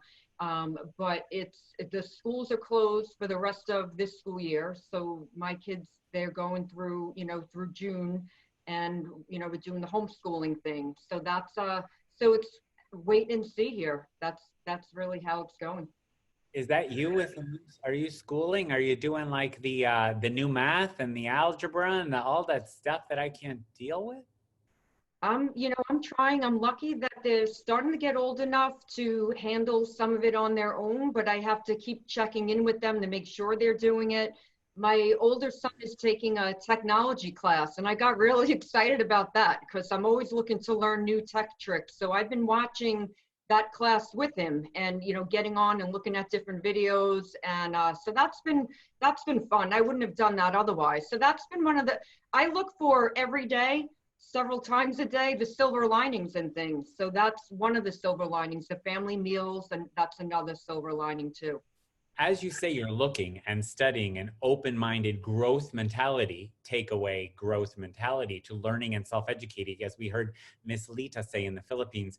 What are you seeing professionals do in your field of food and in nutrition and public speaking in general and authoring books of relevance to living that's inspiring you on social media that's out there? What are you seeing that might be creative or inventive in our fields? I see that people are making more use of social media. I think that we need to do more with that. I feel that in our country, there should have been something overlying nutrition guidelines for everyone. I developed a program called Immunity Boosters and Busters several years ago, and I looked into what do we need to do for a healthy immune system. And I just feel like we all need just some overriding or overlining an outline of what to do. And that's what I've been doing personally, is just getting my message out through webinars, little clips online. But I'm just busy getting the message out of what we can do. And that's eating a really healthy diet, really cutting down on your sugar, eating more cruciferous vegetables like your broccoli and cabbage and Brussels sprouts. I think my opinion is there needs to be more nutrition information. There's just not enough. Like, all right, we already heard a million times about the masks, but what can we do to stay healthy? So one of the studies that just came out, it's not peer reviewed yet, but it's out of the Langone Medical Center out in New York. And it found that, you know, if you're in over 65 and if you are obese, that puts you at risk. So let's let everyone know that. Let's splash that out there and make that a major headline. Let's help people. And if, you know, we don't want them gaining any more weight at home so let's help them to lose some weight or at least maintain where they're at. So that's, I think more needs to be done. Sure, that's a very practical tip of just knowing that you want to put out until that study becomes more ubiquitous or peer-reviewed. Can you show us, please, your new book? I'm asking. Thank you. I'm Can so I show glad the back? Lawrence is on the back, by the way, but here's the front. So kind. I made so much money by giving you an endorsement to that book. No, I offered because I believe in her practicality. Frankenfood, Freakend for eating crap on the weekend. I love your funny, irreverent, but professional approach to food. I'd like to spotlight you just for about maybe a minute or two. Could you tell us a little bit about what people at home would get from your book that's on Amazon that is practical, not for RDs or people who want to do research, but practical things to do at home that might help us? Sure. Yes. Thank you so much for spotlighting me. One of the things that I talk about in the book is nutrition jail. And you want to stay out of nutrition jail. And the people that I think should go to nutrition jail are people that market food to us that can be tricky, like the word smart. When you see the word smart on a food, you and I can make a Twinkie and label it Smart Twinkie, and people start buying it, think it might be healthy for them. So we want to be really careful with the word smart. Another word is the word enriched. And I'm going to show you, and I talk about whole grains in my book, but when you buy whole grains, there are three pieces to a whole grain. There's an outer layer called the bran layer, there's an area called the germ, and an area called the endosperm. And in the outer layer, in this little oily area called the germ, packed with nutrients. And there's another area, so the bran and germ are good for you. The endosperm, not a lot of nutrients, and that's like the white starchy area where you make your pretzels and bagels. Well, they, meaning food companies, will make you crackers and make you different products like pretzels, and it'll say enriched wheat flour. And enriched really means poor, but they're tricking us, and I don't like that. So I made a little cartoon in the book called Nutrition Jail, and I think that people that come up with those terms that are misleading, like smart and enriched, they should go to nutrition jail. So that's, one of the little silly things that I put in there, but there's a lot of practical tips. There's weight loss tips in the book. There's healthy shopping tips. I mentioned the immune system, and this is, before COVID was even on anyone's brain. In the sugar chapter, I think it's very important to decrease the added sugar in your diet. And that's not the sugar and fruit, but it's what we add to your diet. So we want to be you know, really aware. We buy things like granola bars, for example. The new labels, which all the companies will have these by 2021, but some of the larger companies have them now. There's an area for added sugar, and you want to just keep that really low. That's the junky stuff, not fruit. We want to keep fruit in our diet. And, you know, one thing I want to spotlight is now is not the time for the keto diet. So we don't want to be recommending that because you're not getting enough fruit if you're eating the keto diet, because people on the keto diet tend to avoid fruit. So I'm loving my grapes in forms of liquid. Yeah, what do we call them? Fermented. That's it, fermented. It's almost time for wine. As we've gone around the world, I've waited for our last half an hour. I'll show you what I have that's magically appeared. Oh, and look what magically appeared here. A little grape puppet for you.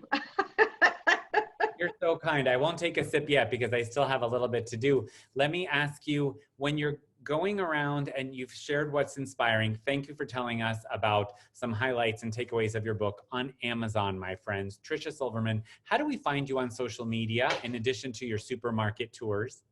Yeah, so look up Tricia Silverman. I'm on Facebook the most, I'm on Instagram a lot, a little bit on Twitter, I'm on LinkedIn, but Facebook, my personal page, it'll say Tricia Liberty Silverman, but just look up Tricia Silverman and I'll pop up.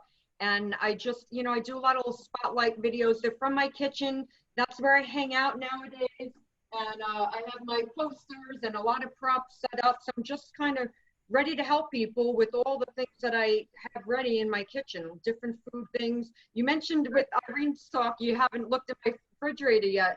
I have to figure that one out with how my kitchen is staged to kind of get into the fridge, but I have to just make sure it's organized a little better. I shopped Friday, so it is kind of packed. Yeah, I do it for my active agers, but these organizations, not my nuns, but they inspired me. I pay for that. They pay for that, and I'll open up any drawer of anything if you're gonna open that. Let me ask you our parting questions. Is there something from your new life that you're enjoying, like maybe the co-taking a student with your class with your students, or you're taking a course with your son? Yeah, I like that. And we have, that's been one of the silver linings. And then another has been lots of walks in the woods with my family. When you walk in the woods, there's a term called a Shinrin Yoku, and it's the Japanese form of forest bathing. And it just means get out in the woods, and it has some really health enhancing effects and may boost your immune system, can increase focus, make you feel good in general. So we've been getting into the woods a lot. Well, I appreciate you sharing that because that's pretty visionary of collective social connection. And the world is to stay alive, embracing physical distancing. You are a mom. You are leaving us, giving birth your ideas of food. No matter what we do in fitness, whether we do burpees or exercise or go to a gym or stay at home and do finger movements, we all eat. So you are connecting humanity with the fact that we are more similar than different, now more than ever. On behalf of all people who eat, I would like to thank you for the wisdom that you're giving us, the present you're giving us of being a mom and sharing with us your inventive approach that is professional while simultaneously non-traditional and irreverent. I follow you, I admire you, I value you, and when I can bring more light to your light, Tricia Silverman, I draw people attention to you and tell them to follow you. Lawrence, I want to thank you from the bottom of my heart. You've been a light in my life. You've been my mentor for over 3 years now, and I've learned so much from you. I sent you a note the other day. I use what I've learned from you literally every day. I need the time management stuff more than ever now. That comes in such handy. I learned that in Fit Camp with you. So I want to thank you so much. I'm honored that you asked me to be here and very appreciative. Thank you, Lawrence. Of course, how could I not? Bye-bye. Bye. Thank you. Thank you very much from Boston. Thank you, Tricia Silverman. Bye-bye, bye-bye. We are now going to go and leave the United States. What? My friends, if you're just joining us, share this stream, please. Message me for free to get this whole thing recorded in its entirety, verbally, visually, and kinesthetically, seeing all of our guests and our humanitarians, and make sure that you connect to us so that we can get you a copy of this entire show. We are going to go, my friends, to Canada, to a visionary, to a humanitarian, to a colleague of mine from years, from BOSU, from conventions in Asia, one of the most sought after names in the fitness world, who's also a mom. I've met her daughters. You know her. If not, you'll follow her. Helen Vanderberg. She is a humanitarian. She's the Starbucks of fitness, not just in Canada. More awards than anyone in fitness has won. I can hear her. There she is with beautiful lighting in my favorite color, blue. Happy Mother's Day. Hey, Lawrence. I'm so excited to be here with you today, and I want to give you a virtual hug from Canada. Thank you. What part of Canada are you in, and what time is it? Yes, I am in Calgary, Alberta, Canada, and it is 5:30 in the evening, so just before we settle into our Mother's Day dinner time.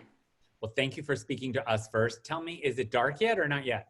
It's beautiful out. It's light out. It stays, well, we're way up north, right? So now we're starting to move into where it stays light for a very long time.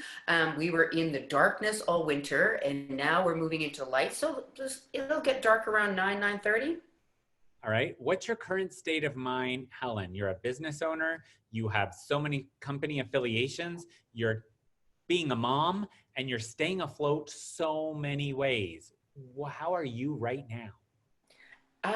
I go through mixed emotions. I was going to, initially when we first shut down all the clubs, and just to give you a little background, is I own a facility. So I own the Academy, which is a privately owned studio. And then I have 8 corporate health and wellness centers that I manage as well.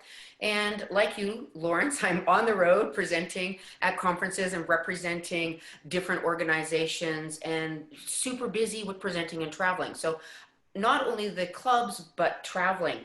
And on March 17th, I remember the day, I woke up on March 17th and thought, everything I do, from owning clubs to managing corporate health and wellness, to speaking publicly, to traveling to events, completely shut down. And it was like, what do I do? Like, everything I do was done. But it only took me about an hour of sulking to then turn it around and go, oh, well, I can't change what has happened. So what are you going to do now? And for me, that's been, since I made that decision, I have been really, really busy. And where you are, before we go into how busy you are and what you're doing in fitness, what's going on where you are physically in Canada? Is there quarantine? Is there talk of fitness facilities being priority like Atlanta, or not priority like in Australia? And masks and gloves, or not yet? Or what's going on with the Canadians where you are? So what's going on with us is, I think Canada jumped on it very, very quickly and put it into place, the quarantine very, very quickly. And you know, Lawrence, us Canadians, we just comply. It's like, yes, we'll do that. And we'll say sorry as we're doing it, right? It's like, yes, let's do it. And so I think the good thing is all of the country has basically shut it down and said, this is what we have to do. So let's do this so that we can, decrease the curve. So the Canadians have really, we shut it down. We shut down, majority of the businesses are shut down. Only essential businesses are operating. And at this point, the fitness facilities are in what the government's calling phase 4 of reopening. So phase 1 may happen within the next couple of weeks. Phase 4 is, we don't know at this point in time. Well, thanks for explaining that. You mentioned that you're busier than ever. Great. What kind of things are you doing? And then the second question is, so you know it in advance, like you don't already, what are you not doing, but getting inspiration from? You're connected to a worldwide fitness community. You have a huge following in Russia, a huge following in Asia, Australia. You've been around in a great way as a wise mother-like figure of fitness. What are you doing right now? Your Fusion Fitness, your facility, your virtual, and then can you go on and tell us a little bit about what you saw that was unique here or something that's inspiring you there, please? Yes. So I think the first thing for me is have always been so busy doing the face-to-face work, right? So face-to-face work is what I do, and that was all consuming. And on the list of my wish list of things I love to do one day, was always these other projects like getting online. Like getting courses filmed and developed and online courses available and even getting onto social media. My social media was always very sporadic. It's like, oh, do I have a minute now to get onto social media and post something or let people know what's happening in my life or where I'm going? And so I never had time. I never had time for all of those platforms.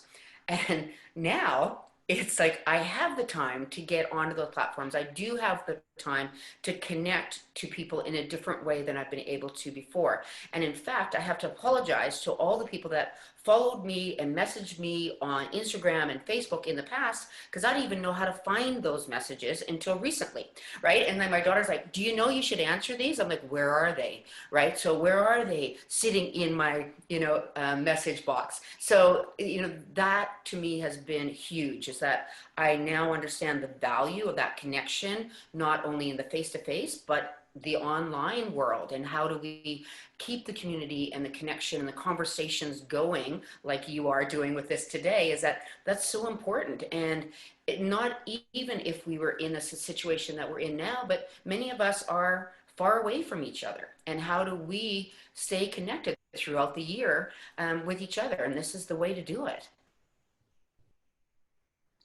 I agree. Forgot the second part of your question. No, that's great. That's cool, cool, cool, cool. What are you seeing other people do around the world with your following? You scroll, you connect when you're not planning and cooking dinner, I guess, and being a mom, you're also a little bit seeing what others are doing, and some are just teaching as if they never stopped, and some are uncomfortably starting. Are you seeing anything that's creative or inspirational out there? Because you're so connected. Well, yeah, you know what has been really fun is, well, number one, I jumped on immediately to do online workouts, and that's been fun for me. I'm actually really enjoying my imaginary friends I'm seeing on my computer and phone, and every now and then this little thing goes on in my head, like, you're actually talking to a machine, but okay. So I get over that and we just continue on. So I've been teaching classes online every day since we shut down. But what's really fun is on my to-do list, that to-do list that I was talking about, I always have wanted to go and see what other people are doing. Like, what are they doing, and what kind of classes are they teaching, and what's their style, and what are their creative ideas, and never had time to do that. And now it's so great because so many of my colleagues and people I want to see what they're up to, I can go online and see them. So I've taken people's classes of all sorts that are so talented and creative in what they're doing, as far as making it available for people in their homes, as well as just creative ideas and putting those workouts together. So I think the workouts have been good. And the other thing that I'm loving is the things like you're doing. I work with a number of different companies, and Balanced Body is going to do a 24-hour charity event around the world.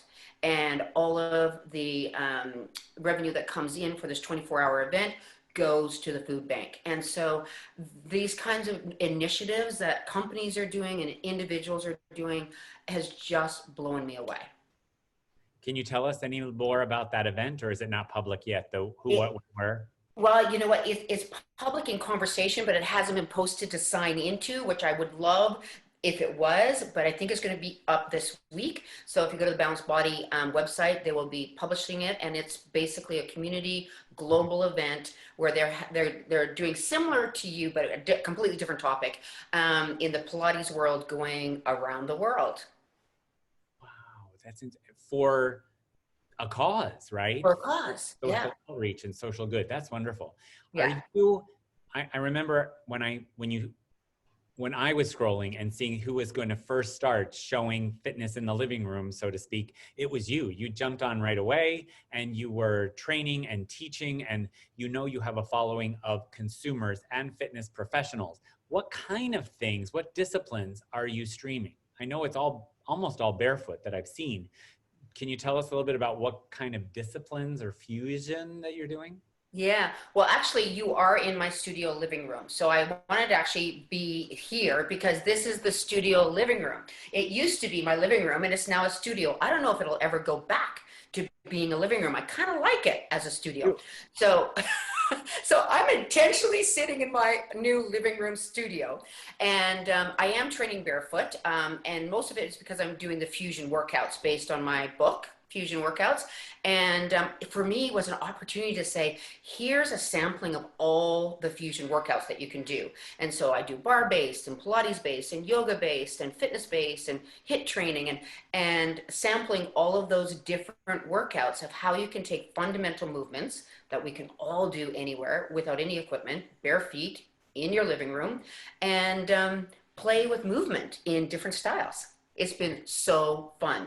You're visionary. You've always said the blends justify the means, and it's true. You can treat traditional better than anybody, and you have the vision to put Pilates barefoot with Feldenkrais on a Bosu upside down like the best of them. Really, just trailblazing. Helen, is there something part of your new life as mom at home working to the world, but at home in what you show us is your new studio, something that is the highlight of your new life that you didn't have before that you're loving? Actually, I am loving being at home. Right? That's not something I got to do a lot of before. It's like, wow, I am not, you know, running to work, catching a flight, getting back, unpacking suitcases, going into the next thing. I'm actually at home, and being at home is really nice. And so I'm really loving being at home.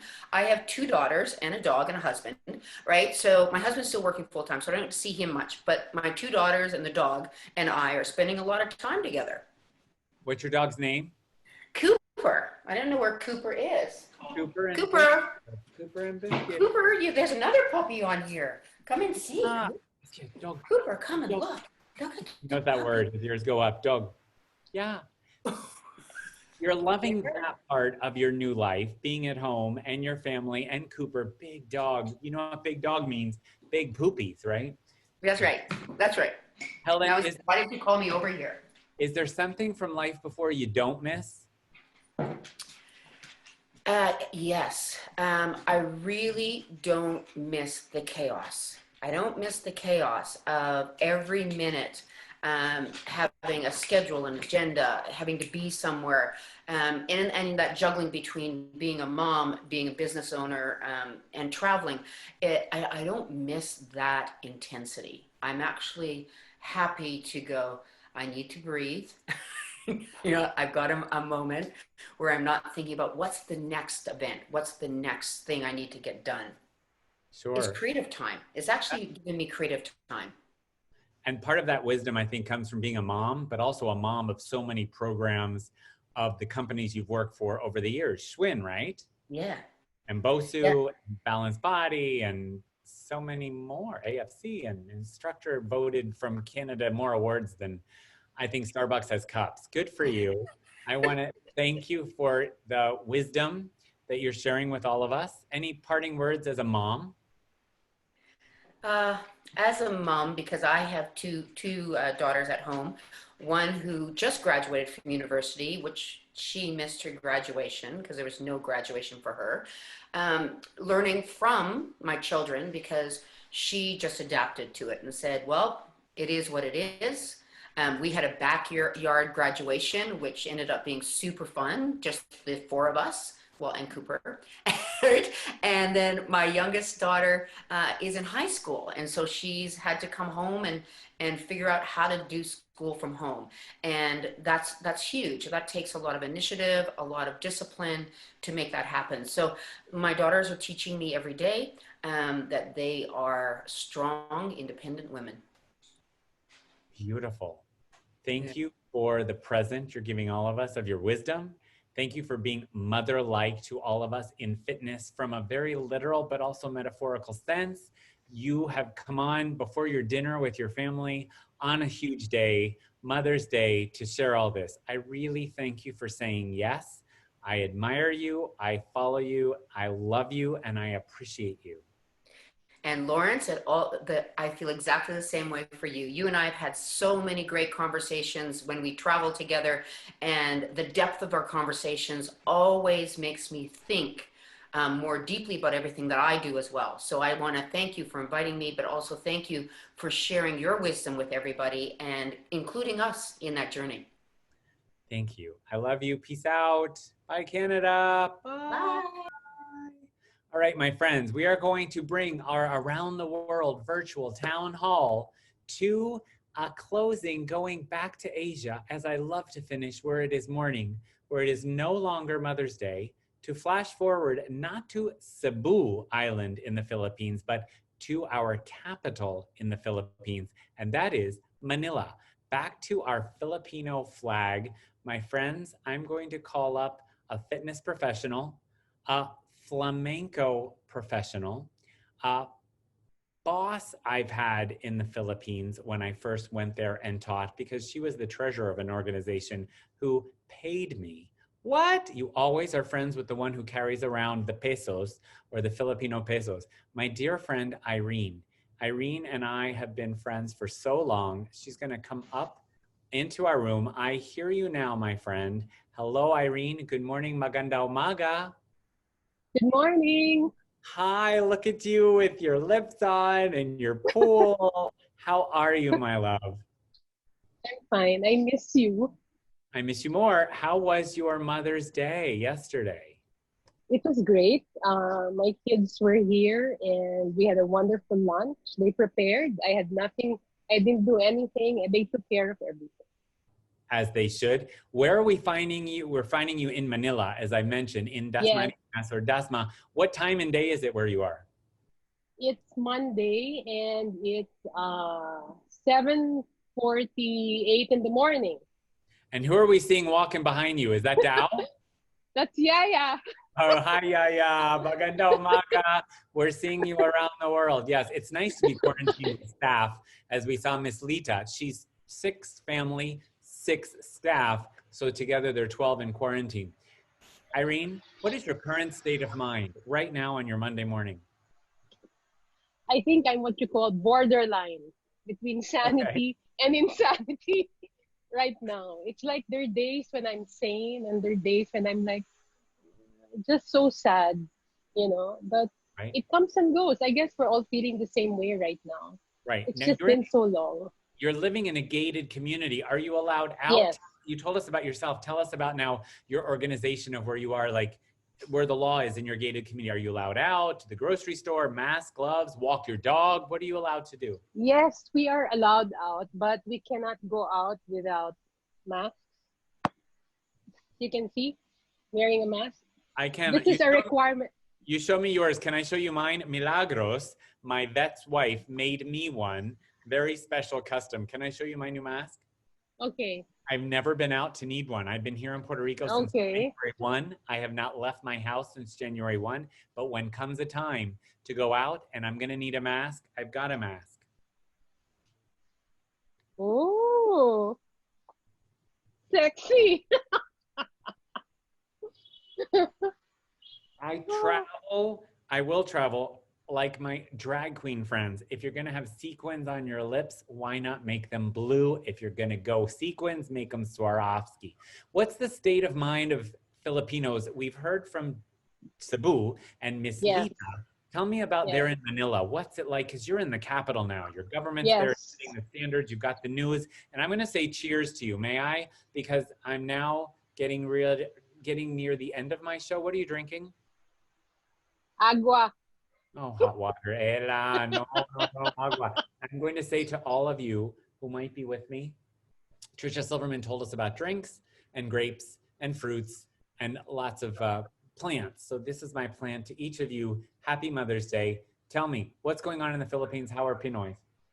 Okay, right now, in our area, which is the National Capital Region, we are on lockdown, and each home is given a quarantine pass. So just like Lita said, only one person can go out and buy whatever supplies we need.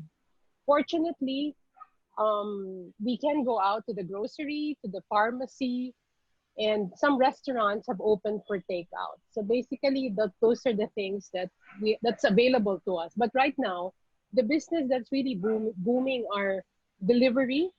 And I'm talking not just food, but even gym equipment. Okay, so in fact, with my kids home right now, I've had to invest in some equipment because, you know, Mom, we need to do something. I said, okay, and swimming happens to be not enough for them. And, you know, my daughter Isabel is an athlete, so she said, Mom, I need some gym equipment. So we bought this bench with some big weights, and then we got a big punching bag for my son AJ. So that's what we've done. Although they're not allowed to come in, but we can pick them up at the gate, because right now, if it's not a necessity, it's not really allowed to enter into our gated community. So if you're sending gym equipment, we have to pick them up where the gates are. Yeah. Who's delivering the food from the restaurant? Like your equivalent of Uber Eats, Uber to go? Yes, or? we have what we call Grab and Lala Move. Grab and Lala Move. So they've been doing that for us. Lala Move. Move, you know, like movement. Oh, Lala Move. Lala Move. Yes, Lala Move. Yes. Lala Move, yeah. You teach group fitness. You're one of the first AFA certified professionals in the Philippines when you brought the first AFA primary group fitness certification in the last century. You teach regularly to your groups in your church, in Christ the King. I've been there. Your oldest person is, how old is Mom? Tita Nelly, 85. Nelly's 85, right? Getting close to Super Betty. What are you doing with them? Your WhatsApp group? Are you Zooming? Are you connecting to them? How are you staying socially connected to your regular people, your ladies? We are connected. Yes, we are. But although my problem right now is that, you know, some of them are living alone and no one can guide them as to how to use their gadgets. So those who have someone with them, yes, they can, they can help them with the gadgets. So we get to do a class. But one of the things I realized also with this is that the class cannot be very complicated. You just have to make something very simple, and it's easier for them to pick up because you're not around. Welcome to my life. I don't want to hear we're going to go 3 grapevines, then do some burpees, then the next circuit will be this. I see people online posting what they're going to do during the session that day. I don't want to know that. That's overload. Now we're going to do this. Yeah. Right. So that's where we are right there. Connecting to them. No more flamenco dancing right now, right? Right now, no. The studio's closed.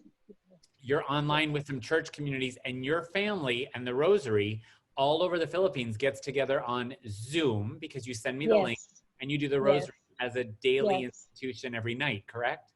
Yes, we do. We pray the Rosary every night. And this really started because, well, I'm going to share this. My brother and my sister-in-law got sick. They caught the virus.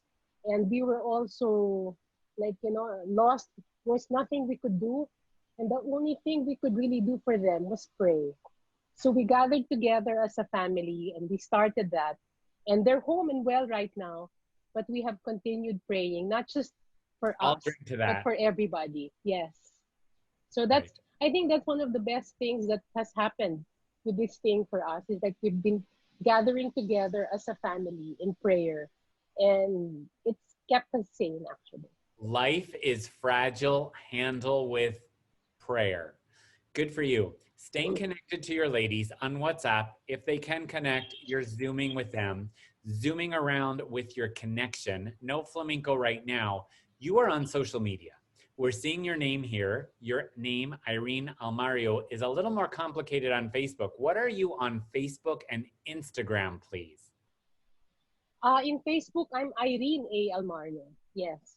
But in Instagram, it's Irene A. Fit. Irene A. Fit. To be able to follow someone in the Philippines who leads flamenco, group fitness, 85-year-old. Show me your unicorn. There, it's for drinks. It's for drinks and floating. There you go. I'm so glad you're bringing it up with your social media handles. Because you're social media savvy, and I'll drink to those unicorn, anything horny, you had me at a rainbow.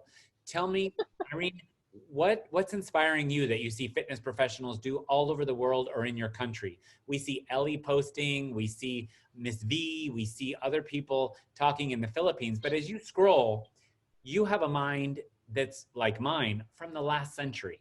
And we see things come, we see things go, and we see things that make us say, that's creative and inspirational. What are you liking about our fitness industry that you're seeing? I think what I'm liking right now is people are doing things for free at the moment because you're trying to reach out to as many people as you can. So you're giving back, right? And of course, later on, I truly believe that when you give back, it will come back. So right now, perhaps we're all sharing what we can at this moment, since we are in a crisis, and we try to help as much people as we can. Absolutely. And as fitness professionals, if that is the way we can help, then why not, right? Because many people right now in our country are preparing what we call, or sharing, things like this.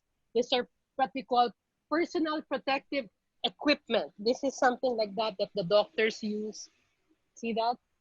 Yeah, it's a little exaggerated. I mean, I haven't seen anything. I love that you brought unicorns and masks and show and tell. my favorite touchy-feely kinesthetic person. Show us that and explain that. Is that when you have to go to the supermarket, what you need? Yes, because, the virus comes, the virus can come in through your eyes as well, not just to the nose and mouth. So if you're going to the grocery, it's safer to have everything covered, and then sometimes we even use gloves. So it's been like this even for me, just to be able to go maybe to the bank. Luckily, I'm not yet a senior citizen, but senior citizens are really not allowed to go out of the house. Famous words.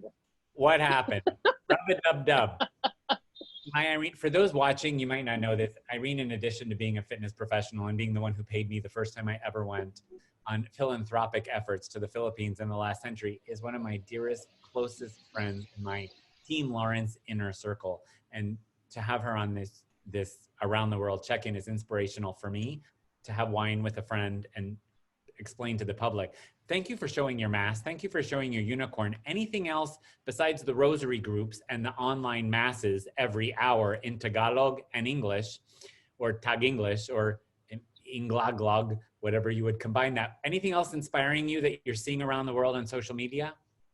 Another thing that I've been seeing around here is that some gyms, exclusive gyms, have now opened their doors and are giving classes online. You can pay like 350 pesos, and then you sign up and you can join their class. 350 pesos in dollars, you can do it fast. I can, and I can ask Alexa because she's turned up all over the house. Like about $8. $8 to take an experience of what? Cardio An hour maybe of a stretch bar or something like that. So I can stretch. Yeah. So exclusivity actually is we're losing exclusivity right now, and people are more they have to open their doors. Otherwise, how will they even earn, right? So that's how business is right now.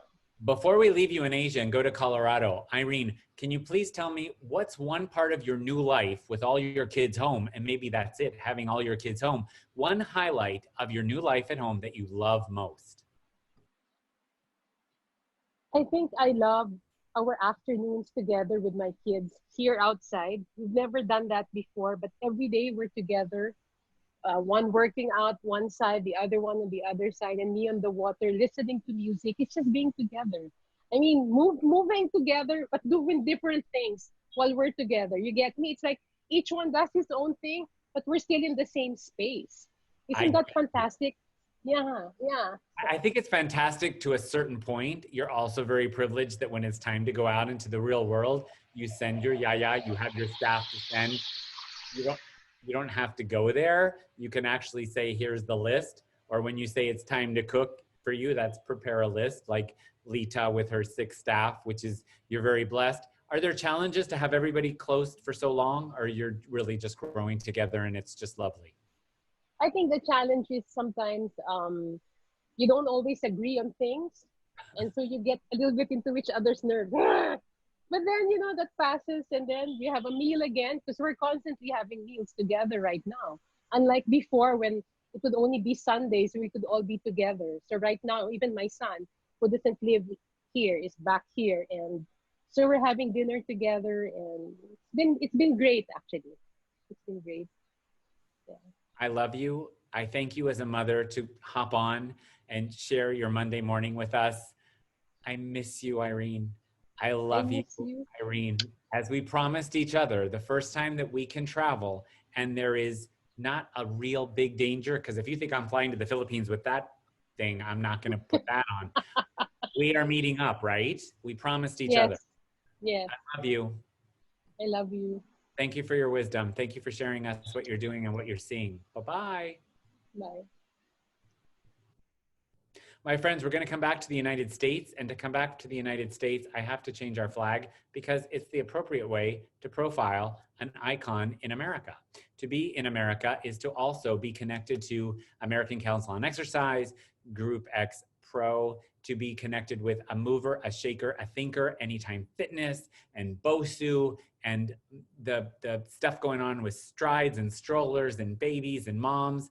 Mom herself, a miracle mom, can find to her bed when told she's a high-risk pregnancy on Mother's Day to finish our around the world global town hall, for me is inspirational, motivational, and for me educational to be able to share with each and every one of you our Shannon Petrie Fable, coming on with a beautiful headshot that I've never seen, just when I thought I've seen every headshot of Shannon, who is the Starbucks of fitness, in demand on every webinar. Hello, Shannon.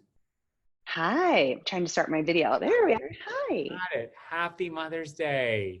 Oh, cheers to you. I saw that you were drinking, so I poured myself a glass of rosé. What do you got? Thank you. Hi, cheers. We can do this together because Irene's having Philippines in the morning and she only drinks hot water. She doesn't even do caffeine. Hi, how was your Mother's Day? Relaxing. Yesterday was our first day of kind of easing out of stay at home. So kiddo went over and had a sleepover. Really? This is gonna sound so crazy, but our bedroom has these windows that are they're beautiful and they show us the mountains.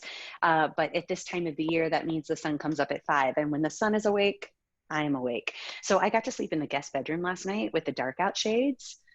I got a full 8.5 hours of sleep. I got coffee brought to me in bed. I did nothing, went on a bike ride, read some books. It's been fantastic.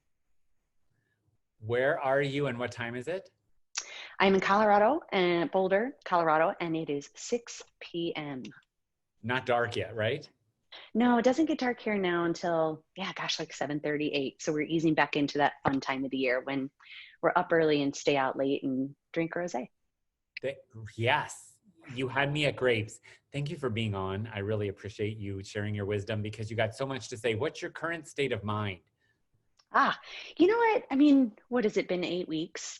And of course, we've all had our ups and downs. And I think the first live I did was the first weekend with Petra and was feeling okay and optimistic. And of course, like I said, we've all had our roller coasters, but I'm really okay.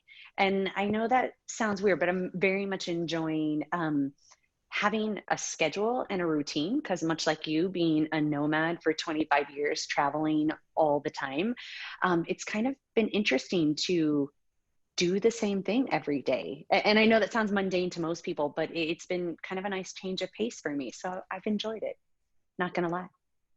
And in Colorado, what's the general state of mind of people there? You mentioned a lockdown just yesterday or something, lifting or opening. Can you explain that to us? Because I hear Atlanta means opening phase 1 gyms. Australia, we've heard not till October gyms. Where are you, and you meaning YOU plural, in that opening phase of masks and gloves and gyms and society at large? Mm-hmm. Well, I will say myself personally, I have been to 3 places in 8 weeks, which is just crazy. But the state of Colorado, the governor lifted stay at home and we went into phase 1 on April 26th. But our county said no. So yesterday was Boulder County's first day of being out of stay at home, but we're in safer at home. So honestly, not too much has changed. Non-essential stores have opened back up, no restaurants, no gyms. Personal training can happen more one-on-one, but definitely no gyms, no spas, hair salons, but you can't get your hair washed or dried. You can go and get nails and toes done. And I do have an appointment for Tuesdays. I cannot wait. It's the little things. But yeah, no gyms quite yet. And, you know, honestly, our little family, we're taking it as it goes. John does all the grocery shopping. He's the one, you know, hitting up the front lines and wearing the mask, and Lily and I are staying at home for the most part. So not too much has changed here. No school, not going back to school this year. Have been told that most likely it will not be normal back to school in the fall either. So we're hunkering down for 12 more weeks of fun. Yeah. Wow. Homeschooling in addition to all the things you're doing? Well, I will not bastardize the term homeschooling because I am not homeschooling. And I would never say that's a disservice to what teachers do. I am monitoring independent study.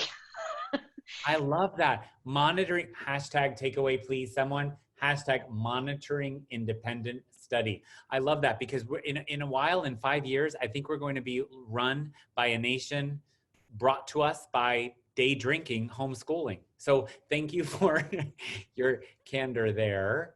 And Lily is connected online certain hours a day?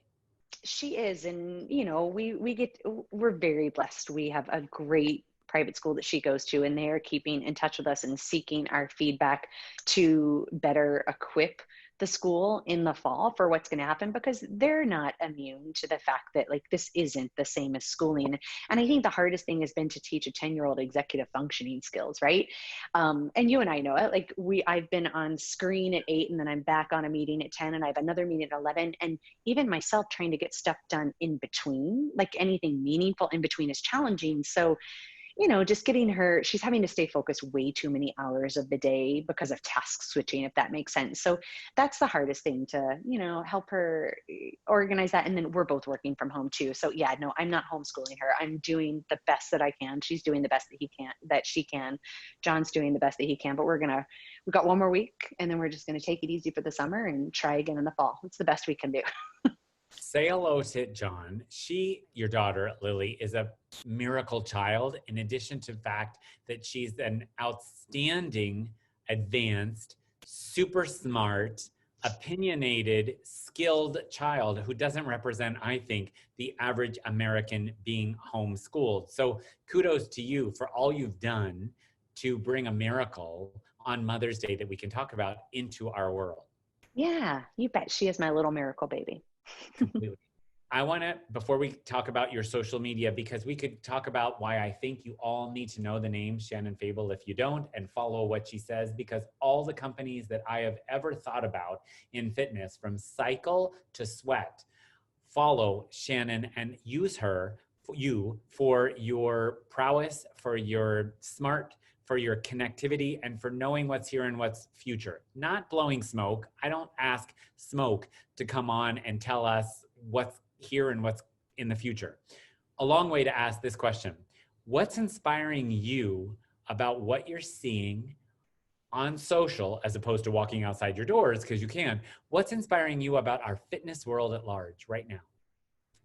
Yeah, I think 2 things. One, and I will never say, like, as humans, we are not all in the same boat. We're all in the same storm in our own boats with our own issues. But with regards to fitness, I find for the first time, even if we're debating about whether classes should be free or not free, we still have debates going on in fitness, but we're all in the same boat. And what I mean by that is I think we all have just rallied around this, oh my gosh, my members, my participants are people, they need us. And even if I'm not getting paid, even if it's challenging, even if it's not the way that I would prefer to provide my services, I'm going to do it because I care. And I think that's really interesting because I haven't seen that kind of collective energy in fitness in a really long time. So that's been fun to see. And I love that the debates now are about the business of fitness, not the way that we squat. that's been really great because I'm really kind of tired of debating how we squat. I want us to talk more intelligently about the way that we deliver our services and how we can continue to be compensated for what we do in a fair way so that we don't get burnout and we don't lose good people. So that's been the best thing. And I think the second thing is just, group fitness instructors, personal trainers, for most of them, this is their livelihood. So they had to figure it out. And we've always talked business with personal trainers. But group fitness instructors seeing that there is a path forward for themselves as independence and that they don't have to put all their eggs in one basket is so amazing, because the power of group fitness professionals to get people moving it's insane. And I just don't know that we've ever really tapped into it, or that group fitness instructors have ever felt empowered to see the worth that they have. And this has really shown a light on that. So that's exciting for me. If I had a panel of 10 people in the world who help us get better at fitness and make more money, Shannon Fable sits at the position number 1 of the table. So how can people who might not know you find you, belong to your groups or your secret Facebook groups, if you will, or private Facebook groups, if you will? Can you please plug yourself and tell all the people that I think need to know your name, who might not, for whatever reason, find you on Insta and Facebook in a couple capacities or websites? This is the time not to be shy, please. Yeah, sure. So shannonfable.com. Shannon's pretty self-explanatory, Fable like a story. And then all of my social media handles are sfable. I'm the only one out there. I think there's like one random bot person that uses my name on Facebook, but it doesn't look like me. She's way too tall.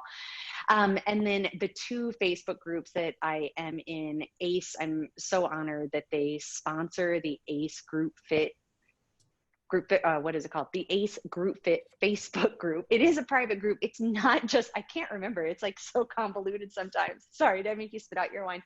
It is a private group, but it's not just for ACE professionals. They sponsor it, but it's for all group fitness professionals. So find me there. I would love for you to.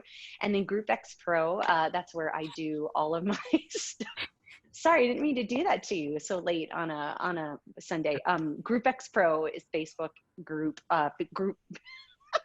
Group X Pro is the Facebook page that I manage. It's not a private group, but I do a lot of group fitness management education. And right now we're doing webinars every Friday to help group fitness managers and owners recover strong. Correct me if I'm wrong. On Facebook, you actually type in the search box groupxpro.com, and that's the name. It'll pop up. Yep.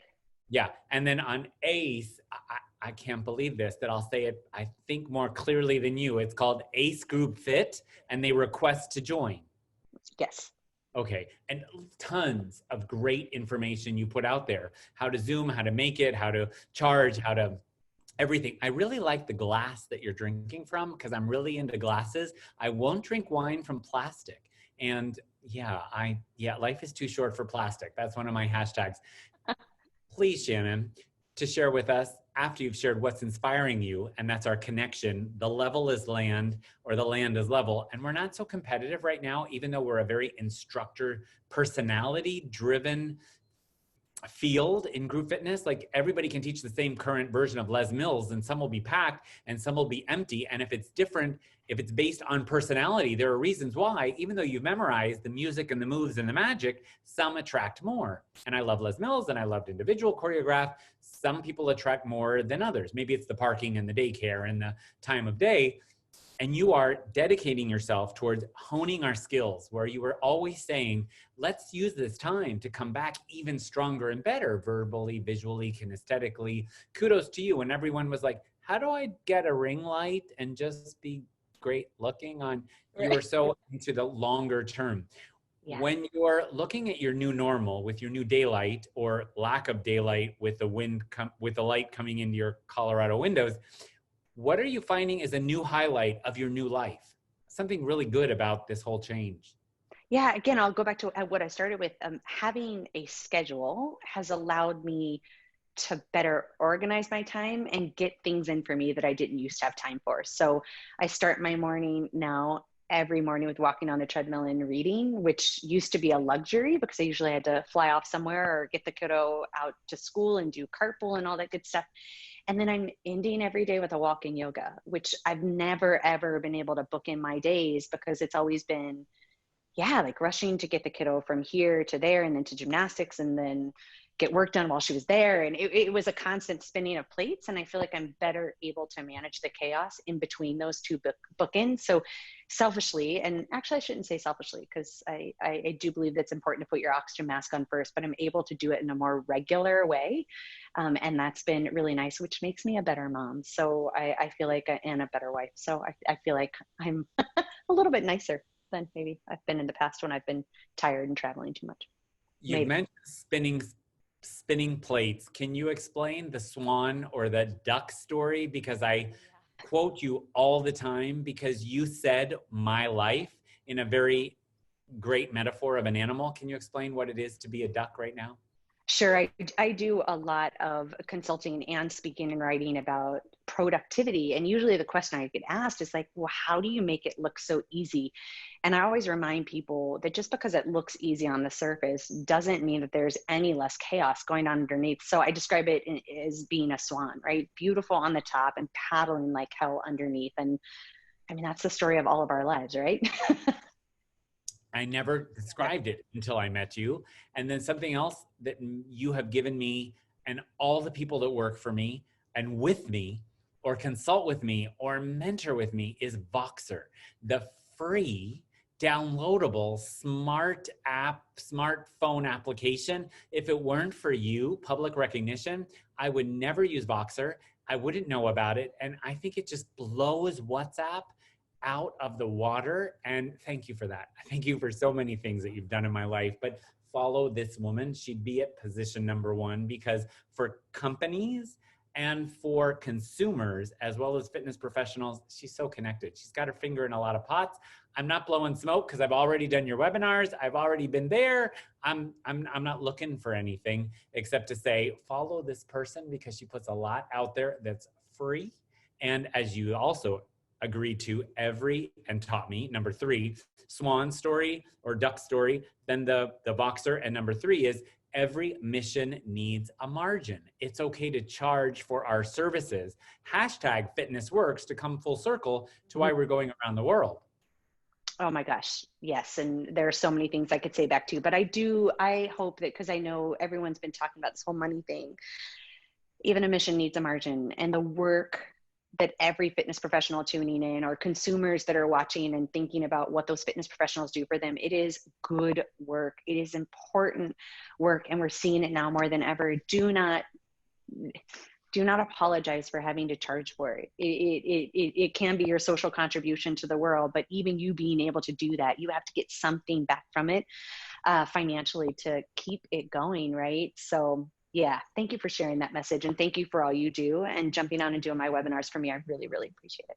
How could I not? I really go through a lot of therapy to overcome my fear of cameras and my shyness and my trepidation.